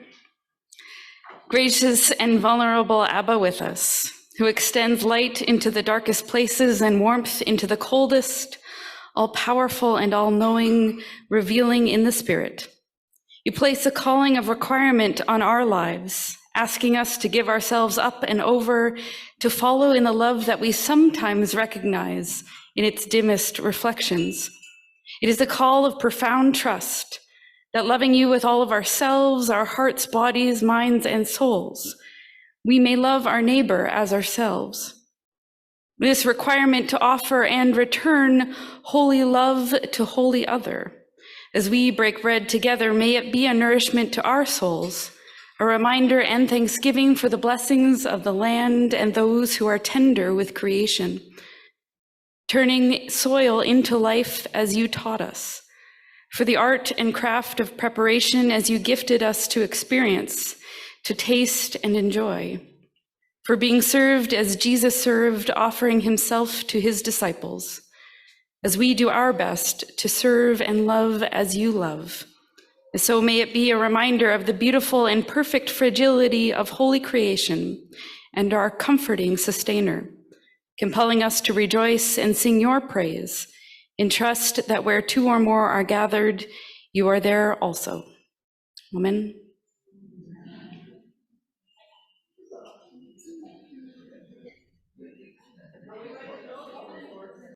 There we go. Hallelujah. Okay. It is 6:30, the time we all agreed would be the time that we came back.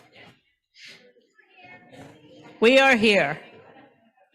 Now, before we get started, Therese, just give me a second, because here's what happened. Here's what happened. In the database of the church, some information was not where it was supposed to be. And so that meant when we saw the PowerPoint presentation, the slideshow earlier, and anniversaries since people's ordinations, well, I was trying to figure out that most of those people, it would have been ordinations as opposed to some of the other forms of ministry. So what happened, or maybe it's just those, yeah. Anyway, what happened was two names officially were not noted that should have been, and we're adding a third. So the milestone is that 40 years since ordination, Doug Wright. And also, David Duncan, who is in Woodstock. So those are the two in the database that should have been on our slides. But we know, because she was a classmate of theirs, of David and Doug's, that Cheryl Ann too is marking the 40th anniversary since her ordination.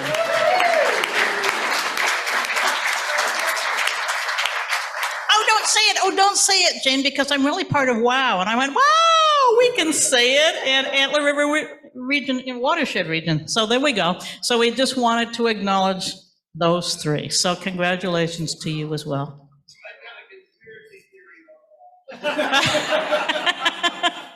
Later, Doug, later. Did you write a play about it?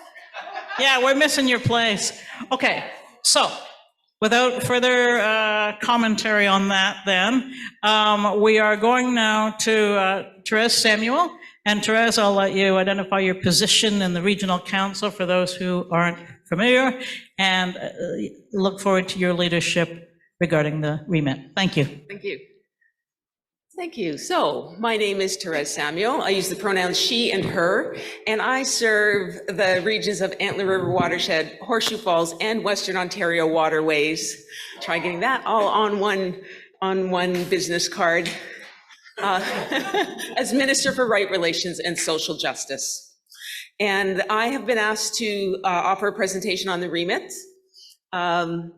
So for this presentation, I encourage you to be prepared to take notes in case you have a question as it goes along. And if you need paper, I even brought scrap paper in case anybody needs some paper. Everybody's prepared, great. So as you hopefully know, there is a remit which has been sent to each pastoral charge. It sounds like some pastoral charges folks don't have it or don't know where it went. It is available on the web, and the website where you can find that will be at the end of the video presentation. So have your paper handy. And many questions have been asked already, and hopefully these presentations will help to clarify some of those questions. It also is a presentation that is almost the one that will be available for pastoral charges. So it will be put on the website. The beginning conversation which is a 20-minute clip in the video that you're going to see, is a little bit longer. There were some important things that were covered, but due to the time that we have here today, I edited some of that down. And so the first is a 21-minute video, which is a conversation between Reverend Kathy Hurd, a non-Indigenous minister, retired minister, and Reverend Maggie Dieter, who is an Indigenous minister currently serving in Western Ontario Waterways. And so they share with conversation and storytelling their reflections on the remit and historical relationships of the Indigenous church with the wider United Church in their memories, for the most part, and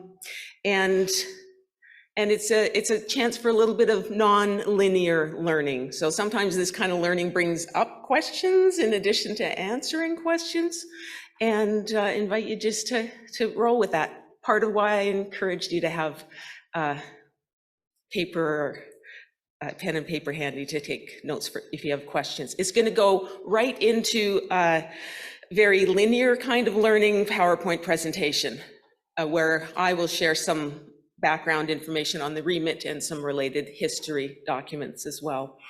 And then the third part is just a 4-minute clip where Martha Podoniquat, the Community Capacity Development Coordinator for Indigenous Ministries and Justice for the eastern part of the United Church, includes our region.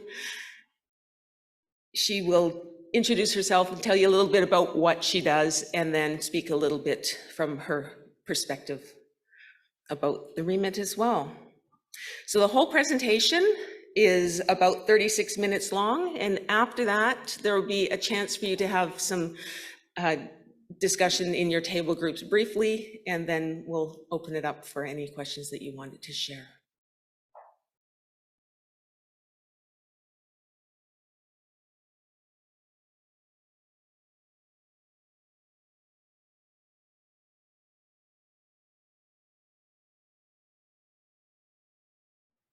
Well, welcome to this conversation. I'm Kathy Hurd. I'm a retired United Church minister. I met Maggie in 1996. She was beginning her training for ordination, and I went to work with her at Cape Croker for 2 years. And then I pulled out, and Maggie stayed on, but I remained as the supervising minister. And so we had I had a wonderful introduction into Anishinaabe culture and story through Maggie, and then we've kept up along the way, and she's been an important part of my journey and learning. Thanks, Kathy. My name is Maggie Dieter. I am a United Church minister currently serving at New Hamburg, just outside of Kitchener. And before that, I served a number of years, 9.5 years at the General Council office, serving in the Indigenous Justice, Indigenous Ministries unit as their executive minister. That after leaving the Saugeen Ojibwe territory, serving that area for 15 years. And Kathy was a wonderful companion as I started my journey in ministry, grounding me and giving me wonderful guidance. And I know that she was, Kathy, you were warmly welcomed, so much appreciated within the Nehashin community, and that relationship I know has lasted for you. You've maintained relationships through the years. So it's good to be with you today and good to have this conversation with you. Yes, and you were one of the first people who came to mind for me when I heard about the remit, which is the reason for this conversation. First of all, it's a category 3 remit. If you don't vote, it counts as a no. Category 3 remits are really hard to get past. And so I really wanted to make sure that we provided congregations with as much information as we could. Mm-hmm. And the remit came as a response to the National Indigenous Council's request that the National Church identify and then remove the structural barriers. And the remit isn't exactly what was asked for, but I think that the purpose of the remit is to remove those barriers in a way that the Indigenous Church wants to, so that the Indigenous Church would have the freedom to develop structures that work for the Indigenous Church. Mm-hmm. Is that what you're understanding? Yeah, that's how I understand it, that it would enable the current iteration of the Indigenous Church to be able to define its structures and its processes without having to come to the General Council or executive or another remit to make these changes. In that is also the intention then to continue to develop new relationships, to create a new relationship that rather in place of mission to Indians, partnership in God's creation to all the earth. So we're talking about structures and processes, but also relationships. So we're merging relationships of what I recall the Indigenous Council relationships built on equity, respect, and mutuality. So, and those conversations, of course, we know, Kathy, have been going on for decades, and there's been a movement within our church for several years. So this is not something new. This is yet another step along the way. And I was aware of that. I know something of that story, but not everyone would. And so telling that story is part of why we said, yeah, let's have this conversation. I remember being at the first regional gathering for Western Ontario Waterways, which is where I'm based, and suddenly realizing that the All Native Circle Conference was gone, and the National Indigenous Council and the Council of Elders did exist, but the structure wasn't there. And I felt this, oh my goodness, we've taken apart what the Indigenous Church had built, and we don't yet have something else in place. And this isn't the first time that we took apart structure without the Indigenous Church being part of the conversation. Mm-hmm. Yes, structures were taken apart with the change in the from conferences to regions and removing that level. The Indigenous Church was impacted by that. So the All Native Circle Conference unfolded. there was a lot of grief, and my sense is likely still a lot of grief. The All Native Circle Conference was formed in the 80s. One of the structures that emerged, or needs that emerged from the conversation. And it's true, by the time the regions emerged and met, the Indigenous church was still not clearly defined.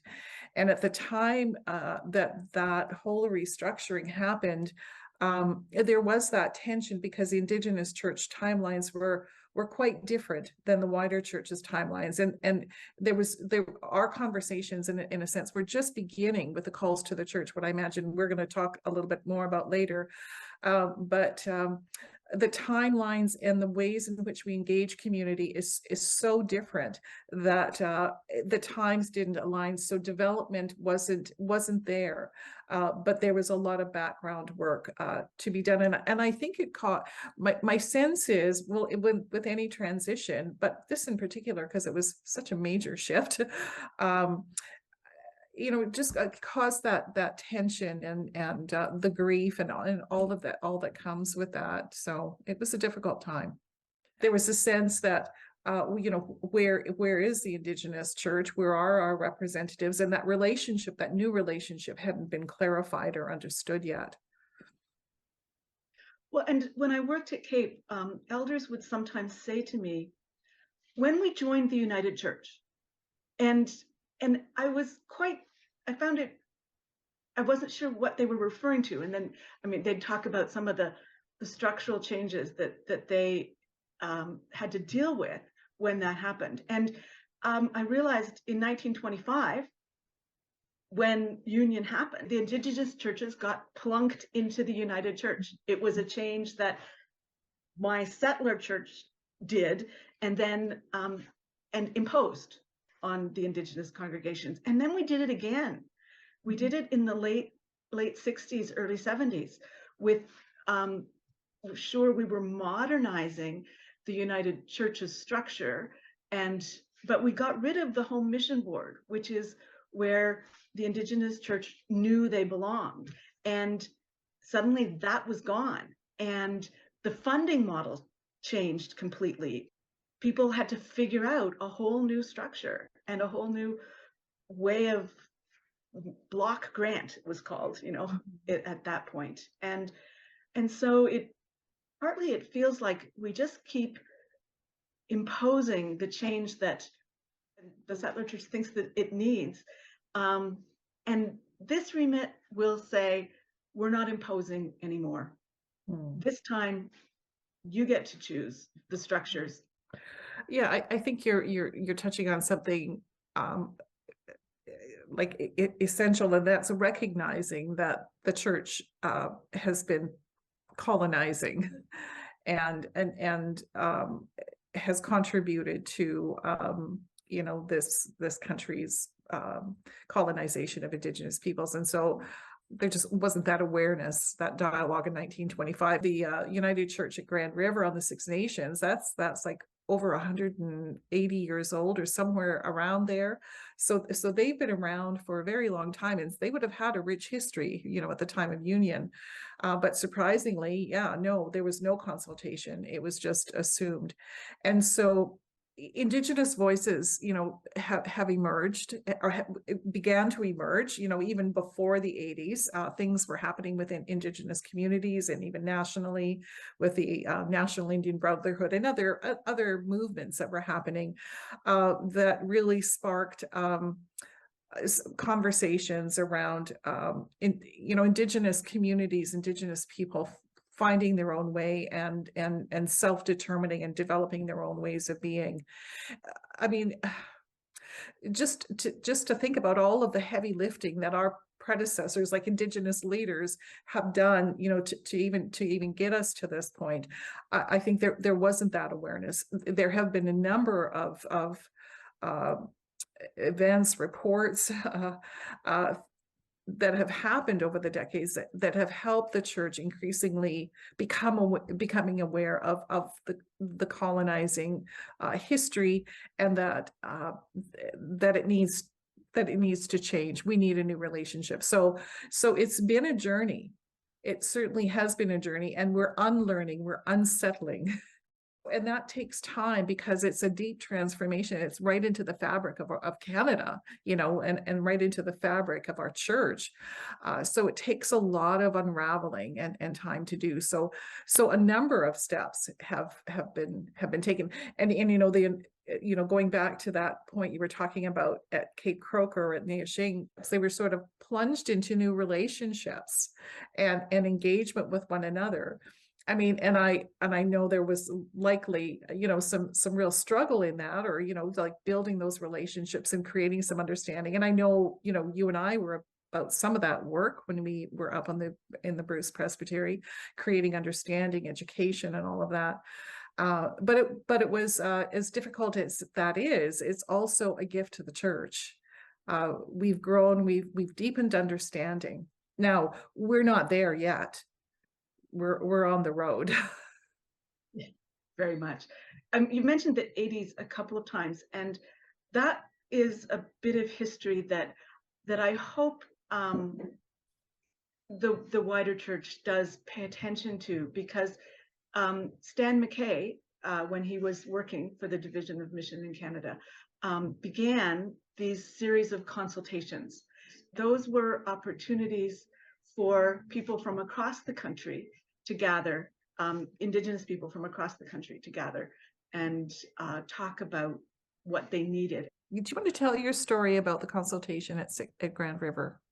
Yeah, my first husband was the minister at Ganawage, and so was participating in the consultations. He was inside, part of the conversation, and I was sitting outside in the sun reading a book. And just I would join them for lunch and heard a little bit about what was going on, and just stayed outside. And that memory came to me as as I looked at the remit, because I trust that there will be conversation that happens inside between Indigenous people, and I will be sitting outside of that. Mm-hmm. And that's okay. There will be time for relationship and conversation together, but it's okay to have that conversation happening among the people who are affected. Mm-hmm. And as the Indigenous church figures out how to embody their relationship to each other and to the wider church. Mm-hmm. That time was a real turning point when Indigenous community said, we need to have our own conversations. And I do remember, actually, it was my father who came home from one of those consultations. He was telling the story about how the leaders, the elders of the Indigenous community asked their settler friends, ministers to leave the room, and it was with respect and care and love, because there were important relationships, and the settler members of that meeting, they left, and so I mean there have been years and years and years, hundreds of years of oppression and exclusion and silencing of voices that the indigenous peoples were saying, no, we're going to use our voice. And I think, you know, to strengthen our voice, you know, in the context of our own community, where, you know, we bring similar values, and I mean, it's not diverse, but yet similar in many ways, ideas and values. That's part of strengthening and healing who we are after years of not being at the table and not having a place to practice and strengthen our voice. And it is ours to have. I mean, it is our God-given voice. And you know, I think about the apology. You know, the church recognized that they didn't see what they were doing, and did not recognize the value and the richness that was already present in Indigenous people. And so therefore, you know, we're all impoverished because of that. So at the you know, in the 80s, when that movement started to really strengthen, yeah, it really began. New things began to emerge. And I think it's important that we remember that truth-telling and transformation, especially in the context of our faith, is this essential part to getting to where we need to for new life and for new relationship. Reconciliation or transformation or right relations is not only about creating new processes and structures, especially in the church. We have to think about transformation of our hearts and why we're doing this in the first place, to understand it, at some level here, but at another level right here. I think that's the big journey, is connecting the two. And it was an elder at Cape Croker that taught me that the longest journey, is from here to our hearts. Yeah.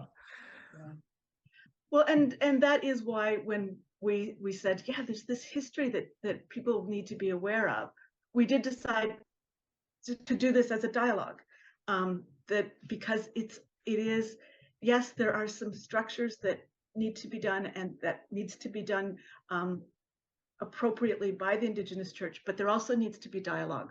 The settler church needs to understand what those structures are like, and what they are, and why they are designed the way they are. And that only happens if we talk. So we need to keep talking about the why and the history and the rootedness of who we become. Yeah, and it's interesting, we talk about the timeline of all the steps that the church has been on, and yet we're still learning about time in this whole process. It's the Kairos time, and the calls to the church mention that it can't be that Chronos time, because there's two different worldviews about time when you look at Indigenous community and settler community. And so there's going to be a clash, and it's going to take more time. It's going to take more conversation, and maybe, and I'm hoping, we don't know, which way this remit will go, but I'm hoping that this will be a time in the church where we re-engage in this conversation about truth-telling, about about the history of the church, and where we've come from, and where we want to go. And so, yeah, dialogue, like you say, it's so essential to understanding. I mean, we could read books, and that's great too. And there are a lot of resources and videos, but I think, like Marie Wilson said, talk to each other. We sort of have to reason things out together, and struggle together, and celebrate together.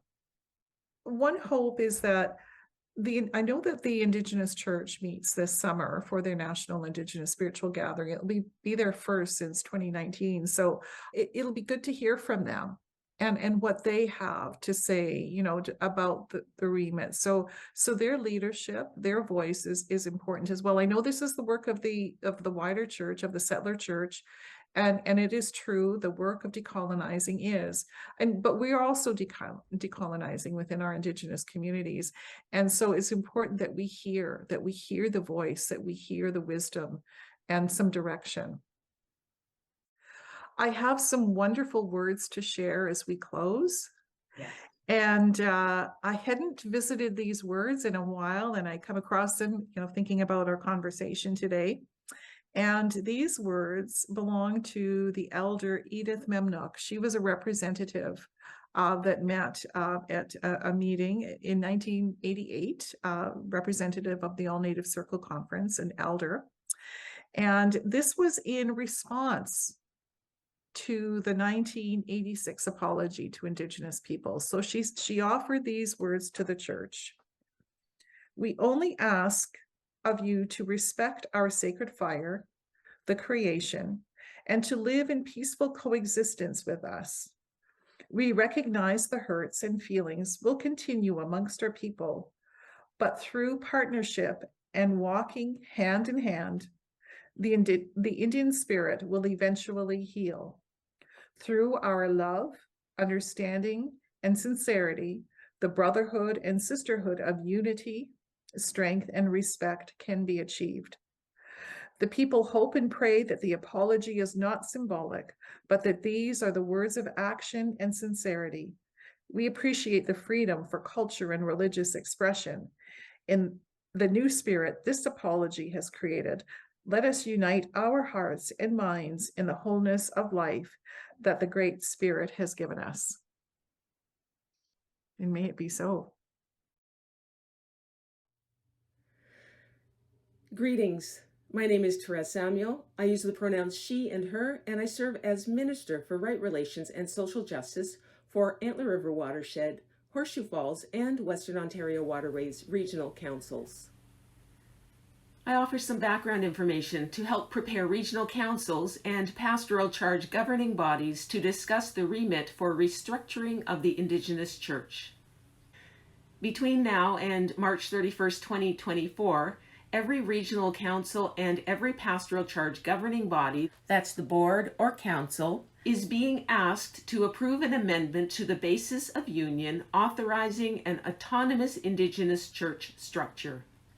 This presentation offers an overview of the Doctrine of Discovery, the UN Declaration on the Rights of Indigenous Peoples, the Truth and Reconciliation Commission calls to action, the caretaker's calls to the church, the proposals that led to the remit, and the remit itself. For you, this may be a review or new information or a little bit of both. It'll give a common starting point to discuss the remit. Links to the documents and more information will also be provided to you. It all begins with the Doctrine of Discovery. The Doctrine of Discovery is not one document, but it is a set of what are called papal bulls starting in the mid-1400s. Papal bulls were declarations made by popes. The Doctrine of Discovery was a basis of colonization of many lands by European nations. According to this doctrine, if explorers found land that was not inhabited by Christians, it was considered empty, and explorers could take over the lands. Non-Christian people living there could be made Christian or enslaved or even killed. It combined legal concepts with Christian perspectives and became a basis of international law and laws of many colonizing nations, including Canada. In Canada, the Indian Act, residential schools, and the 60s scoop are some of the outcomes of this belief system. The United Church of Canada officially repudiated the Doctrine of Discovery in March of 2012, denouncing the Doctrine of Discovery as fundamentally opposed to the gospel of Jesus Christ and a violation of the inherent human rights that all individuals and peoples have received from God. However, repudiating the Doctrine of Discovery is just a first action. It continues to have a lasting impact through past and current laws and practices in Canada and in the Church. And as a church, the United Church has much to do to live into the repudiation of the Doctrine of Discovery. So let's look at 3 documents toward decolonization. From the United Nations, the UN Declaration on the Rights of Indigenous Peoples, from Canada's Truth and Reconciliation Commission that calls to action, and from Indigenous leaders within the United Church of Canada, the Caretaker's calls to the Church. Starting with the United Nations Declaration. The United Nations Declaration on the Rights of Indigenous Peoples is sometimes referred to as UNDRIP, or the UN Declaration. After more than 20 years of consultation between Indigenous peoples and nation states, in 2007, this UN declaration was passed, although it was opposed by Canada, Australia, New Zealand, and the United States. In 2010, Canada endorsed the UN declaration as an aspirational document, but did not implement it. In 2017, Canada became a full supporter of the declaration, and in 2021, Canada passed into law the United Nations Declaration on the Rights of Indigenous Peoples Act. This act drew a mix of approval and disapproval from Indigenous groups, but it is what Canada now has as a roadmap for implementing the declaration.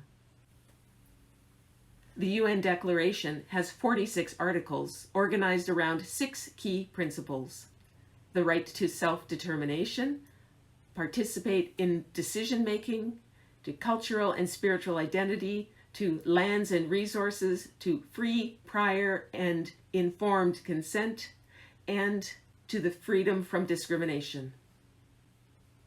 Next, the TRC calls to action.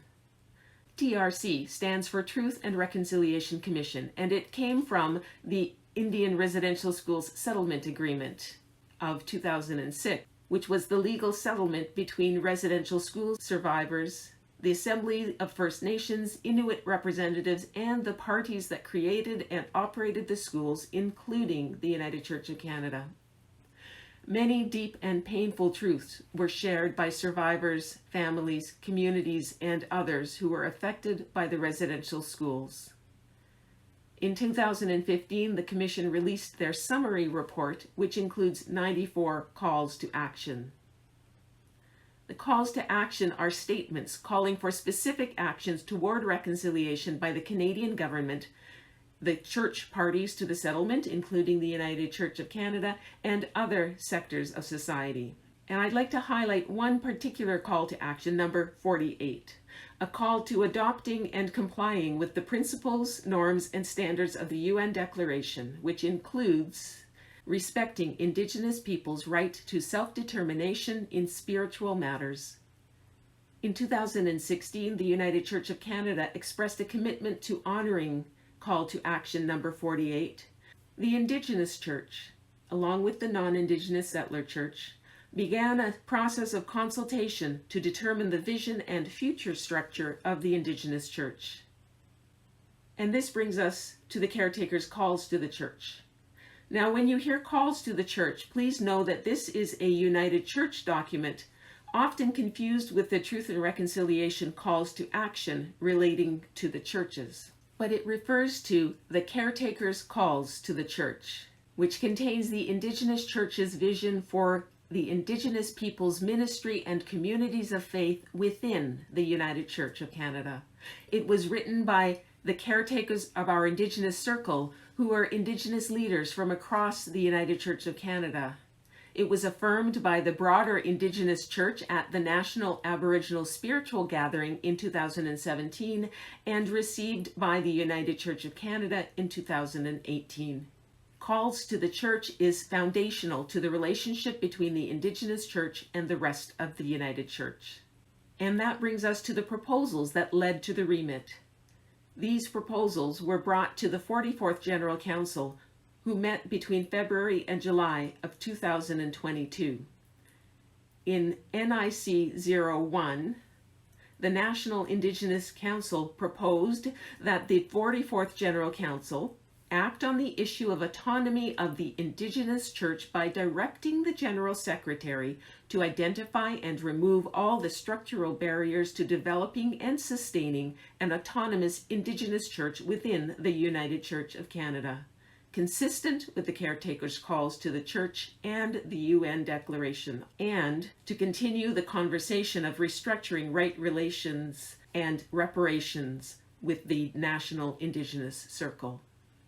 In response, the General Secretary proposed GS-10, Living into Reconciliation, proposing that the General Council authorize a Category 3 remit to approve a new structure of the Indigenous Church within the United Church and relationship to the settler church, to be determined by the Indigenous Church in its own time and through its own processes within the framework of the calls to the church and without the need for further remit approval.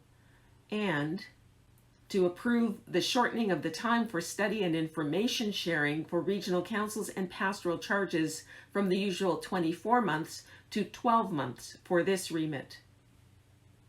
Both proposals passed. And here is the remit question. Does the regional council or pastoral charge agree to amend the basis of union to reflect that the United Church of Canada will be organized as follows: a 3-council structure consisting of communities of faith, regional councils, and a denominational council, and an autonomous national Indigenous organization. And that once the new autonomous national Indigenous organization is established within the United Church of Canada, it will have its own mechanisms to make any future changes to its structure and processes, and therefore will not be subject to the remit process, and to reflect the changes required for the establishment of the autonomous national Indigenous organization. So this remit, if passed, will be movement on the path of living into call to action number 48 in respecting Indigenous peoples' right to self-determination in spiritual matters. Now about the remit process. It is a Category 3 remit because it will significantly change a structure of the church. We heard earlier that Category 3 remits are hard to pass, and that is because in order to pass, they must be approved by a majority of regional councils and pastoral charge governing bodies. And it's hard to get enough pastoral charges to vote. With a Category 3 remit, if half the pastoral charges were to vote, even if every one of them voted yes, it would not pass because the other half of pastoral charges did not vote yes. So if you don't send in a vote, it will be registered as a no vote. Links to documents and further information related to this presentation are provided to you. The remit study materials and response forms for pastoral charges in regional councils to send in are available on the General Council 44 website, www.generalcouncil44.ca. Antler River Watershed, Horseshoe Falls, and Western Ontario Waterways Regional Councils will vote at their fall meetings.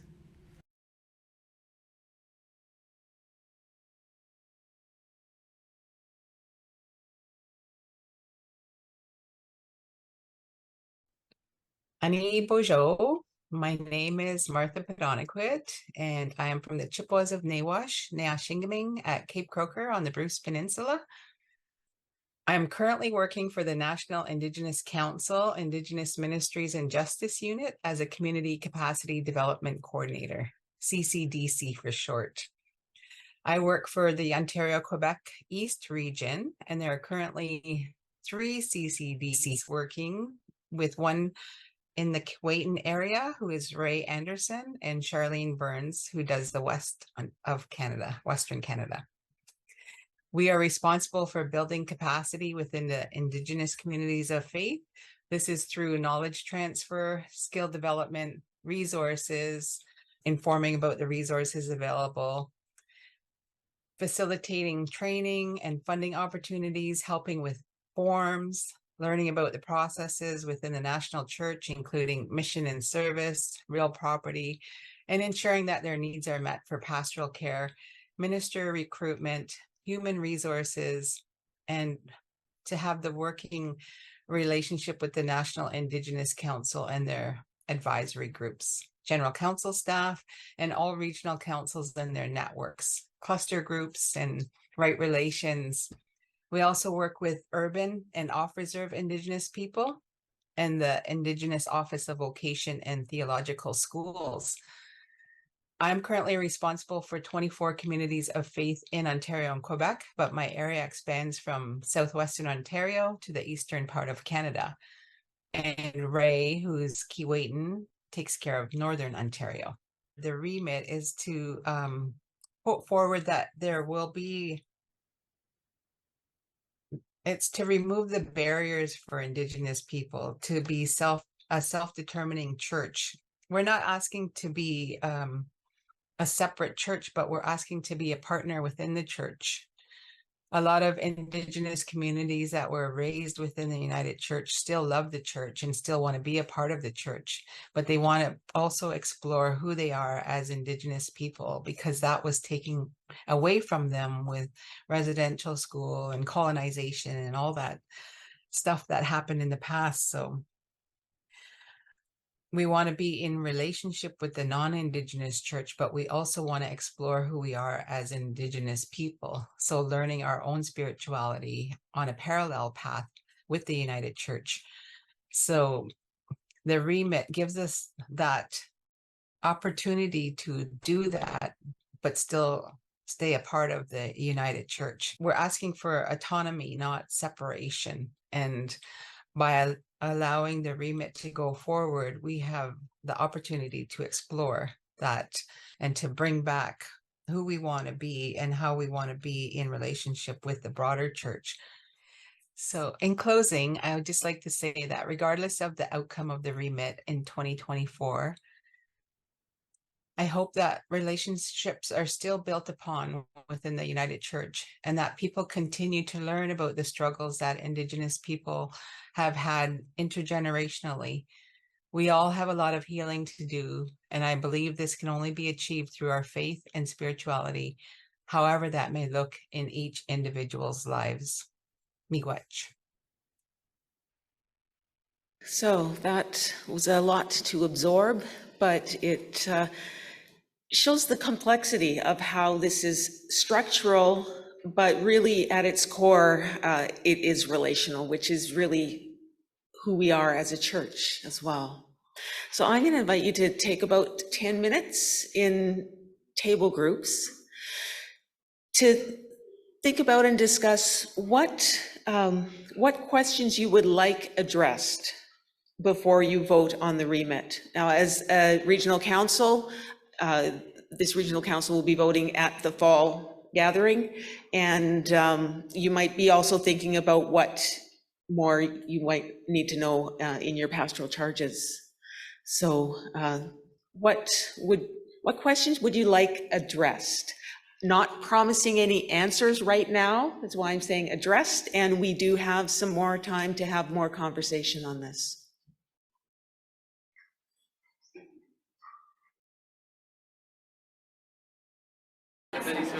Okay.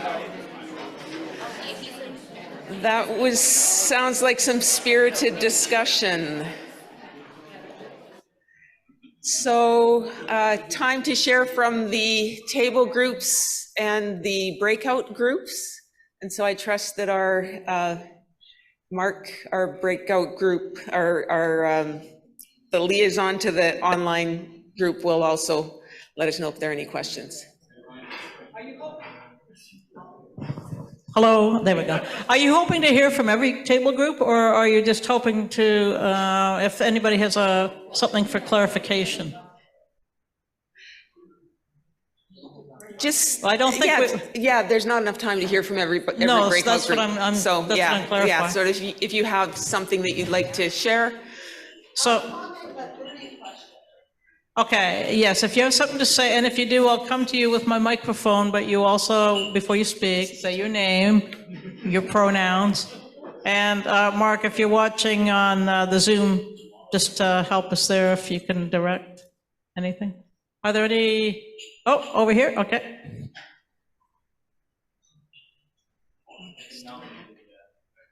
Remember to say your name, Ryan. Hi, I'm Ryan Baxter. I use he, him pronoun. Our question is, and maybe there's no answer to this right now, that's fine. If the remit doesn't pass, what recourse is available to the Indigenous Church to continue to gain some more autonomy that they need? So I guess if it doesn't pass, what other options could they offer? I thought you might want me to take that question. So Ryan, there is no recourse in the current structure. If the remit does not pass, a future general council, not the 44th, which will continue to meet until the 45th is convened, could reissue the remit. But that would be the only way to continue to raise the question. This is the process we have. And as you can see already, it means that one group has a great deal of power over something that doesn't directly impact them, which is the whole point of the remit. If you got that out of tonight, you got the heart of the remit. I do have something really important I want to ask. Can I ask every person in this room who's a pastoral charge supervisor to stand up? Like if you're a pastoral charge supervisor in our system, we really need our pastoral charge supervisors to make sure that you're doing the remit work with your pastoral charge you supervise. Oh, I should stand up. I'm a supervisor. So we do, you can have a seat. I'm just drawing to your attention that this system is very reliant on the regional council representatives, lay and ministry personnel, and pastoral charge supervisors to bring this to the governing bodies of our congregations. I already now get a monthly report. And I think across our 3 regions, 6 pastoral charges have voted. There's not a rush, but this is an important opportunity for us to engage in an active reconciliation. And a reminder, because I don't know that everyone realizes it, as a regional council, we have a property policy that applies to our disbanding congregations. That includes a commitment to what we see as reparation, which means that 15% of the net proceeds go to Indigenous ministries for their use as they see fit. You might as well just stay there for a sec. I'm going to speak on behalf of the Zoom group. There's the comment in the chat here. So I'm going to read this from Nancy Hind. Here we go. We wondered what became of the All Native Circle. We thought they were their own region. Not that it really matters at this stage as long as they can self-determine. Also dismayed that none of this information has been distributed to communities of faith in paper form. Not all of our group were aware that all the resources were available on the website at this time. So thank you, Nancy. That's why we're doing our session with you, so that people will know. Additionally, just a quick reminder that everything that is meant to go to pastoral charges goes on the basis of the information your pastoral charge entered in our database. So please have your church hub person check the database if you're not receiving things. Nancy's first question was that I got sidetracked with database stuff. Nancy's first question to me was, what happened to the All Native Circle conference? Was a conference. You remember conferences? Exactly, yeah. So one of the concessions is in the in-between time. In the in-between time, the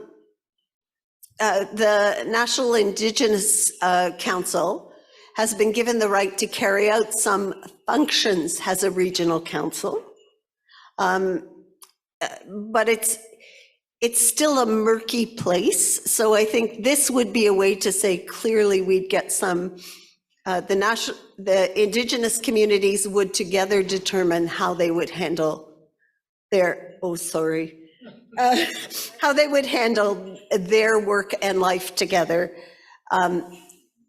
without requiring action by, for example, the Geographic Regional Council. My name is Marg Murray. My question, just to clarify, you said the governing body of the congregations or communities of faith. I just want to clarify that that's the board or the council, not the session. Is that correct? True? It's the board or the council of the pastoral charge. So if you're a multi-point pastoral charge, it's your pastoral charge official board or council. Yeah, so one of your slides needs to remove sessions. Thank you.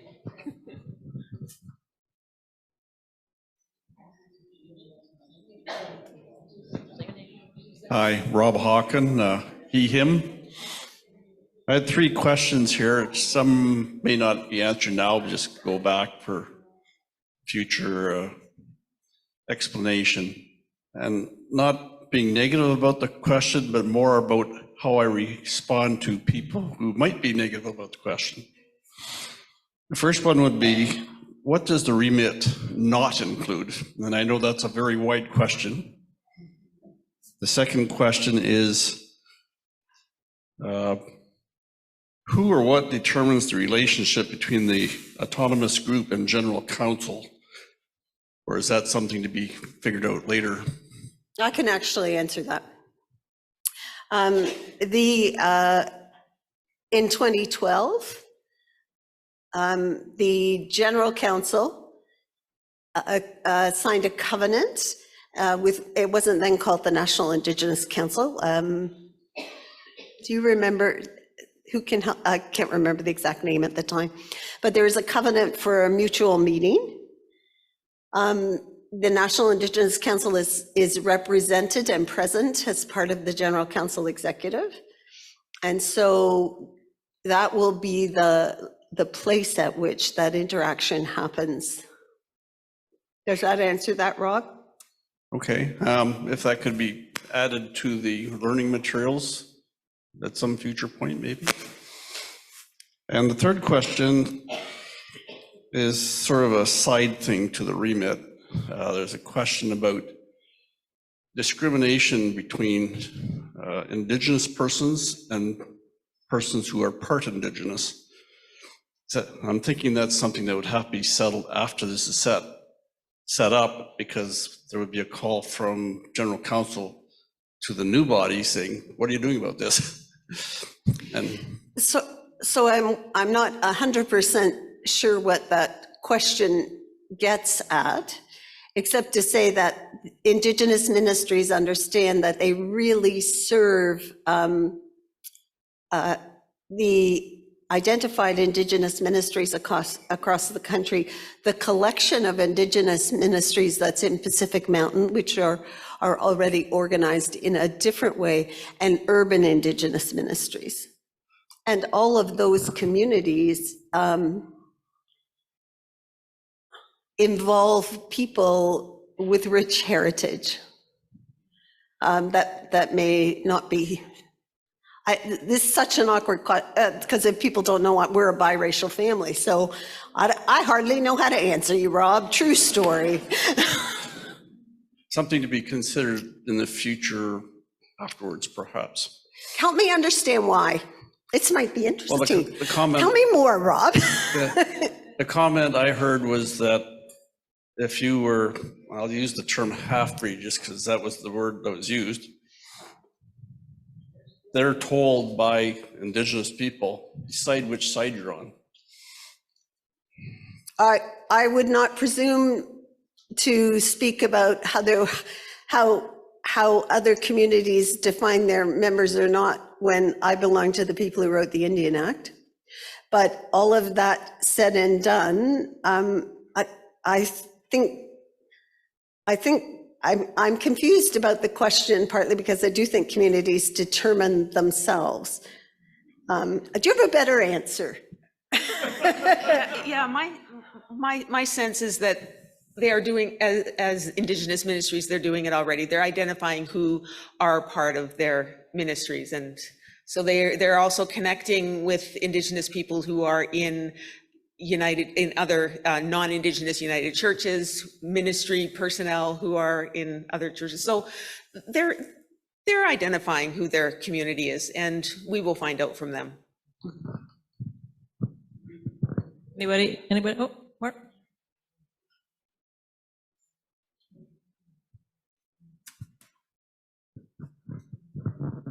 Mark Marshall. I want to ask this question with as much goodwill as I can because I completely support what is being proposed. I just also think that the devil's in the details, and I think the more work we do in advance to be able to sort out issues is always best. So my question has to do with what happens if an autonomous church within the church is coming to a very different conclusion than the church itself. And if there are any processes being put in place to help us have those conversations together to be able to move forward in a good way together. The National Indigenous Spiritual Gathering will be this summer, and that will be the first time the Indigenous Church will have a chance to begin to look at this. I want to encourage people to be mindful of what Reverend Maggie Dieter said about time. The need for us to have all the details in place is a very Western concept of time, that we can't go forward till we have it pinned down. We might need to live into some things, I'm just saying, Mark, it is a cultural difference that requires, the first step of autonomy is to be aware, are we listening to what each other needs? And I don't know if we'll have that answer. For sure, we won't have it before the National Indigenous Spiritual Gathering meets. Okay, we have time for one more question, which is here. Mark, I see over there. So what we might have to do is hear this one question first and then determine if we need to expand our conversation. So there you go. Gabrielle. Gabrielle, she, her, Court Right 6 line.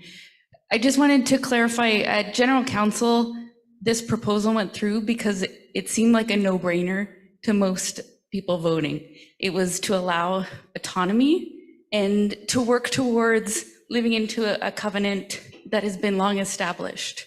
So when we talk about details and figuring out paths forward, the autonomous church can work side by side like our two-row covenant that already exists and has existed for a very long time.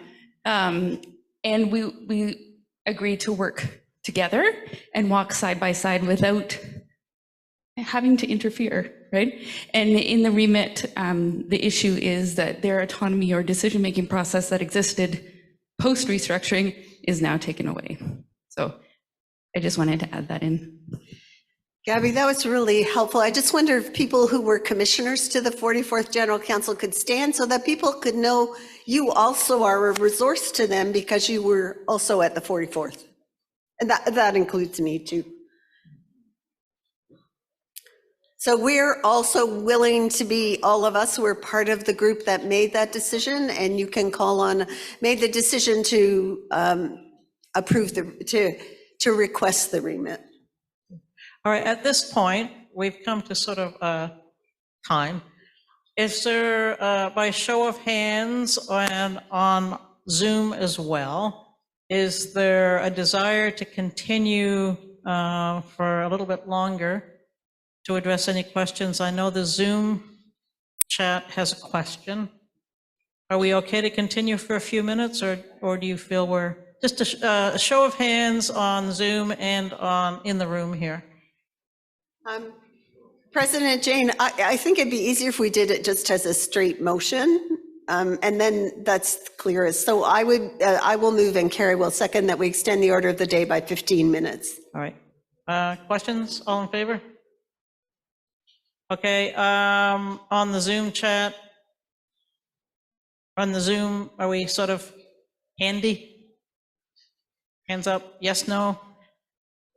I know they don't have a poll mark, but if they could check, maybe use the check mark. Okay, all right, so let me come to you, Mark, with the Zoom, and we'll hear what the comment or question is at that.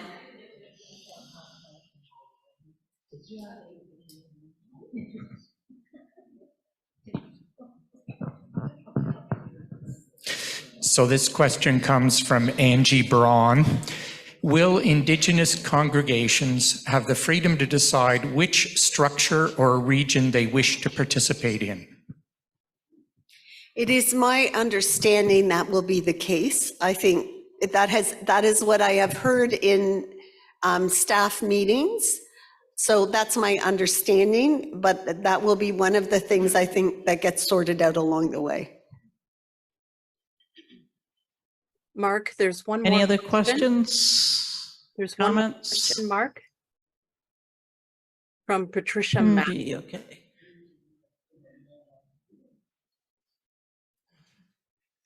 Can you see that one, Mark? It's Patricia Mack. It's under Patina. Kenji Marui, pronouns are he, him, Grace United Church in Sarnia. My understanding of this remit is that the content, the details of the motion are set and not up for debate. The question is whether we agree with this decision that was made by the 44th General Council. So in my mind, it's more of a process question. It's a question of trust. Do we trust the delegates and people that we elected to make this decision on our behalf? We inherited a governance system that is designed not to change. In 1925, Presbyterians were cautious about the Methodists changing everything. Methodists were worried that the Presbyterians were going to change everything. And so a level 3 remit would prevent one party from taking over the other party and shaping the new church into the old church that they loved so much. So that's the water that I think we're swimming in. And the question then is, do we trust the conversations that have happened? Do we trust the discernment that has been made? Yes or no on that?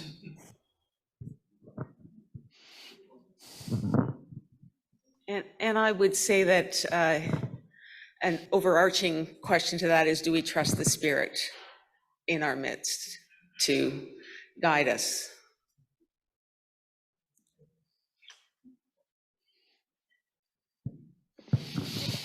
Hi, Catherine Collins Barker.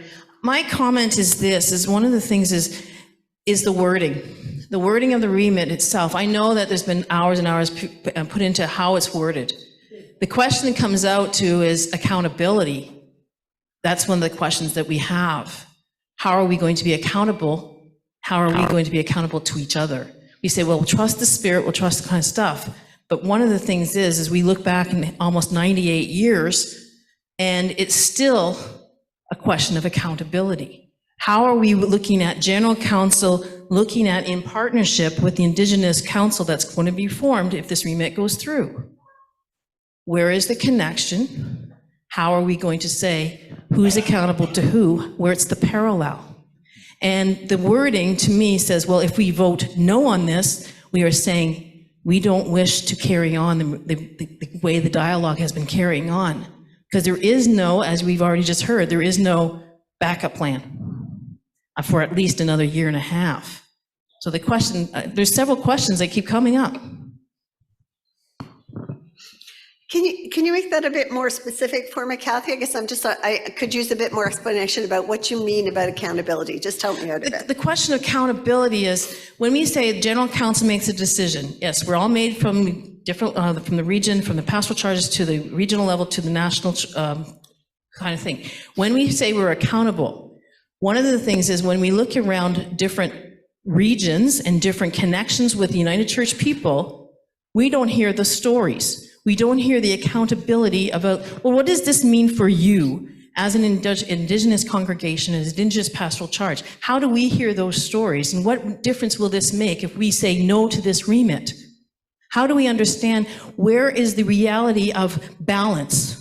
And I think that's one of the things we say, we're going to have this two parallel system working together, but overall, we're the United Church of Canada. So how do we make that balance? Stay in balance.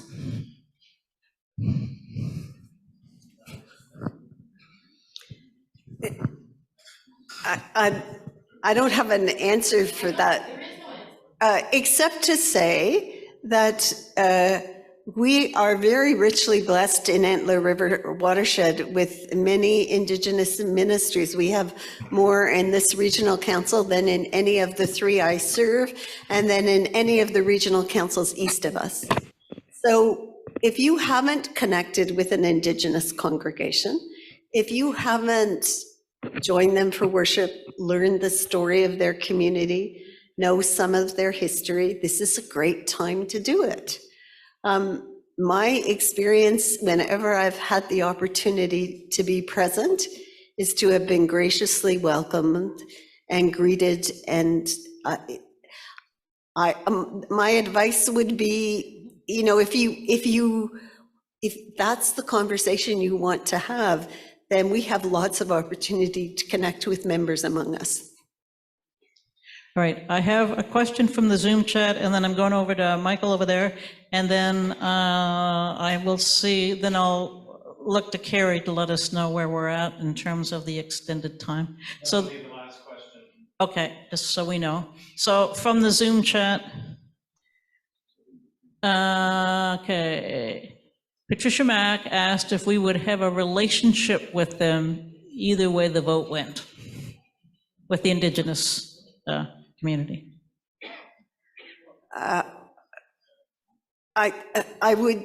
We would hope to continue to be working at our relationship with them in the way that I've shared today. I think for sure, we would hope to do that. This is an opportunity to think about deepening relationship.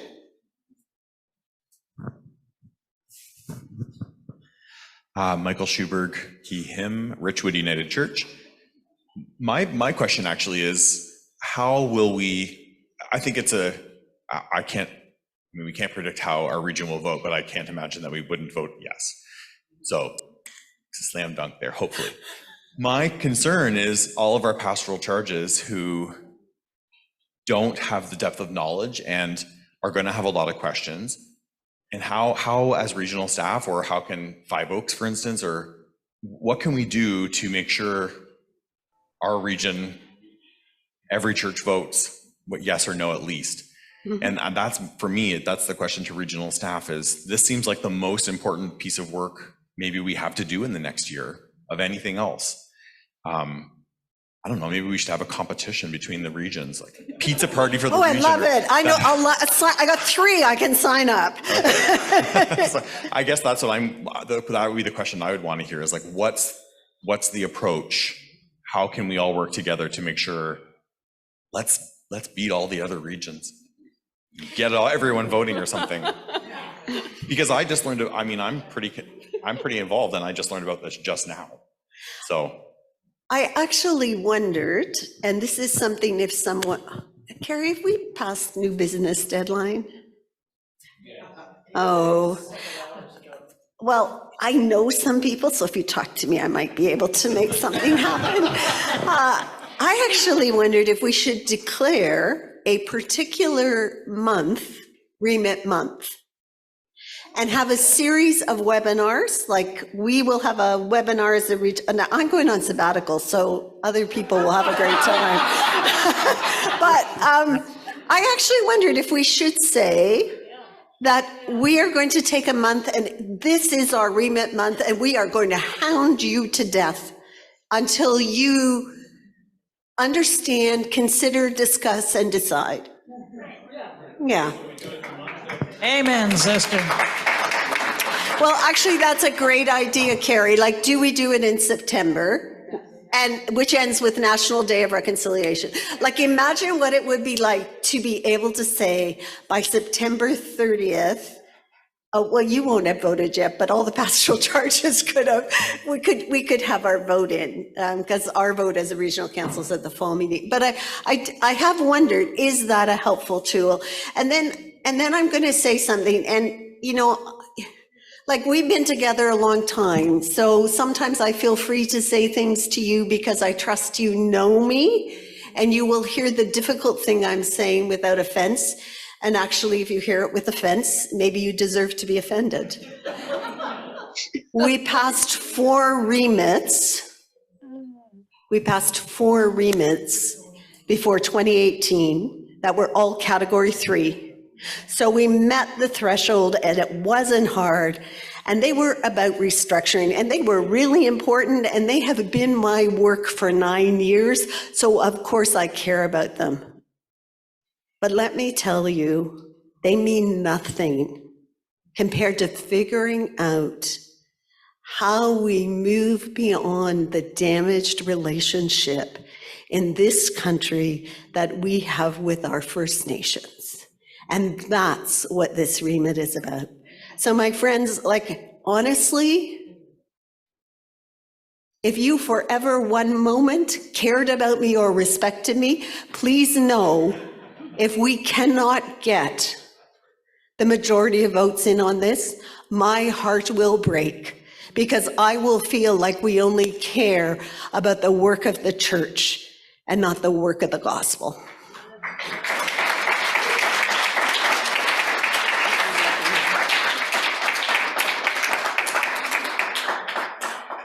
And just one more piece of answer to your question. The Discipleship and Justice Commissions have gotten together for the 3 regions. There's been one meeting, and the talk was, I'm not a decision maker in this, but it was sounding like they're leaning towards working to get a team in each of the 3 regions to contact every one of the pastoral charges and ask them, have you got this? Do you have any questions? Have you voted yet? So if some of you are interested in being part of that, then watch for it. We will probably be looking for people to make those calls. We are few, but we have many, so. All right. Okay, Therese, I want to thank you for your presentation and for what we saw. And Charlene, thank you for your wisdom and guidance as well tonight. And we love you dearly. But look, I'm just going to tell it like it is too. We love you dearly, but we're doing this not because we love you dearly. We're doing this because as the people of God, we are called to do this. All right, Carrie, sir, where are we at? Are we? Okay, so just let me consult here. Okay, yeah, we have Vespers, but just a second. Yeah, that's what I'm saying. Okay, so before we get to Vespers, which is you, just a couple of announcements here. And the announcements are just a reminder, Zoom community, that tomorrow Jessica Hetherington will be giving her keynote address on eco-theology. And if you wish, please have with you a candle and a stone or a rock or something. And so that'll be part of what's going on in the breakout conversation later.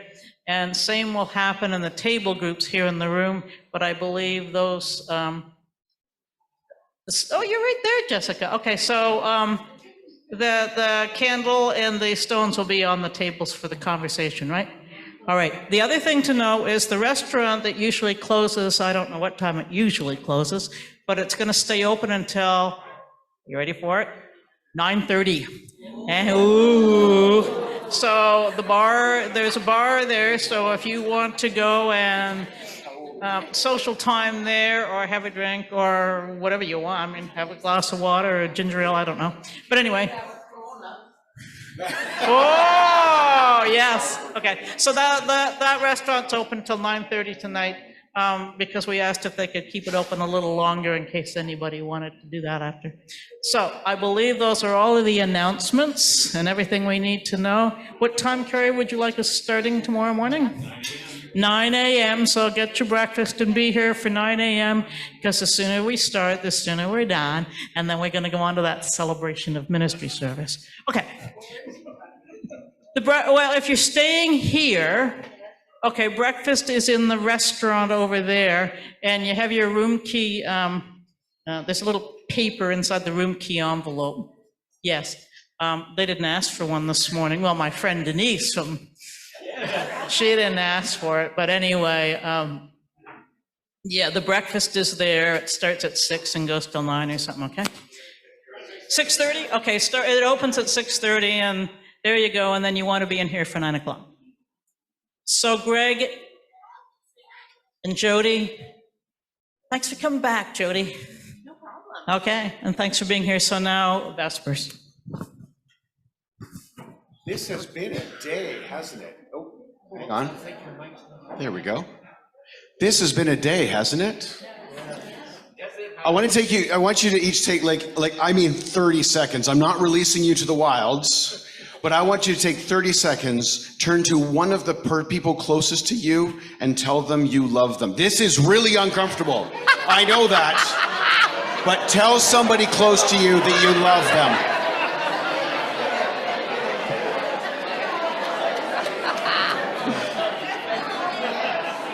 Okay, that's your 30 seconds. Not that much love, come on.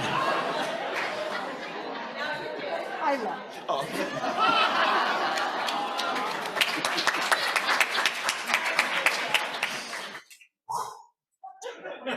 I think we all needed just a little bit of love in this room because that is what has carried us through this day.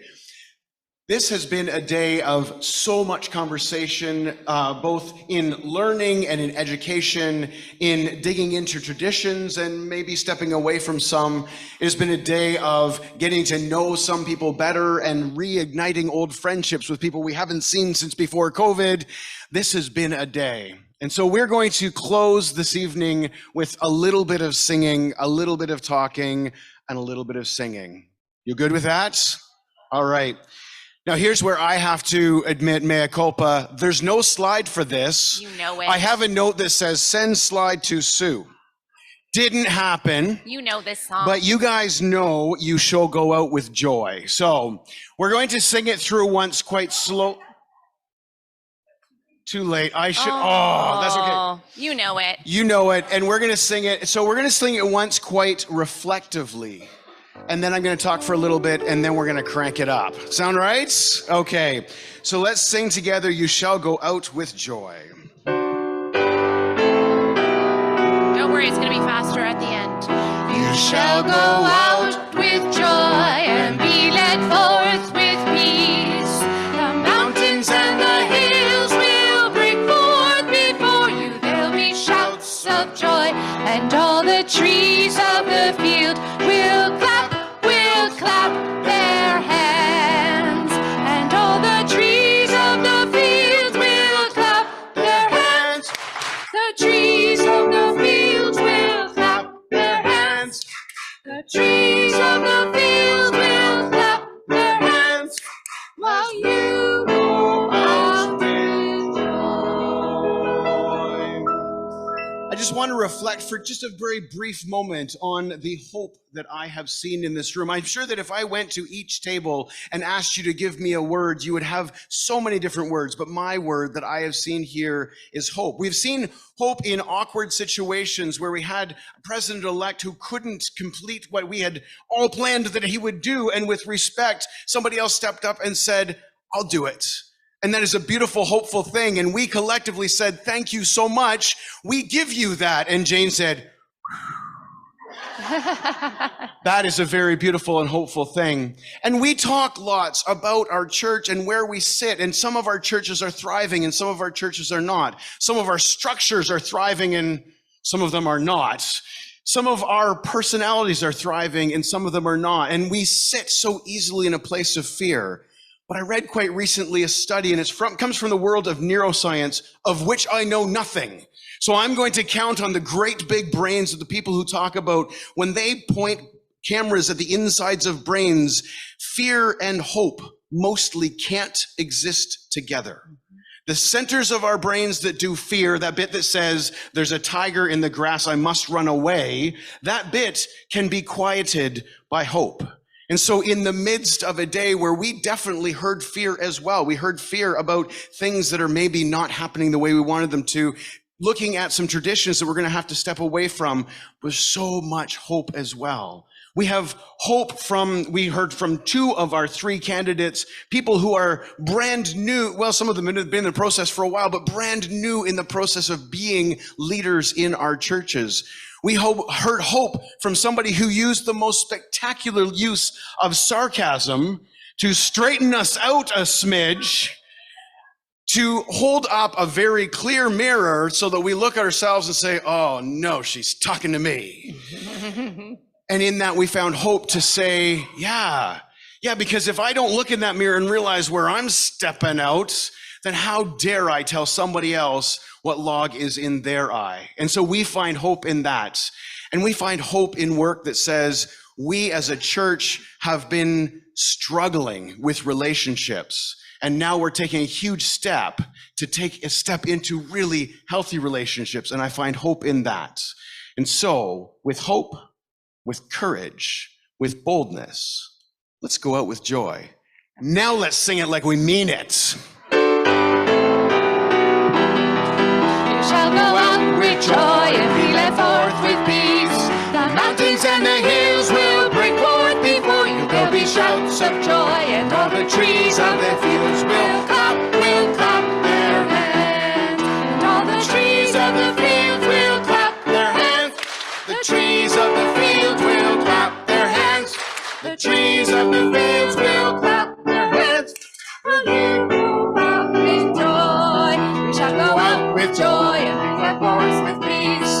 mountains and the hills will break forth before you. There'll be shouts of joy, and all the trees of the field will clap their hands. And all the trees of the fields will clap their hands.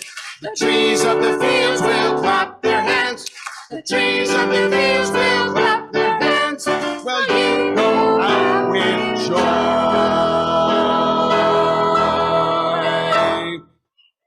Amen and amen. Okay, put up there. Thank you. Thank you. And we will see you on tomorrow morning. I'll be here at 8:30. Sweet, that's probably about when I'll roll into. Okay. So,